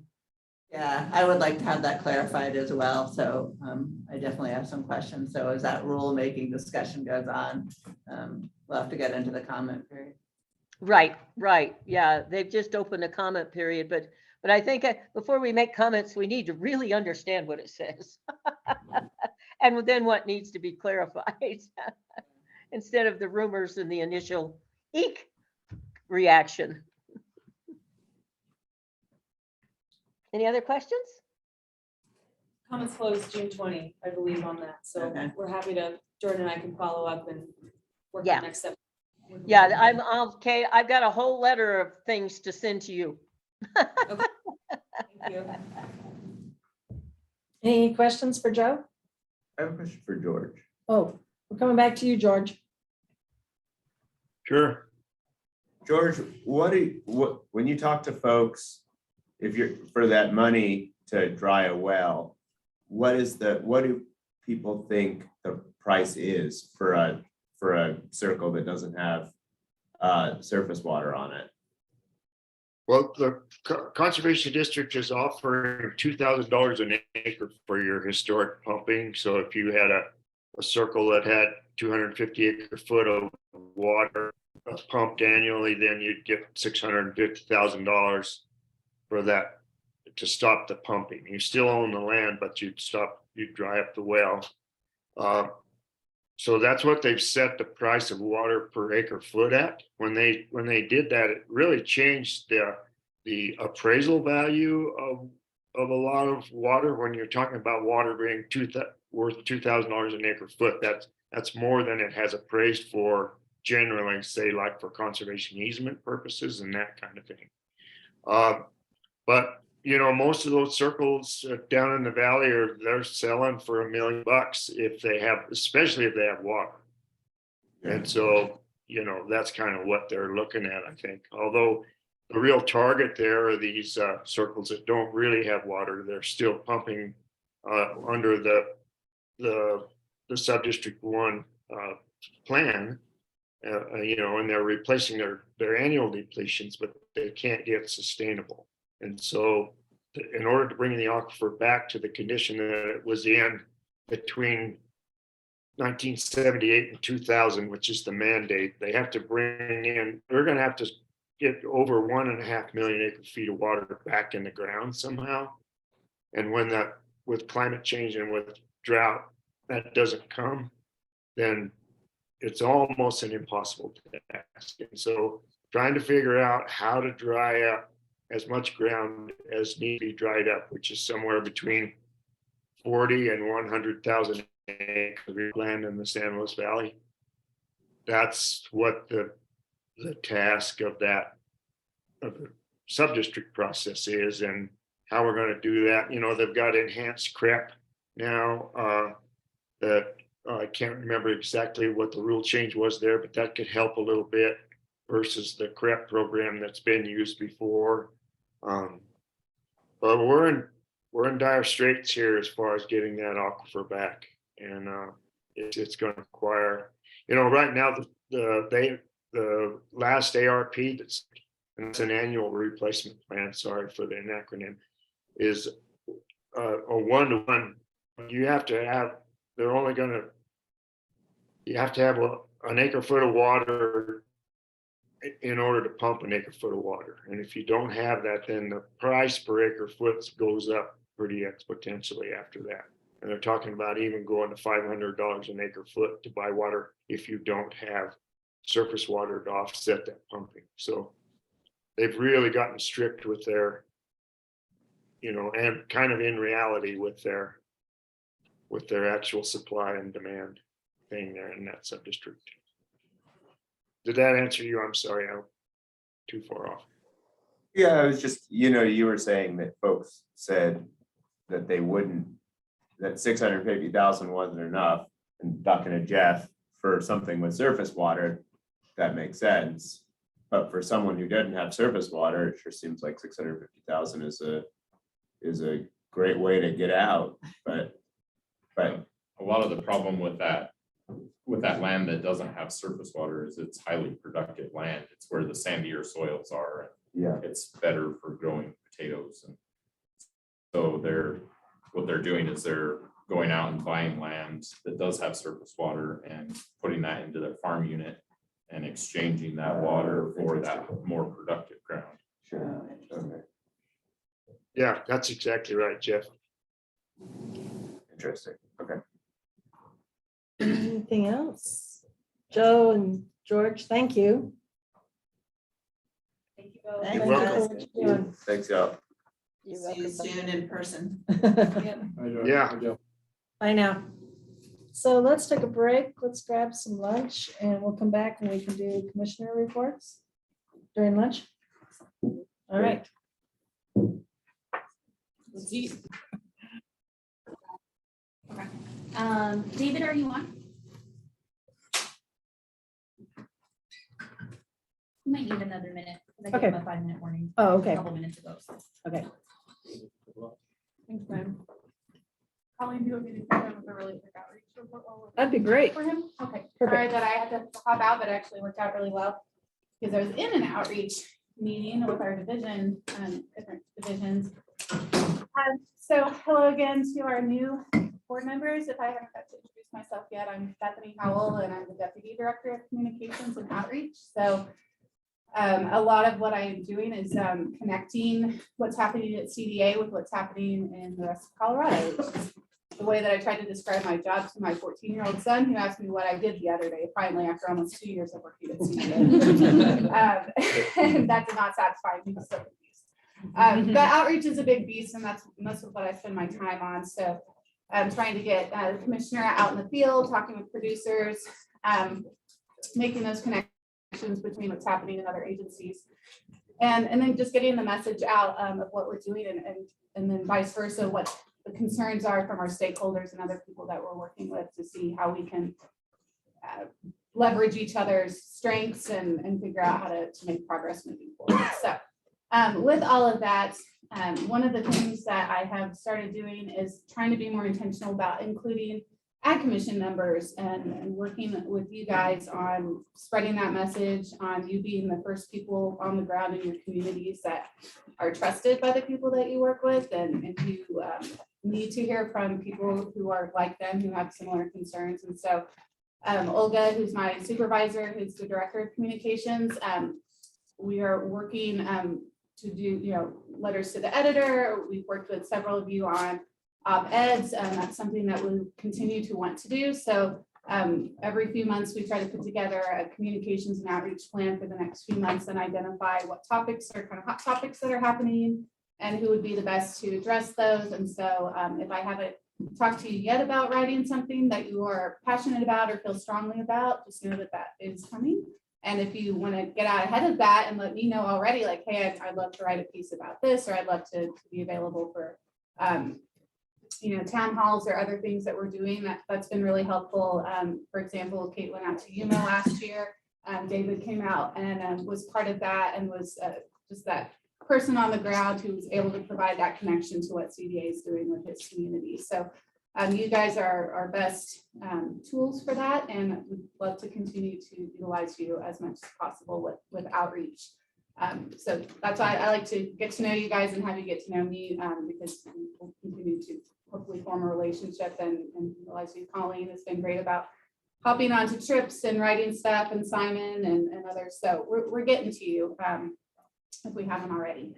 The other thing is that I send out a monthly outreach update. I mentioned this last time, so I just sent the one out for May, and you guys should have been on it. So anytime that you're going to any kind of community meetings, if you'll let me know if you'll be there in a CDA capacity, then I can connect you with other people in our agency who might be there as well. Also would really welcome any thoughts that you guys have as you go to those. That's something that George and Joe have started doing, is kind of writing up just quick thoughts into an email of like, these are concerns that people brought up, and And that's really helpful for the commissioner's office and for us to figure out, what do we need to focus on, what's really happening out in the field or in your communities. So if you have a chance in the midst of everything that you're doing and you're at community meetings, if number one, I know about them, I can help remind you like, hey, what did you learn about at that meeting? What was talked about? So I have this beautiful spreadsheet that occasionally gets updated by other people than me, and I would love it if you feel free to add anything that you're working on in there. And let's see, so we have some things coming up for this next month. I think Hollis and Maggie and some others will be at the Fraser Beef Symposium next week doing a presentation. So if you happen to be there, please support them and heckle as much as you like. I believe there's a drought summit that's happening at History Colorado at the end of the month, and Jordan may be going to that. I got waitlisted, so I don't think we'll be going to that. And then Kate's gonna be kind of moving around the state this summer, and so we'll keep you updated as those plans firm up. We're hoping for something in the Gunnison area if I can get them to get back to me. Yeah, and so I think that's just, and the last thing I want to say for my outreach update is one of the things that we're working on is trying to coordinate outreach across divisions. So we have obviously a lot of new programs that are happening. There's a lot of stakeholder engagement that's occurring. And so in all of our agencies, there's an element of outreach, whether people realize it or not. And so one thing that I'm trying to do is to help support the engagement that's happening with our stakeholders and with our agencies who sometimes see themselves as more regulatory and less of like, hey, I'm not necessarily a community outreach organizer type person, but I'm really trying to shift that mindset to how do we support each other so that we're being proactive, which is one of our core values, with reaching out to our community and addressing what they need rather than just waiting for them to come to us with questions or at that point, probably angry concerns. So getting out ahead of that, and I'm feeling very positive. We just had a really great meeting, which is why I had to step out, where we're starting to ask some of those deeper questions about how do we, work with the human side of ag, which is, let's face it, the more sticky beast sometimes, and even whether is how do we deal with things that are going to affect people's livelihoods and what does that do with them and all of that. So that's what I do, and that's what I hope to continue doing with you guys, and that's what we're gonna do this month. And I just want to thank Bethany as well. She's been doing a lot of support with getting the regional assistant commissioners online and trying to find that kind of balance of utilizing all of you and your expertise as well as the regional commissioners to do that, both that proactive outreach as well as collecting information from the field in what you're hearing out there to help influence department programs and policy as well. So thank you for that. And then just a couple of other things as well. With the end of legislative session, there might be some bill signing tours that the governor is going to be doing around the state. If we're made aware of any that are going to be in your area that are kind of hitting on agricultural topics, we might reach out to you as well on those. And then also there's likely going to be some legislative tours over the summer, and we'll be looking at those. And if there's any ways that we can plug you into those as well, we'll reach out on those. That's great. Yeah, that's a great job. Thank you. Thanks, Jordan. Is David available?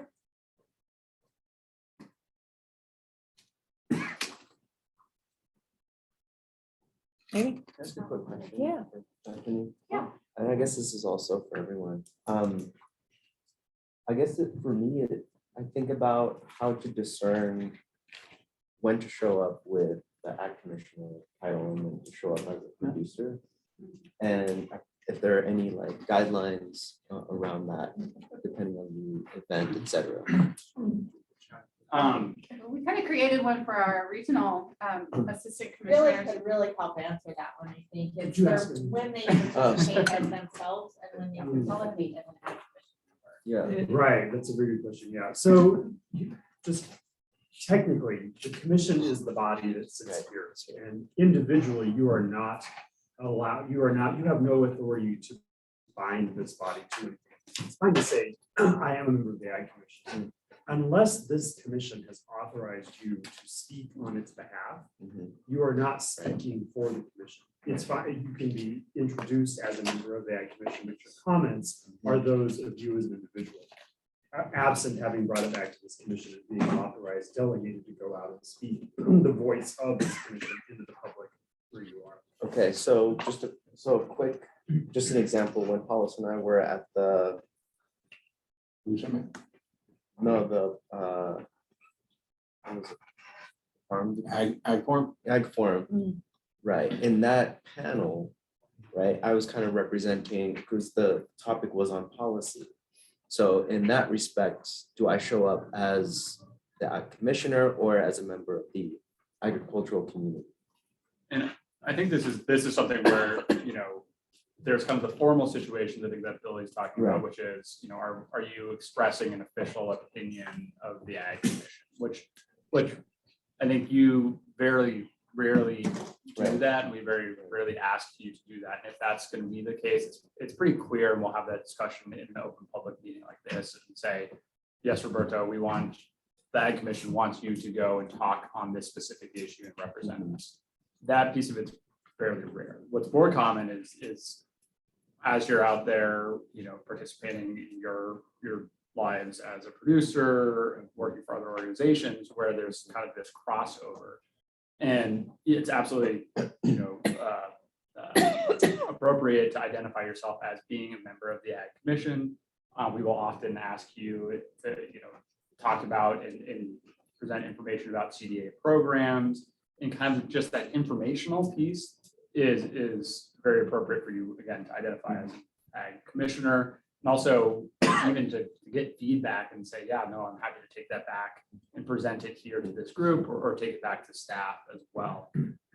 Now, again, you know, I think part of this is, you know, in your job, you know, in your jobs or outside world, you just kind of have to find that balance of whether you feel it's appropriate to identify yourself as an Ag Commissioner in that moment.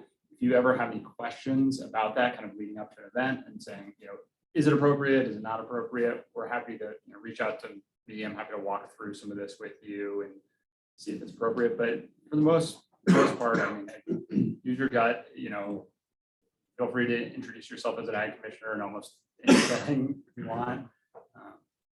Are we Ag Commissioners or are we members of the Ag Commission? You're Members of the Ag Commission. Commission. Okay. Yes, thank you. Yeah. Yeah. There That is is one important. Commissioner of Agriculture. Yeah, unless you think I want to tap in. Yeah. I defeated the Ag Commissioner. I therefore. And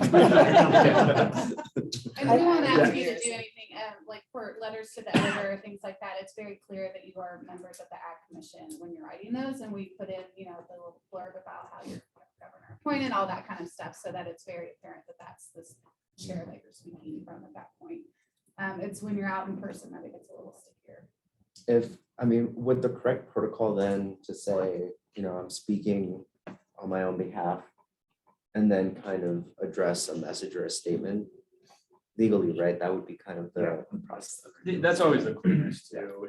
And, you know, we talked about this a little bit, you know, if you're ever like testifying at the legislature on your own behalf, things of that nature, just one of the clearest ways to do that is to say, yes, I'm a member of the Agricultural Commission. However, I'm here today representing myself, and these are my own views and opinions, and then goes and speak.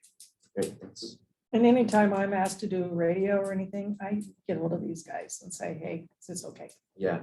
And then they provide me with really good resources to use. Right. Yeah, thank you, Colleen. So for new commissioner or Ag Commission members, as you are approached, or if you are approached to do any kind of media type of interviews or talks, please always contact Olga and myself, and we are more than happy to kind of say, you know, what Kate has been talking about, or Hollis, or anyone, so that our messaging is consistent. And if you don't feel comfortable speaking on a particular topic, you know, you're always open to say, you know, I don't want to address that, or I'm not the best person to address that, but here's someone else who can. And so we can help you kind of troubleshoot through that as well. So I was working on a letter with Conservation Colorado saying the draft rule about conservation having equal standing with that in the BLM. I think it would have more power if I use the commission bio and everything. Can I send you that draft that we Yes, have? if you would, and when we talk about Well, it. yeah, I think that might need to come here if you're writing on behalf of the commission, because the commission hasn't voted on a position for that rule. So I think that's maybe a distinction. Yeah. Yeah, and that's where it is. Like, again, if you're doing something in your bio, you say that you are Yeah. a member of this commission. That's That's one thing. If you're saying you're writing these comments and I am doing it in my official capacity as a member of this commission, we need to talk about that, and that needs to go through our official processes. That's second. Okay. Can I ask one more question? So kind of along those lines, so what is that reversed chain of command? Or what do you see as our way to get information to you or the appropriate staff member? Should it go through Bethany? I mean, is that our initial point of contact, or if there's or what if we don't exactly know who to direct Yeah, a question? great question. There's no one right way. So, part of the reason we have monthly what's that? Oh, sorry. Okay, well, Doing yeah, it. Melissa, well, so part of the reason we have monthly ag commission meetings now is to be able to update each other more regularly, what's going on in the state. You guys all have my cell phone, you can call me anytime. But this is our support team. So certainly like anything legislation, policy, anything political, call Jordan, anything you're hearing, Melissa and Bethany, great contacts to help get it to the right people. So no one right avenue, any of us can get it where it needs to go. And I think when in doubt, the fault is Melissa, usually the communication out. We connect daily, hourly, so she can actually. That's all us talking. And what would the protocol be? So I've actually gotten quite a few questions here in the last month from places that aren't in my district. And as far as I know, aren't represented on the commission. What's the best way to handle that? Yeah, I guess what kind of, like, as a people, needing resources from CDA, having policy questions? Policy questions. Yeah, I mean, I think, yeah, me and Jordan. Forward them to me. Direct. Yeah. Yep, Yeah, you can always direct them to me, and feel free to hand out my work cell phone. You guys should have that as well as my email. You can get that to anybody you want. Yeah. And you guys should feel free to just pick up the phone and call us. You don't need to wait till you're home at the computer. Like, got our numbers. Give us a ring. Perfect.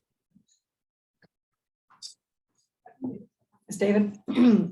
David, are you available to share with what's going on in northeastern Colorado? Yes, had an issue there with my phone there, but yeah, we're finally getting in the fields. I guess we kind of waited this year. Most of the ag guys in general waited for the ground temperatures to warm up to really get started planting corn, sugar beets, etc. We were extremely cold. And then a lot of times kind of the norm out that way is around the 25th of April to start on the corn, sugar beets prior to that. But technically this year, probably around the 28th or so before we saw soil temperatures becoming conducive for that. So after that, everybody just really got after it. Very dry out there yet. We've had a few thunderstorms come across, but in general, very, very dry. Corn is probably 75% planted. Sugar beets are wrapped up the first time, I guess. We hear that there might be some extreme weather out there this afternoon.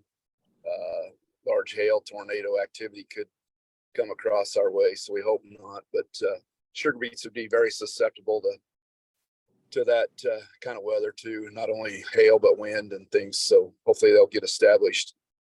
Speaking of the drought, we're still, you hate to say a broken record, but producers are really looking at their cattle herds pretty hard again this year, as well as they did last year, sorting hard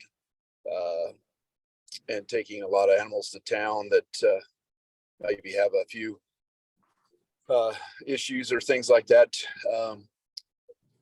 so that they can try to save some grass, which there isn't a lot out there. Subsoil moistures are pretty much non-existent. Even though we had some of that snow last winter, you'd never believe it now. It's just not there in the soil profile. A lot of concerns. Interest rates were raised again. Still having supply issues with some products coming to machinery dealers, supply stores, etc. Again, like I say, I don't want to sound like a broken record, but still concerned of all the rail corn coming into our state. It's taken away our markets drastically as far as corn goes, and hopefully the farm bill moves along here. Some of the farmers are concerned that maybe we won't get our farm bill passed this year, but I know they're still working on that as well. Weed problem that we have out our way too is in eastern Colorado, western Nebraska. It's even reaching into Kansas, or it started kind of in Kansas, working north, is the Palmer Amaranth. We've been reaching out to try to get some various herbicide programs going and things like that to help control that. It's just astronomical to control. It's affecting corn farmers, sugar beet farmers, edible bean farmers, etc. Tried to work on some Section 18s, and unfortunately, none of them were accepted. So it's going to be a very trying year again in trying to control that Palmer Amaranth. Let's see here. I think that's catching a lot of things. Kind of the joke going around out that way about the weather people is they kind of forecast some rain, but it's either gone on by or missed us. So they say they're one person that can be paid to be wrong. So anyway, that's kind of the story out our way.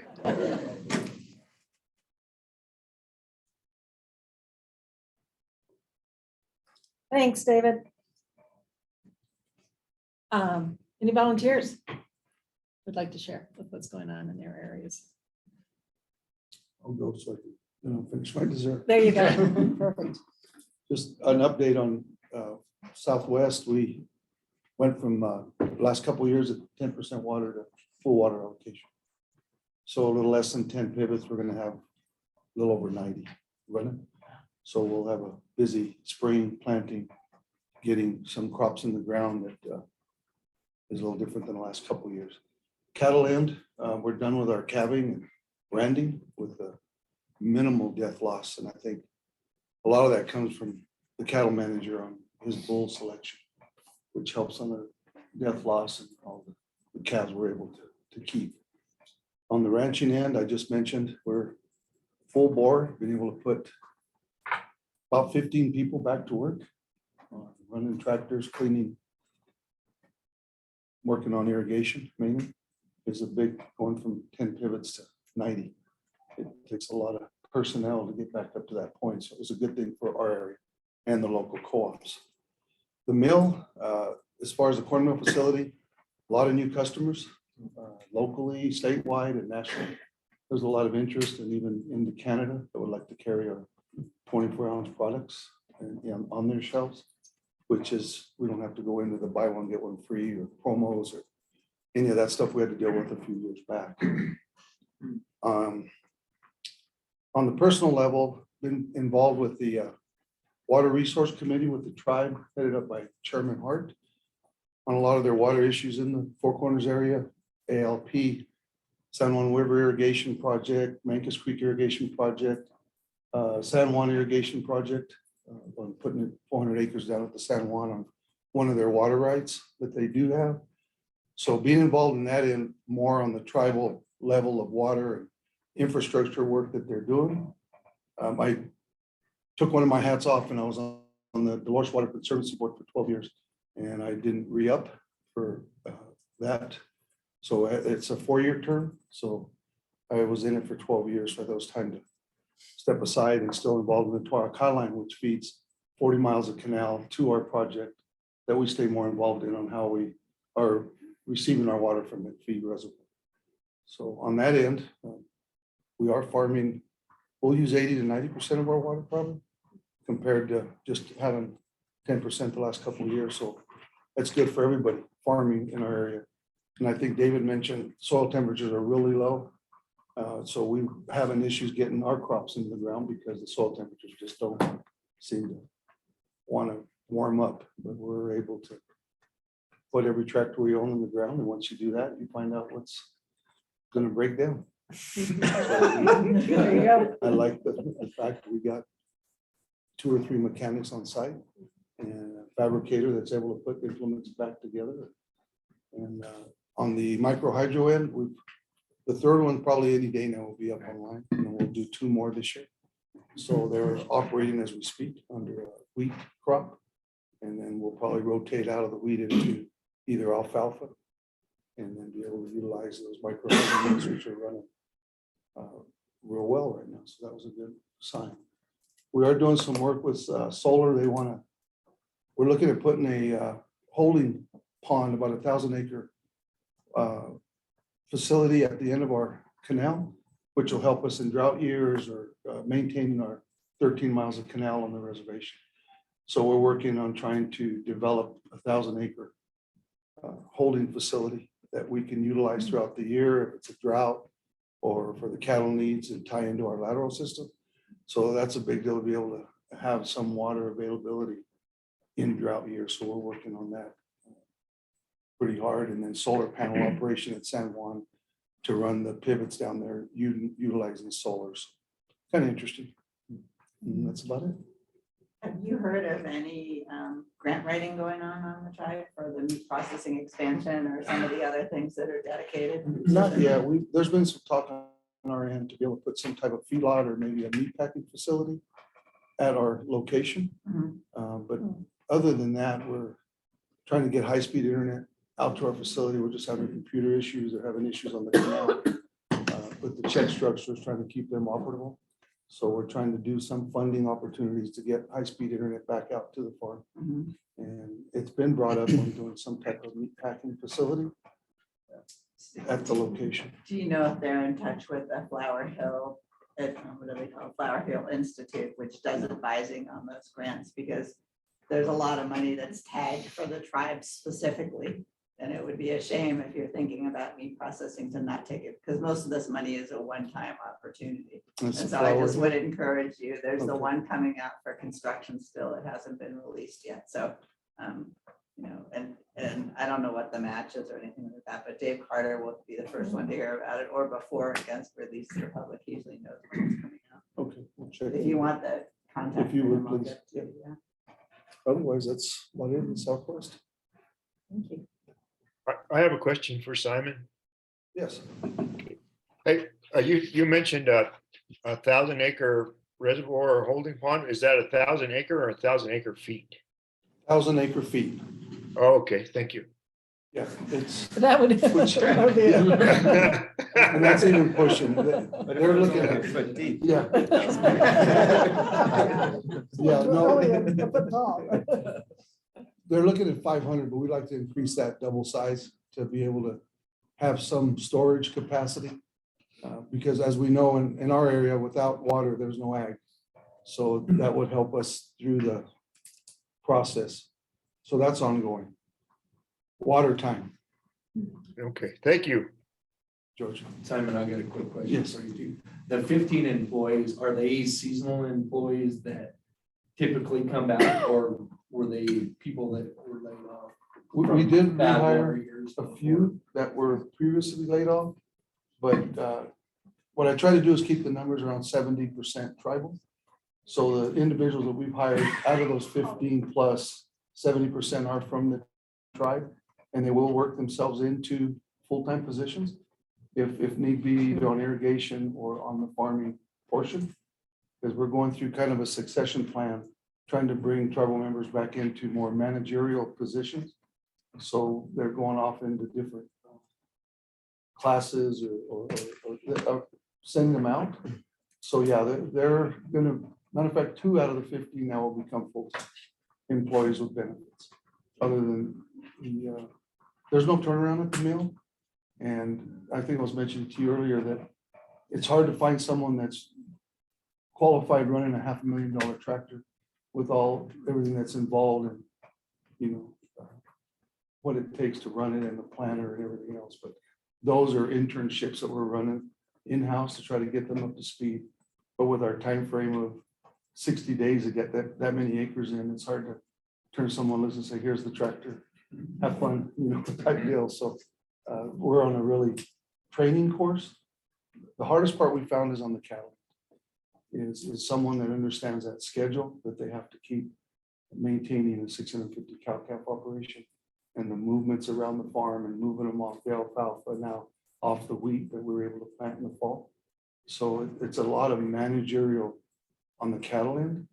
And we're finding that harder to fill than the farming or irrigation or the mill, being a miller, trying to bring some of those up through the milling process. There will be some full-time, I guess, answer to your question, added issue. Roberto, want to share? Sure. Well, we had our first farmers market last week. It's cool to kind of be back in the swing of things. What's interesting for us is looking at the farmers markets as more of an educational opportunity as this whole interest in food systems comes to a head. Specifically now looking at the work doing in the markets division and looking at that consumer, I forget what it was called, like the report on consumer preferences. Remember the title? Yeah, exactly. And engaging that a little bit more. I think we're in a really interesting position to allow people who go to farmers markets to see that they play a huge role in ag and in food systems. So that's been really cool to kind of train the staff and our producers to represent that perspective. We're also really excited for a new project that we started up on our farm to support a former farm worker who is kind of launching his own operation. And we're giving him 4 acres to grow peppers, melons, watermelons, and some cilantro. And so that will be a really good way for us to understand a land access model. I think I shared with you in our previous meeting, but also to actually begin getting people on the farm and turning it into kind of cooperative. So we realized that as we are opening up our land, it's also giving us an opportunity to see, how to go about a land access opportunity or something that is more equitable than just a templated lease or something like that. So looking at different ways that land can be shared is something we're really interested in. We're also trying to figure out how to address the infrastructure needs for the Healthy School Meals for All program and making sure that that money actually benefits local producers at various scales. Up until now, we've seen a conglomeration or a consolidation of resources that have excluded small scale suppliers out of the supply chain. So now that we had this really interesting, Hollis and I were at the Colorado 2 ... event at CSU Spur to look at farm to institution within Healthy School Meals for All and what that means for a lot of representatives from state agencies. I was kind of there also advocating for the farmer perspective. There wasn't a lot of representation from producers. Like I said, it was much more from state organizations and agencies. So, the conversation I think needs to be a little bit more equalized in that respect to say that I'm glad that there's technical assistance for procurement, but there's also material needs that need to be invested into local and regional food systems. So thinking about the new USDA programs, the new $400 million, I think, investment in regional infrastructure, I think has to be part of the conversation moving forward. It's really interesting that, we kind of put the horse before the carriage, so to speak, in this regard, where HSMA started, build up a lot of support. The voters passed it, but we are now trying to figure out how to make it work. And I feel like that's the vote that you all are always in. So I see a parallel here, right? To be like, okay, we passed it, now how do we actually make it work? And how do we make it equitable and have a beneficial impact? So I'm kind of doing both approaches to see what I could do with what I built at the Food Hub level, but then also using that as a framework and provide some thought partnership and some guidance to whoever comes into a technical assistance role for HSMA. Let's see. We're starting to see, so The food pantry assistance grant, I think, closes today. It's, I think, $3 million for the next 5 years. If not, it's okay. But food pantries, still continue to benefit from this program, the future of which is a little uncertain. So we're not sure if this is going to continue after this this round of funding. But I still believe that it's a good model that needs to be explored so that we begin to see food access in a much more sustainable way, maybe informed by the community food access program to build up that pipeline of funding, or I guess pass-through funding. I kind of think of it from food pantries to producers. One thing that I do want to present is maybe there's a way that we can provide funding directly to producers, very similar to an LFPA grant, so that they can grow for food access initiatives. That's kind of a slight turn in how we allocate capital, but I truly believe that if we begin to support our farmers almost as a contract to grow food for communities that experience food insecurities, is one way that we can build food resilience while also addressing food access. So looking at that, I think is going to be interesting. Speaking of LFPA, there is a new LFPA Plus program. I think, Catherine, if you're privy to that, we might apply for that as Emerald Gardens. For me, it's going to be interesting to see again how that can be a model for cooperative agreement payments to farmers to grow food for the community.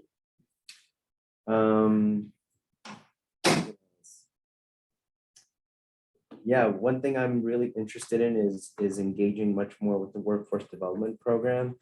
What's the gentleman's name? Aldo. Yeah. Aldo, yeah. To see, he has experiences and connections already in Adams County, so I really want to connect with him on that level and see how I can support or be much more of a liaison and connect more producers to this program.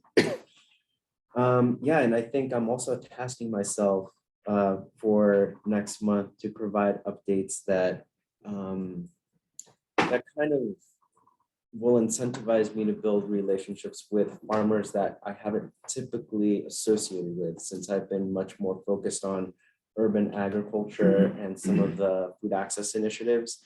I mean, there's a ton of farmers in my region that I haven't really been able to develop a relationship with, particularly because of some cultural differences, scale differences, and production differences as well. So I'm really hoping to figure out how to navigate those conversations, and maybe ask Bethany for some thought partnership around how to create an event or something that can more closely bring community or producers in my community together.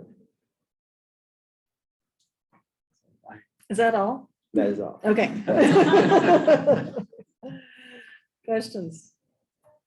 Elena, I see you're back on the screen. You want to tell us what's going on in your world? Oh my gosh, everybody, you're all so amazing. I'm just like, so amazing work everyone's doing. Thank you. Sorry for having to step out like that, but I don't have really that many exciting things to share. It's mostly just personal stuff. Just done lambing, so that's fun, and off to some wool shows soon. And Colleen, I have to say thank you, because you're already getting me new customers on my website. So it's so sweet of you. My sister-in-law is an avid knitter, and I did my research on new people, and I saw yours, and she's already yarn from you, and I feel like I need to bring her out to meet you when she comes to Colorado. She lives in Florida, but my sister-in-law knows you better than I do. So she said, Yeah, she was so sweet. She reached out, and I was like, oh, that's so wonderful. So I just wanted to thank you for that. And yeah, honestly, like I said, I don't have very many exciting things, just personal stuff. My daughter turns 1 today, so I'm gonna go and have a little dinner for her, and then just trying to resolve some. This is very personal, so please, don't judge. But this is why I couldn't make it. But trying to get me and my girls out of a really dangerous situation with my ex, and yay, I think we made it, so we're good. And other than that, just working on, trying to get the crops growing and everything like that. And I did share the First Southwest Community Fund, which I'm not sure how much funding they get through CDA, and I'm gonna have to ask them, but they are having, I think it's something we should definitely be staying tuned to just for our communities, because they're expanding their boot camp program so that they can basically offer business classes outside of the Valley to young entrepreneurs, specifically women and especially women of color. And so I think that's really exciting. And so just trying to help them kind of expand their programming so that other people can qualify. Mentoring for they have a boot camp, the Rocky Mountain Microfinance has a boot camp right now going on in Trinidad. So mentoring for them. And I know they also look for business people who can mentor and stuff like that. And so that's been interesting, kind of seeing, it's kind of fun to see somebody get their business off the ground, especially these rural businesses, because they're so important to keep our communities vibrant. So honestly, that's it. Nothing exciting, but you all are amazing. And thank you for being understanding about me not being able to be there in person and be there the whole time. Absolutely. Thank you. Thanks. Who else? Catherine? It's been very nice over in the Grand Valley. We haven't had some of the heat, shock waves that we usually have. It's been a steady 70 degrees, once in a while falling back down into the 60s. I think we're probably a little behind on first cutting, although I did see somebody who must have been desperate for hay cut his field and do that, because we definitely are running short and everyone's talking about when the cows can go to their mountain permits, which probably will be delayed for quite a bit of folks, including myself. I have found some additional spring pasture that I'll be moving the cows to on prep Thursday. I'm done calving as well. I had my last late calf 2 weeks ago. Right there. I am joining a climate smart ag project with the American Grass Fed Association called Growing Grass. The proposal was put together by a group called The Other Half Processing, which was looking at increasing rancher revenues by using some of the byproducts from regeneratively grown cattle. And it expanded into a project that is aiming to reward regenerative farmers and ranchers for their efforts financially by making markets for their products and creating direct incentives for additional people to add regenerative practices to their operations. And so we haven't got the contract signed for that grant, but it is a $35 million nationwide project. We have people on our that are going to be contract workers for it from Massachusetts and quite a few from UC Davis. And so we'll be conducting a lot of surveys, so prepare to hear from me on asking people what they're doing and what they're interested in, and where they think incentives would make a difference. And I'm very excited to move forward with that project. But in the meantime, I've been helping a lot of people with grants. I started a grant writing and marketing company myself with my daughter, and we're super busy with all the federal money that's coming out. So I'm writing, I think, 4 local meat processing expansion grants for people, both 2 in Colorado and 2 in Utah, and then various other, and yeah, the LFPA plus. I'm working on one that I'm involved in supplying cattle again to the food banks. We got a large funding or a large cooperative agreement in the first round, and we want to continue it. And we've also been talking about how is this going to continue after that federal money is gone. So one of the ideas that we've come up with Community Food Bank is they've changed their bylaws and got their board of directors on board to offer a mobile market. And so we're going to do sort of a pay what you can model. And so the people who can pay more, and there'll be local product on this wagon or bus or however we decide to move it around. And then what people can pay for it will support people who can't pay for it. And so we're hoping that we can expand that across the county and maybe keep some of the food assistance going community-wise and not depend on grant funds all the time. So that project has some funding and we're moving forward with that. I think all the fruit and all that, we haven't had any major freezes, just one little scare, it didn't get that cold. The grapes have now bud burst, and so they look good. They're not too worried about getting any freezing at this point either. So agriculturally, everything looks good. The Colorado River's up, but not roaring yet. There's red flag warnings at all the boat launching places because they are worried about, people going on the river not really prepared. They're not recommending tubing at this time. Kids are out of school, so some nervousness about the use of the river. But hopefully everyone's careful. And that's about it. Yeah, so down in our region, potato planting is just about to wrap up. We'll actually finish tomorrow, but a lot of the neighbors have finished up, and then there's a few that'll trickle in after us. All the barley's been planted. Everything's starting to look green and come along nicely. Potato supply from last year is still pretty good in our area, which is really nice because the rest of the country is down on potato supply. So hopefully our local guys can benefit quite a bit from that. So there's a lot more barley being planted this year than what's been planted in the past, just because of the prices and just the demand for it. So which kind of puts a hurt on our aquifer situation. So, but the river is running very strong, and the canal systems are running really strong right now, which is good. And there's going to be quite a bit more come down. So we're about halfway through our runoff season right now. So we should see a fair amount of water come out, and we should be net positive for our aquifer this year, barring any really dry conditions this summer. The weather down there looks like it's going to turn wet here for the next couple of weeks, which will be really nice. I don't know what that means for our Sahara Desert down there, but and maybe we'll get a couple inches over the next 2 weeks. That would be really helpful. Some outreach things that are happening. I've got a CSU grad student tour that is going to come to the farm and to the warehouse. So Bethany, I love education and outreach, so sign me up anytime to give tours.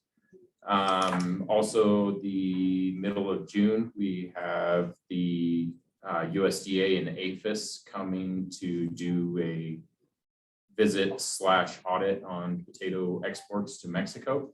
So they're going to be touring our facility and going through our books and things like that to make sure we're in compliance with the new export rules to Mexico beyond the 26-kilometer portion and within that 26-kilometer portion as well.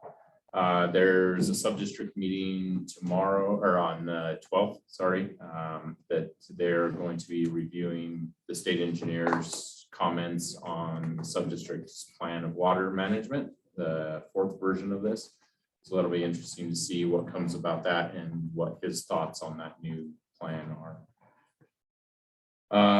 And then something personal level, my wife and kids do a backpack program for a few local schools, and they're wrapping up the last couple of weeks of that. And so we figured out they've done a little over 80,000 meals in the last 4 years for kids. So in our community, so it's been a good project for them. It's awesome.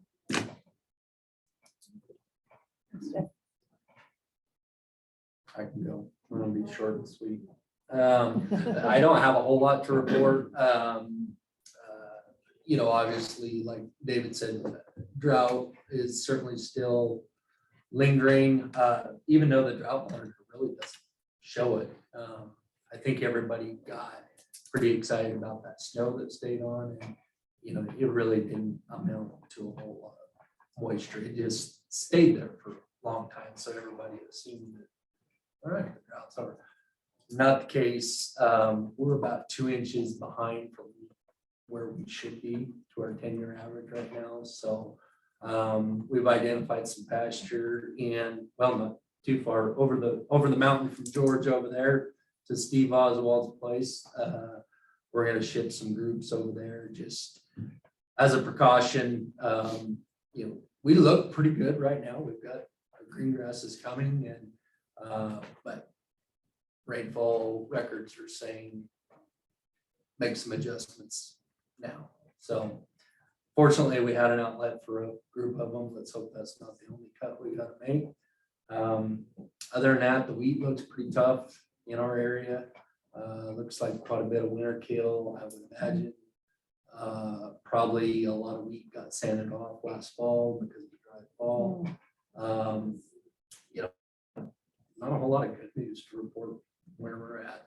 I guess something that I should put on a radar, the fact that the drought monitor isn't picking up, some of these things. There's some problems with our monitoring systems, and we talk a lot about climate resiliency and studying all the impacts of climate change. We don't even really know what's going on out there, and I don't know where those discrepancies are in those data sets, but there's some pretty big holes in this state. I talked to 2 people this morning that are, they're getting ready to send cows to everything. And you look at the drought monitor, it is not telling that story. And I don't know if it's a discrepancy in rainfall that's falling, that's being caught by these climate sites, but isn't actually making it into the ground, if it needs to be a soil moisture monitoring thing, or, I don't know, but, with all the climate money that's being thrown around, I think, we need to get back to some of the basics, and you really can't manage some of this stuff without it if you don't have proper monitoring stuff. So, sorry to get on a soapbox there, so, but, no, everything else is going good. Calving's cooking right along. It's great to calve on green grass, and let's just hope it lasts for a little bit. No complaints there. The prices are great, so everybody, that's what'll be the toughest part of getting droughted out again, is we finally are getting to some commodity prices that guys can be profitable, and it just hurts that much worse selling cows that are gotta be worth a lot of money. Sell high, buy low. That's how I make it up on the volume. So, nope, that's all I got. Kirsten. Cool. Yeah, great crop as far as fruit is concerned. Close to a full peach crop in the aggregate. I think some geographies and some different varieties maybe got nipped here and there, but pretty good across the board. Relatively strong cherry crop that we're seeing. Apple crop, at least for us, is pretty mixed, but I think it varies depending on people. Apples are biennially producing, and a lot of people had a very big year last year, so many of us are looking at a huge crop this year. Or they can be biennially producing, unless you know sorcery. Most people are anticipating, based on anecdotal surveys, most people are anticipating going to the market with slightly stronger prices, looking at about a 20 cents per pound increase over last year.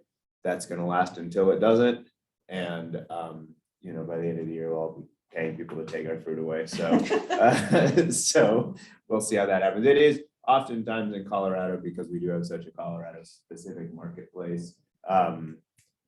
Not exclusively, but a lot of our fruit does stay in Colorado.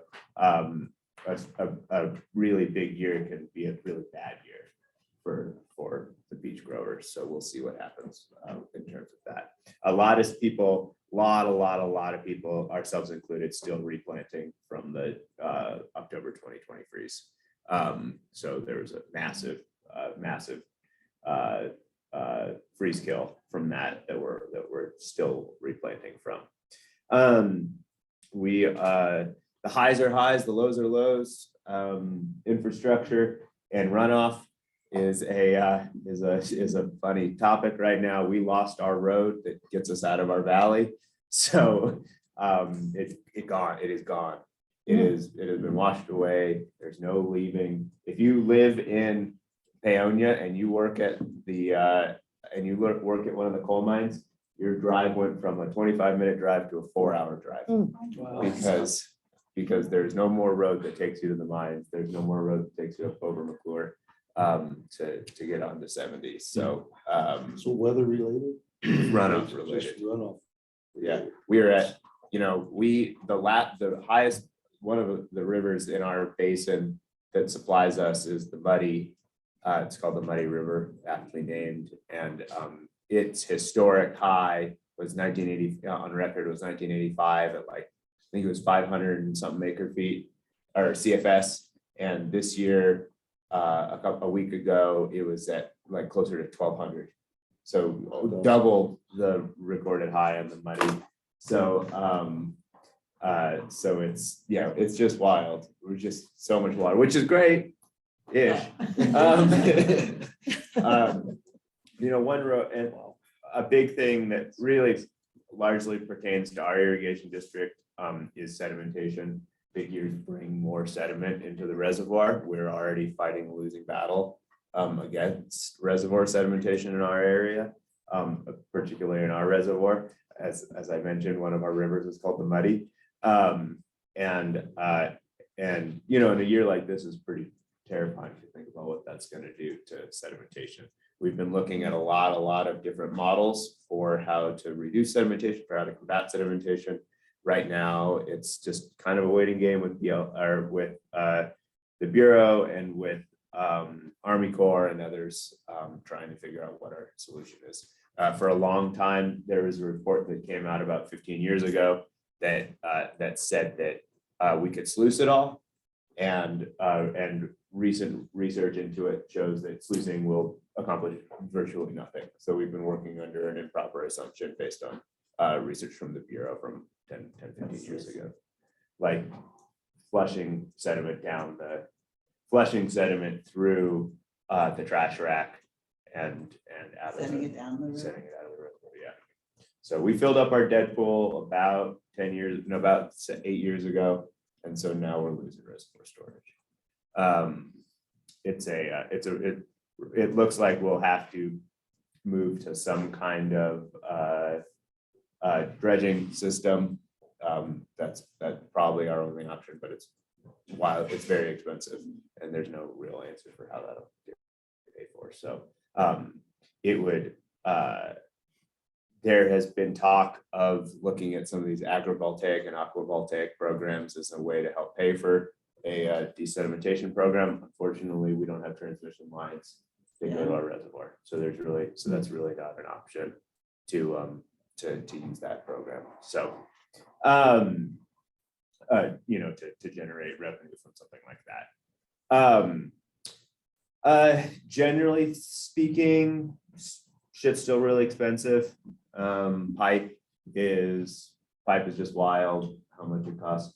You go in, you don't leave the irrigation supply place for you get a 3-inch tee and it's $50. It's like it's unbelievable still. So I think labor is also gone up. I think most people are managing it pretty well. Overtime, implications of overtime at 60 hours this year don't seem to be hitting people anecdotally. People seem to be managing it pretty well. I think going into next year, it'll be some interesting conversations. At least that's in fruit country. When you get down to sweet corn country, I think they're looking at a little bit harder. They're having a little bit harder time managing with the overtime rule. But I don't think it's driving anyone out of business right now. I think people are managing it. So for this year, we're doing good. Our guys at least seem like they're doing well. And like I said, I've been trying to get them enrolled in programs for health, for dental, for vision, having a little bit of a hard time getting the ball rolling on that. But so far there was a slow point in getting folks through the consulate in Mexico, but that seems to have been cleared up, and I think most people have their full crews online. I guess anecdotally, at the Colorado Fruit and Vegetable Growers Association meeting, there's this like clean diesel program, that's the annual meeting. And I have, which is like, you punch a hole in your tractor, in your diesel's engine, and they pay for 45% of the cost of an electric tractor. In orcharding, we are like weirdly, we would be a good, we use smaller tractors, we use large, mostly under 100 horsepower tractors. And we would be well situated to adopt electric tractor technology, especially some of the self-driving electric tractor technology. And shockingly, a lot of people are really interested in it. That said, I don't think anyone's willing to punch a hole in their diesel engine and anticipate waiting 8 months to 3 years or whatever for an actual electric tractor. No one So, wants to be the first person. yeah, well, I think it's, you go online and there's a couple of firms that make orchard specific electric tractors, and there's very little like firm information about when you're actually gonna get it and everything. But just for the department and all this talk about electrification, I think in terms of orchards, as you look at things out there, there is an appetite across production to look at, that are curious about some of these. Do they feel like the technologies. technology's there to make that investment or to be an early adopter of it? I think that there are quite a few people that if there was an electric tractor sitting on a lot somewhere and they could trade in their diesel and get 45% of that electric tractor paid for, they would do it tomorrow. I think that the reality that the problem is that there's not an electric tractor sitting on a lot anywhere. And people probably aren't going to be replacing their, people are probably going to start triage, right? Start at the bottom, trash the tractor that they were on the verge of trashing anyways. And instead of reselling that, they would trade it in for an electric. So the whole agrivoltaic thing, I'm not much of a conspiracy theorist, but I'm convinced it's a conspiracy. I don't know where it came from, but all of a sudden, everybody and their grandma's talking about agrivoltaic, and they want to put it over orchards, and they want to put it over vineyards, and they want to put it on everything. And I don't know where they got that idea, but it's a bad one. Well, no, it's not. I mean, we're looking at it for shade structures over feedlots. Yeah, I'm being a But- little cheeky. But the one thing that I agree with you is the remoter areas where it's maybe more appropriate to put the large scale projects aren't near transmission lines. Yeah. And so there's a disconnect about where you can put them and where you can access the infrastructure needed to put them. Yeah. And so it's putting them in what people consider, more residential rural spaces where they get complaints. Sure. Well, and I think there's people are trying a lot of things, including, building trellis systems to put it over orchards, and that's going to be a weird one. But I do think that there's a lot of appetite in our area and across the board for people. I'm seeing a lot of people interested in upgrading their coolers, a lot of people interested in upgrading With pumps solar, yeah. with solar, just not like large scale commercial projects or projects that are going to cover on farm needs. And I think that there's a huge appetite for that. And I would say that any programs coming out of CDA or the state that are going to assist with that are, some good targeted marketing on that will hopefully yield results. So, I think that's it. Oh, I guess last thing is, rumor is that there's the Southeast got nipped, that crops across the country are beach crops across the country there may be market opportunity if we can figure out trucking opportunities. So we'll see. If you can figure out your road. If we can get out of it, if we can get out of it. Yeah, totally. Start with infrastructure. Hover tracks. Hey, you thought agrivoltaics. Yeah. Okay, well, first of all, I listened to Jordan and Bethany and Hollis and Kate and Jennifer and the updates, and I'm just in awe of what the department's doing, just in tremendous awe. And then I listened to all of you and what's going on in your communities.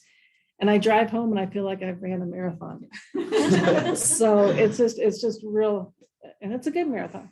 I came out well at the end of the race, but I'm just in awe on everything that's going on and everything that's transpiring. So kudos to everybody. Confirmation was real interesting on 420. and walking past City Park. You know, so we do live in Colorado, that's for sure. In our area, the ditch riders are filling the lakes. Last night, we had a storm that both Kent and I said we have never seen anything like it. Hail, wind, lightning, and constant thunder. I mean, it's just this morning at 5 o'clock, you could still hear the rumbling. I don't know the size of the hail because we couldn't see out, and maybe we didn't want to see out. Our barley's up and is looking good. Everything's sitting in mud today, surprisingly. The hail was good enough, it broke my rain gauge, but I think we got an inch at our house. And at our another location, I think we got 1.5 inches. Now we did talk to a couple neighbors and they felt their wheat was already in the boot. And so they could have lost it last night in the hailstorm. So it's just, you know, I'll know more when I get home after Ken's talked to people, but just a really interesting storm last night. Never seen, and that's not exaggerating. Both Kent and I said we've never seen anything like that. And I thought for sure our windows were going to break. That's what we saw when we were driving in. Yeah, here you saw Pepler's house. Yeah, but besides that, you know, it's in mud today, so that's a good thing. We feel good about that. CREP has been a real big buzzword in our house for the last week with Kent's involvement. I don't know if you know this or not, but they took the tour. They took administrative and they visited Brett Rutledge's place in Yuma, who is a former member of the commission. And Ken asked me this, and I didn't know about this. He said they saw sand turtles out there. I know, that was my reaction too. I did not think, I thought sand turtles were a beach thing, but in Yuma, Colorado, Yuma and Ray. So he thought that was kind of interesting. But we just keep moving forward. Like I said, we replanted a alfalfa hayfield yesterday, so rain and everything came at the right time. When I left this morning, looking at our wheat crop, looked okay. I don't think we got stripped. I think we planted just a little bit later than some people did. So I think that was a, you know, benefit that Kent was gone and couldn't get on the tractor. As I've told you guys, sometimes he's dying to get out there in the field and he can't. So I think it was a real plus for us, but we just keep moving on and look forward to having you all come in a couple months to visit our area. And that's what I have for today. So Kate and I were talking about brainstorming with items for the WIGS program. But with the time, we probably ought to table that. What's your thoughts? We do have some time on the agenda. We don't need to take it, but I think if there is interest and if you're okay with it, Colleen, we could even just take, 5 minutes or so just to reflect on kind of everything we put on the table today. Yes. Get a gut check from you all. Do you like where we're headed? Is there anything we're missing that we should be considering? This is the key window for our planning for the next cycle. I think we'll have our June meeting. We will have one more meeting before we finalize our sort of pitch for legislation, for budget, for strategic plan. And then, of course, you can always reach out in the interim. But, if you're willing, Colleen, and we want to take just a couple minutes, I would love to hear your reflections on the direction of the department and anything you'd like to add where we're going. I want to add too that the conversation this morning was amazing, and so if we could spur from that would be really good. I guess one piece, and this is just brainstorming, thinking about, but you're talking about the difficulty of people being able to understand the literacy piece of it. I'm wondering if you could target internships at the different colleges and JUCOs across the state of Colorado to get intern students to come out to help with that kind of time thing and make it a win-win. Especially if there's any the literacy programs going on. Well, I mentioned our guys' issues with literacy, but I failed to mention my issue with literacy, which is that this time of year reading is not reading emails and press releases and news releases. It's not nice because I might as well be illiterate. So, I do think that that would be my commentary. It's like, it's so great. And when I would work for Farmers Union, I felt like I knew everything. And I thought when I left Farmers Union, I would continue to know everything. And it's amazing that I don't. But I do wonder, you know, I think it's the perennial issue of how does outreach reach people and how do you make it work? And, you know, if it had, you know, if you were polling me, I'd say put ads up on Duolingo and on YouTube, and that's how I would see everything. But it's, but you know, past that, it's a real nut to crack, how you actually get this information, whether you're hiring, whether you're talking about program or grant opportunities, you know, how you get it in front of people's faces is a tough deal. Do you think there would be a problem with trust issue if an intern came up to your guys and started asking them questions to get them enrolled in some of these problems? It all depends on where they're coming from. Yeah. Because I think that you'd have to sort of have a trust Relationship. factor there, yeah. Yeah. You know, there were some folks doing outreach on the west side that burned a lot of bridges with producers and in some cases with farm workers. And then there was there was a woman that was Catholic and told all the workers not to get a certain vaccine that was at, you know, the day that there was a bus that came out. And so, you know, there's issues, you know, you just got to be careful. But then there's also but then there's trusted organizations, and I think universities would be one, and I think that other organizations would be one. I think it's a very nice idea. So. And, you know, as we work through with all this federal money that's pouring in, what I always tell people, I'm like, this is not going to be normal. It's like we have to make it so and build all of our projects so they're sustainable after this money goes away. And you have to keep that in your mind when you're applying and when you're developing your programs, because you don't want to hit that cliff in 2 to 5 years when you run out of money and have all that money really go down the drain with any infrastructure you build. So that's one of the first conversations I have with people as we're doing this, is we have to build this sustainable after that money's gone, and how do you think we should do that? And I think that's true for the department as well. I love the direction the department's going. I'm so excited about all the new, especially building some markets for the regenerative, because I think that's the way to really encourage growth in that region, is to make their products more valuable. The other thing that the upfront costs we have to address, because, you know, getting a loan on the expected increase in the market value of your products really isn't possible in most cases. So somehow we have to fund their startup costs and, you know, change their equipment or whatever they need to do a better job for the environment. And that's one of the things that we were talking about. It's like, what kind of upfront, you know, costs are we looking at? And is it going to be worth it in the market later, and sort of look at both ends of that process?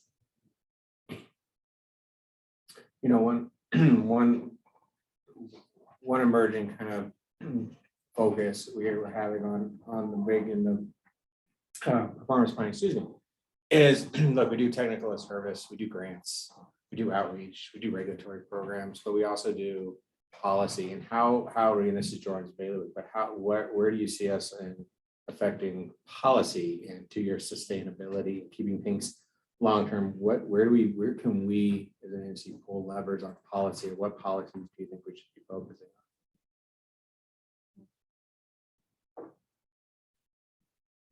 on?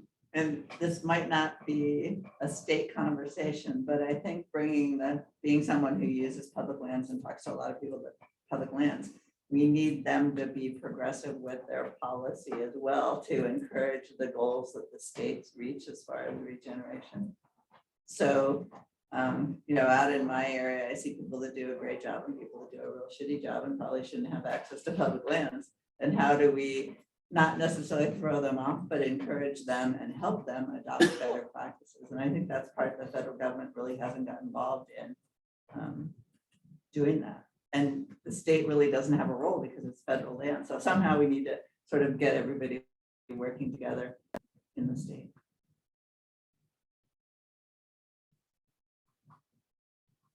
I do think that, to Catherine's point, that there's a big, right now, it feels like almost everything we're doing, whether it's labor, whether it's water, whether, you know, all these things, there's an interface between state and feds. And that I think policies that are helping to lubricate or helping to the state to help advocate on federal issues or whatever Yeah. are pretty critical.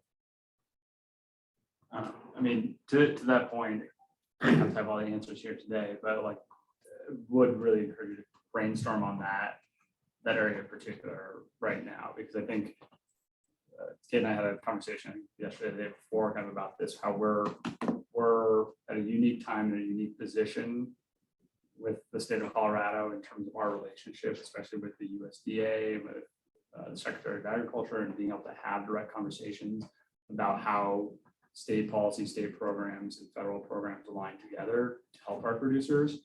And so I'm desperate for more information on how we can make things better. So please do if you have ideas, if you're hearing ideas out there, please do bring them to us. We have very receptive federal partners right now.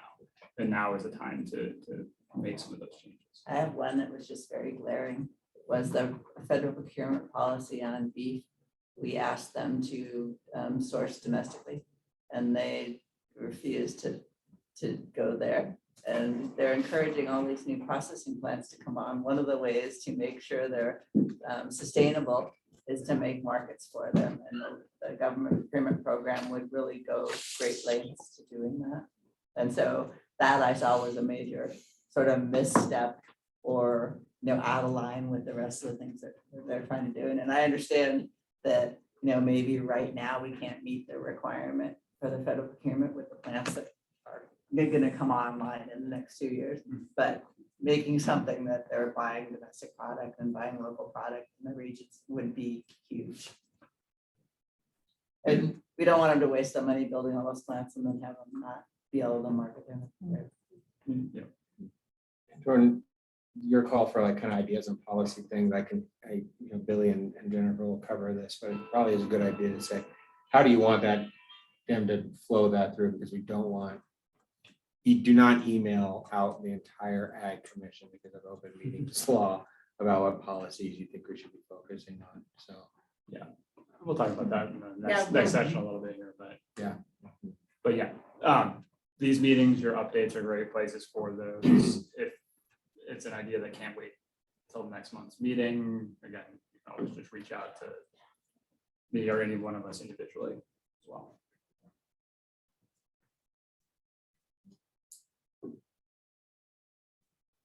I think in my commentary, I failed to say what a great job. I It know. does seem like things are, this was an incredible update to hear. All the positions you guys are hiring. I laughed at the Colorado River position. It's authentically great. The markets position for I signed up for the STAR program and I was like, this will be funny. And now it's gonna have an actual engine behind it. There's that's really exciting. So thank you. And thanks everybody. Well, please keep, keeping us in check on that, because as we build, we might have great ideas, but if it's actually not working on the ground, let us know as early as possible. Or if it is working, we can do more of that thing that is working. So I think the marketing end, we do have 10, I think actually 9, almost 10 partners on board for STAR, and we're working out kind of the trajectory of that relationship. But the idea is they'll become, the buyers. So it's not our grant that's sustaining this. It's because you got a great market opportunity with companies. So let us know how that's playing out for you STAR participants as well. Something I've been wondering is, through NASDA, I'm guessing there's a lot of Department of Ag across the board conversations.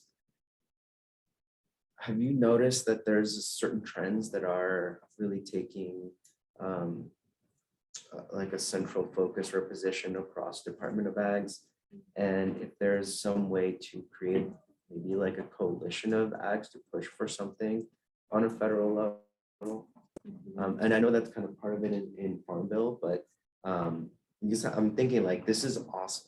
I'd love to see how often some of these conversations also pop up in other states.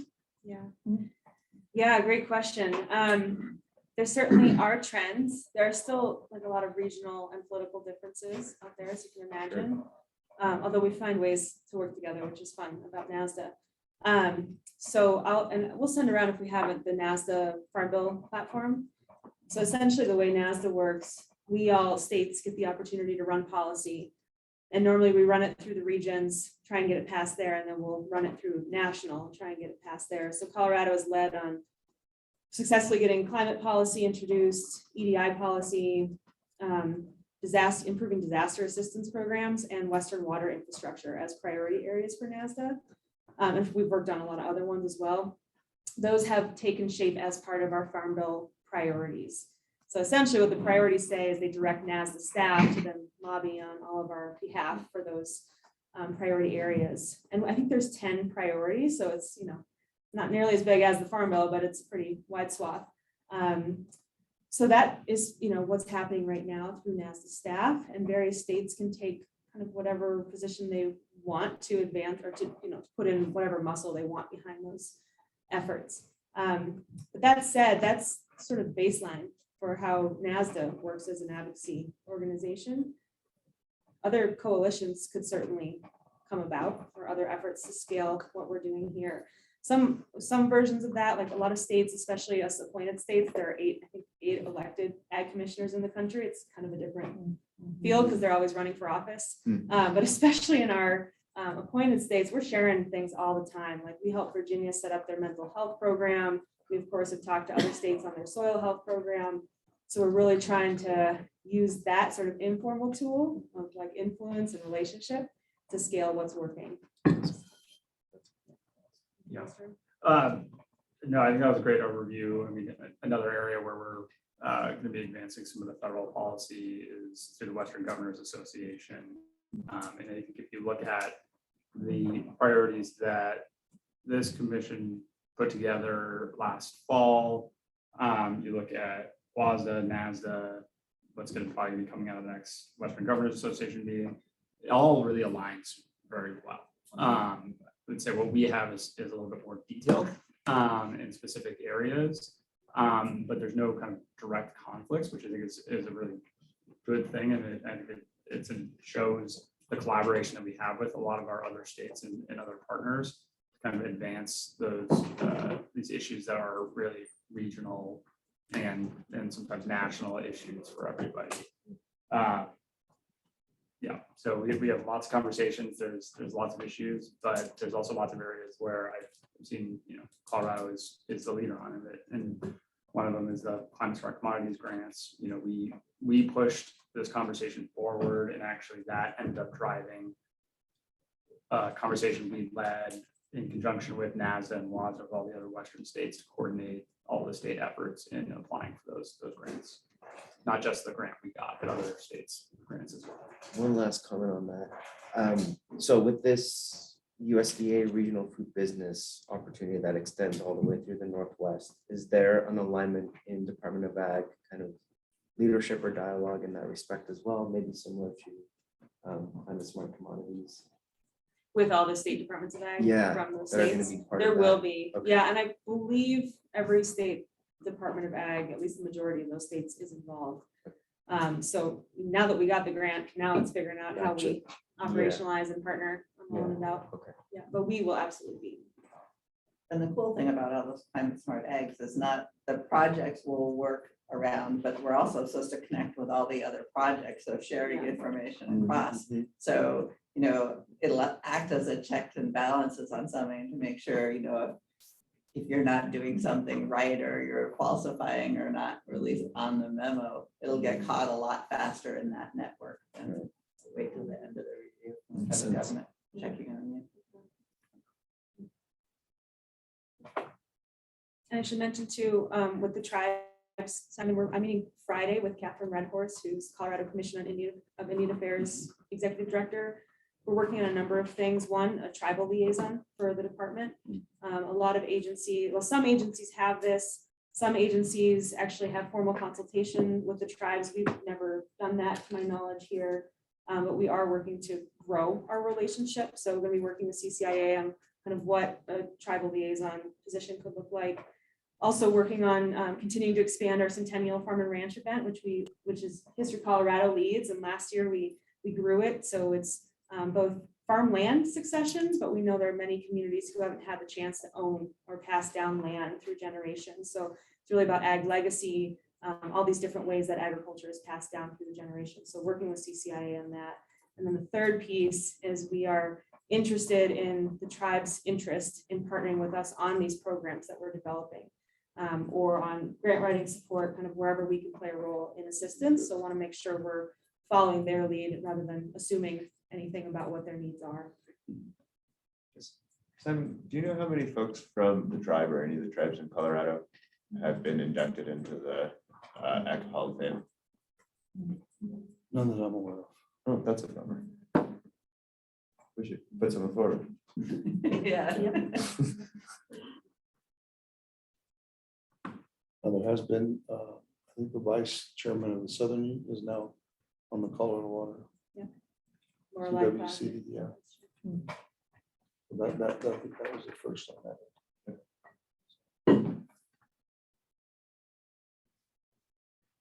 Good thoughts? Thank you all. Thank Appreciate you. that. We have a great group. I have one thing real quick. Yep.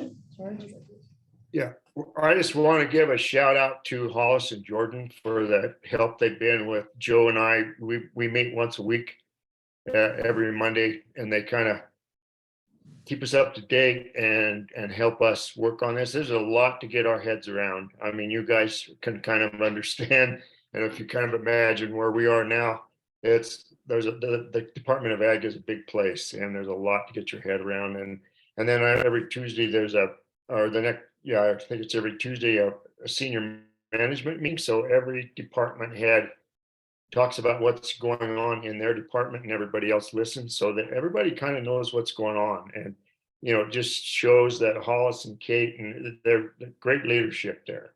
And the morale is good, and it's a good place to be working. And I just appreciate, people trying to herd me around. And first time I ever had a job. I never had a job in my life, so Yeah, when I said here's your benefits package, you said, excuse me? Yeah. And two phones. Yeah. Two phones. Anyway, thank you all. And for those of you who don't know, Joe and George have both served on the Ag Commission before. So Joe's a few terms ago, and George just recently, his term just ended. So keep it in mind for future roles after you're done with the Ag Commission. That Eastern Plains. That's right, it's kids right. I'm really pushing for that position. All right, thank you. Jennifer and Billy, looks like, yes. So there is an annual compliance training that we have to do with all, with the board, and we do that generally in November. We're going to cover a few short pieces here today, and then we'll go into executive session to cover some more in-depth pieces, primarily for our new board members. So in November, we will continue to do our annual compliance training that we're required to do, but we needed to do this for new board members today. So we'll kind of get started, and then we'll have the current Ag Commission, if they can at least stay and help get us into executive session, those members who have been serving for a while. And then they can certainly stay for the remainder when we go into executive session and talk with Billy. I think from some of the questions today, it may be beneficial for all of you. But the first part we want to kind of go over is our bylaws. So in the bylaws, and we review these each November to see if we need to make changes to them. But the bylaws set up our regular meetings. So we are required to meet quarterly. That's our statutory requirement. We are currently meeting, as Kate mentioned, every month. So every other month we do a very short meeting, and then we do a longer meeting every other month. So this is one of those longer meetings. The short meetings we generally just do by phone and just brief for updates. We don't bring a lot of the staff in for presentations or have a lot of action items of those. And then in the annual meetings every November, we do our officer elections. We review our bylaws, and we conduct our annual compliance training. That is a full meeting, so we may do other business at that as well. I forgot on that we also try to operate by Robert's Rules of Order. Where, as you can tell, we are very relaxed in our conversations, and and try to make it comfortable and not a real formal board. But we do try to stick kind of with Robert's Rules of Order. We have a great cheat sheet that we can share with you, and certainly our board chair uses that frequently. The special meetings can be called whenever needed for the commission. We give a 24-hour notice when we do that because all of our meetings have to be publicly posted. So we need to do that within 24 hours. Generally, those are for emergency purposes. So just a couple of examples of when those might be needed. During the recent HPAI problems that we were having, we needed to adopt some emergency rules. So we pulled the commission together to discuss those emergency rules, let you know we needed to do those, gain some approval on that. We've had to do that before with PACA regulations when we, during the pandemic, when we needed to make some emergency measures there. So they don't happen frequently, but they are important when we do call those. It sets up our quorum. So we need 5 members to make a quorum. So we cannot vote on items unless we have 5 members here. When we're going to executive session, that takes 3/4. 2/3. So that takes 7 members to go into executive session. Officers, we do elect a chair and a vice chair. So again, those are elected in November at our annual meeting. They are elected for a 1-year term, and in the bylaws it states they can serve up to 3 terms. We do cover in our bylaws the appointments. It's in section 3.4, talks about appointments and confirmation hearings and when board members have voting rights. So depending on when your appointments are made, if it's during legislative session or not, you may or may not have voting rights until you're confirmed. We usually watch that on the backside, and so it's not a lot that you have to worry about, but it is just spelled out in our bylaws. It addresses conflicts of interest and letting us know. We'll go into that conversation a little bit later on, but it does just say that annually you need to let us know if you feel there's any conflicts of interest. And then the bylaws also address absences. And it's important, as you can all see, for members to be here and get updates.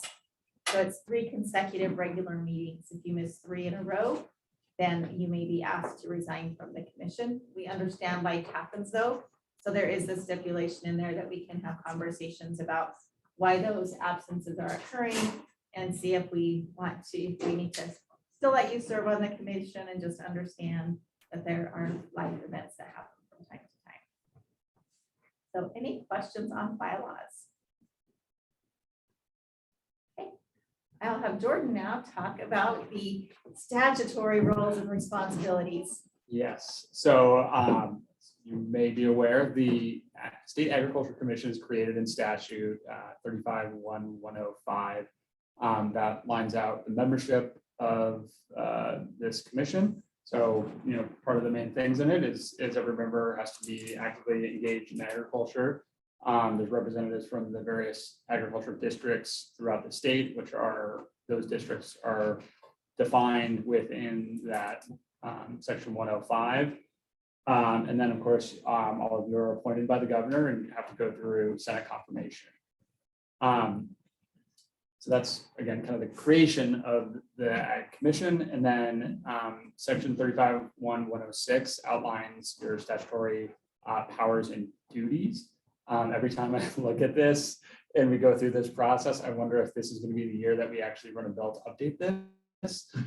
Because some of these duties and responsibilities go back, I think, were adopted back in the 50s and 60s, and quite frankly, have some conflicts with the state constitution and aren't actually duties that you're required to do.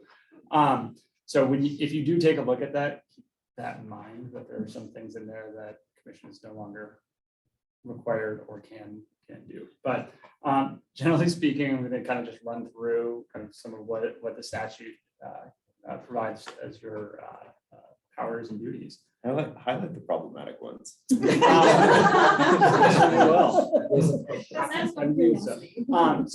lot of it's really related to budgeting and planning for the department.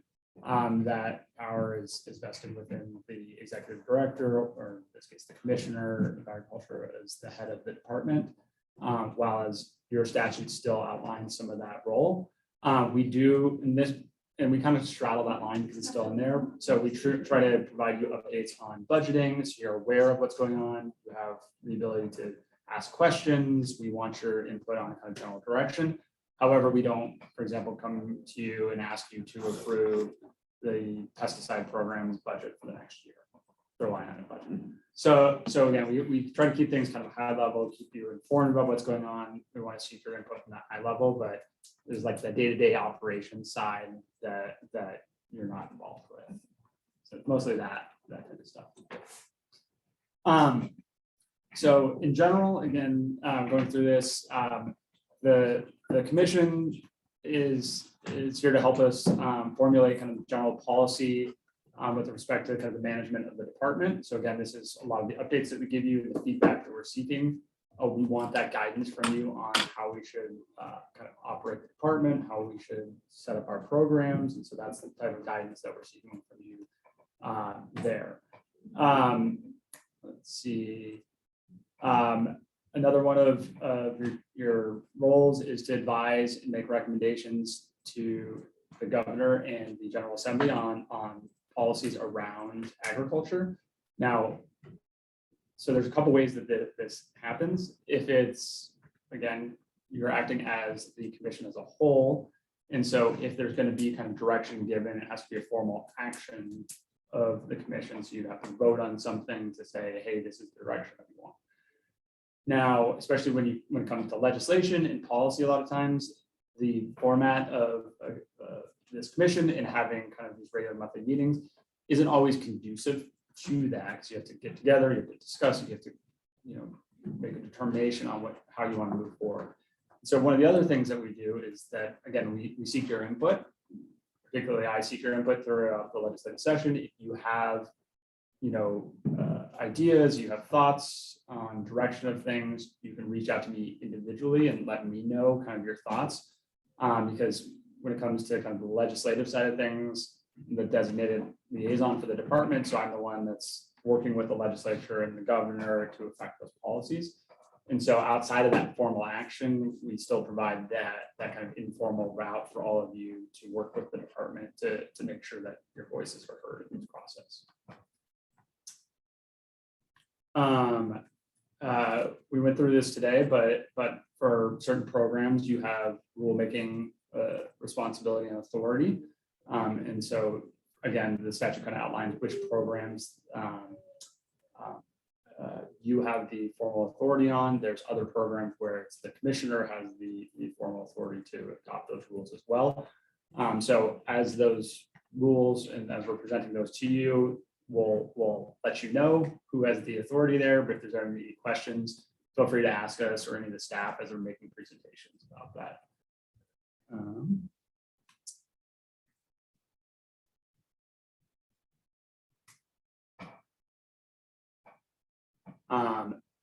Another area where the commission has authority, and we've utilized this in the past, is you have the ability to create advisory committees within the department. One example of this was several years ago, before there was the statutorily created soil health program.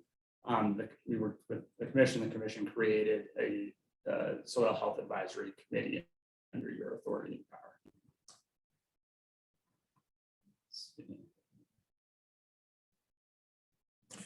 What, do we just need a simple majority to pass stuff? Yes. Yeah. Yep. The statute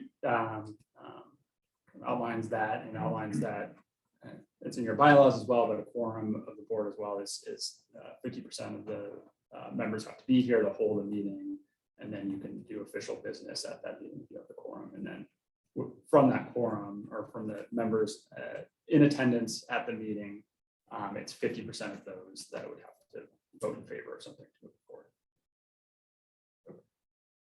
Jordan, the advisory committee where you meet the soil health advisory committee, are there any other examples of when the commission's made a separate advisory committee? Jennifer, do you, Billy? BAP. At BAP. There's a task force that there's a task force the Ag Commission created to inform the Department of Agriculture on the future movement of Bureau of Animal Protection a year and a half ago. 2020, spring of 2021, I think we started that 2 years ago. There was another, the Animal Welfare Task Force that existed for a short period of time to advise the commissioner on matters of animal welfare, livestock, animal welfare issues. This was shortly after the tail docking bill had been defeated. And so part of the workaround of that was a request of the department. The commissioner considered receiving information from various groups on what practices and activities in the livestock market or livestock commodity areas should be examined, considered, and what groups are doing about them. So those are two examples that I can think of off the top of my head. You thought it more than I remembered, so you did better than me. And you would typically bring up an issue to us and say, "Hey, I think this deserves advisory," or is it something that we bring? It could be either way. So the authority to create it is within the commission. So you'd have to vote, do a formal motion, vote to create it. But it can certainly be kind of staff driven where we say, hey, this is an issue coming up. It would be really great in this circumstance to have an advisory committee with these members that it's going to have this focus, and we would bring that, present it to you.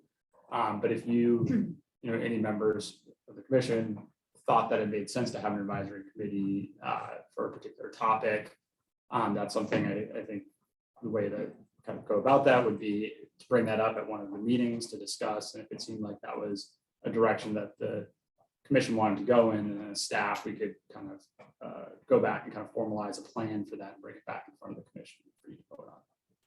Was hemp one of those things too? The hemp advisory committee is created in statute.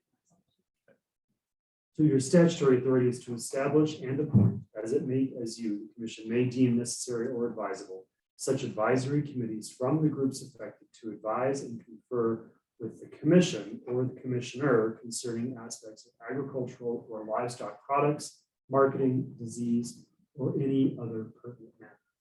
Bake sales. Pretty broad. Anything you want. The other big area that I wanted to touch on is the commission also does have authority to set fees over a number of our programs. So in the event there is a need to change a fee for certain programs, we would bring that before you and kind of lay out, here's the current fee structure, here's the revenue, expenses, here's why we believe we need to make a fee change, and ask for your approval on that as well.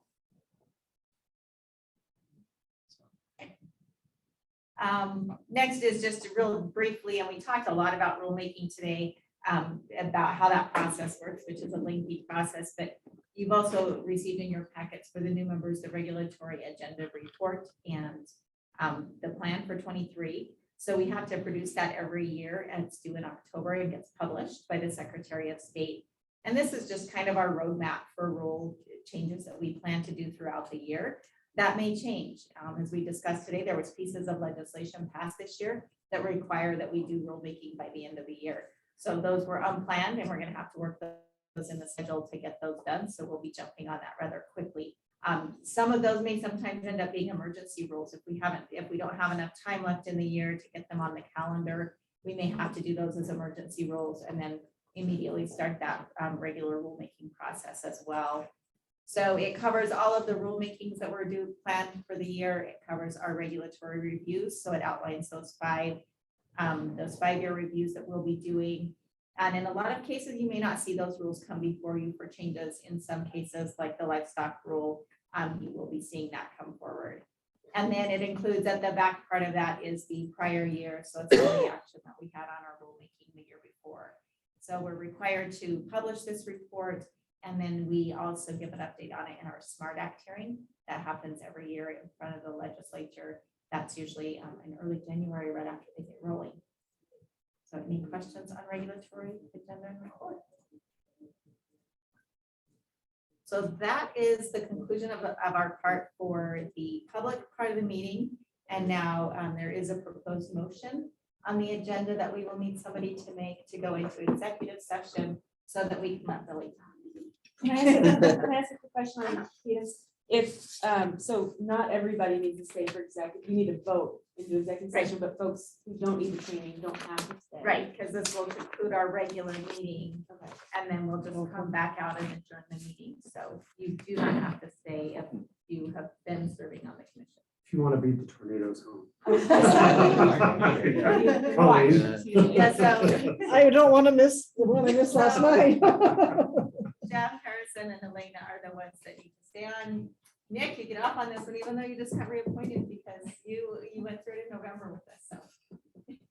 But any of you are welcome to stay if you want to participate in the conversation or want a refresher for yourself, that's just fine. Just have a general question. Do we ever go through an audit process for compliance, or is that kind of taken care of internally? For the commission, Yeah, so there are times when that can happen. The joint audit or joint audit, yeah. Yeah. Yeah, the joint audit committee can do an audit on any part of the state government that they want to. So for example, Gotcha. our state fair board did undergo one of those audits along with the whole state fair in general. So that can happen if they so choose to do it. But the annual compliance training is one that was created when the whole state boards and commission structure kind of went under an auditory review. And so it was a recommendation at that time that the state do an annual compliance training for all boards and commissions. So that's how that came about. So it does happen sometimes, but it's rare that it happens as a big focus on just one commission. So you don't want to be that commission. I'm gonna bow out gracefully. I'm gonna head over the mountain for a meeting in the morning. So I need to ask for this motion. Yes, I don't please. have thank one you. in front of me. I- Who has the motion? Make the motion to approve. Can you read, it needs to be read this specifically way, so if whoever has it in front of them. Right here, if somebody wants to read. Yeah, sure. There, Roberta, you got it? sure. Okay.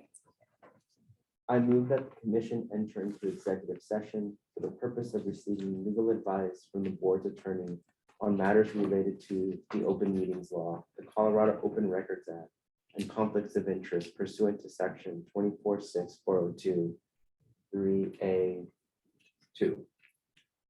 Is there a second? Also, Simon second. Is there any discussion? We'll proceed to vote. All in favor of this motion, please say aye. Aye. Opposed, same. Motion carries. We will go into executive session. Roberta, yeah. So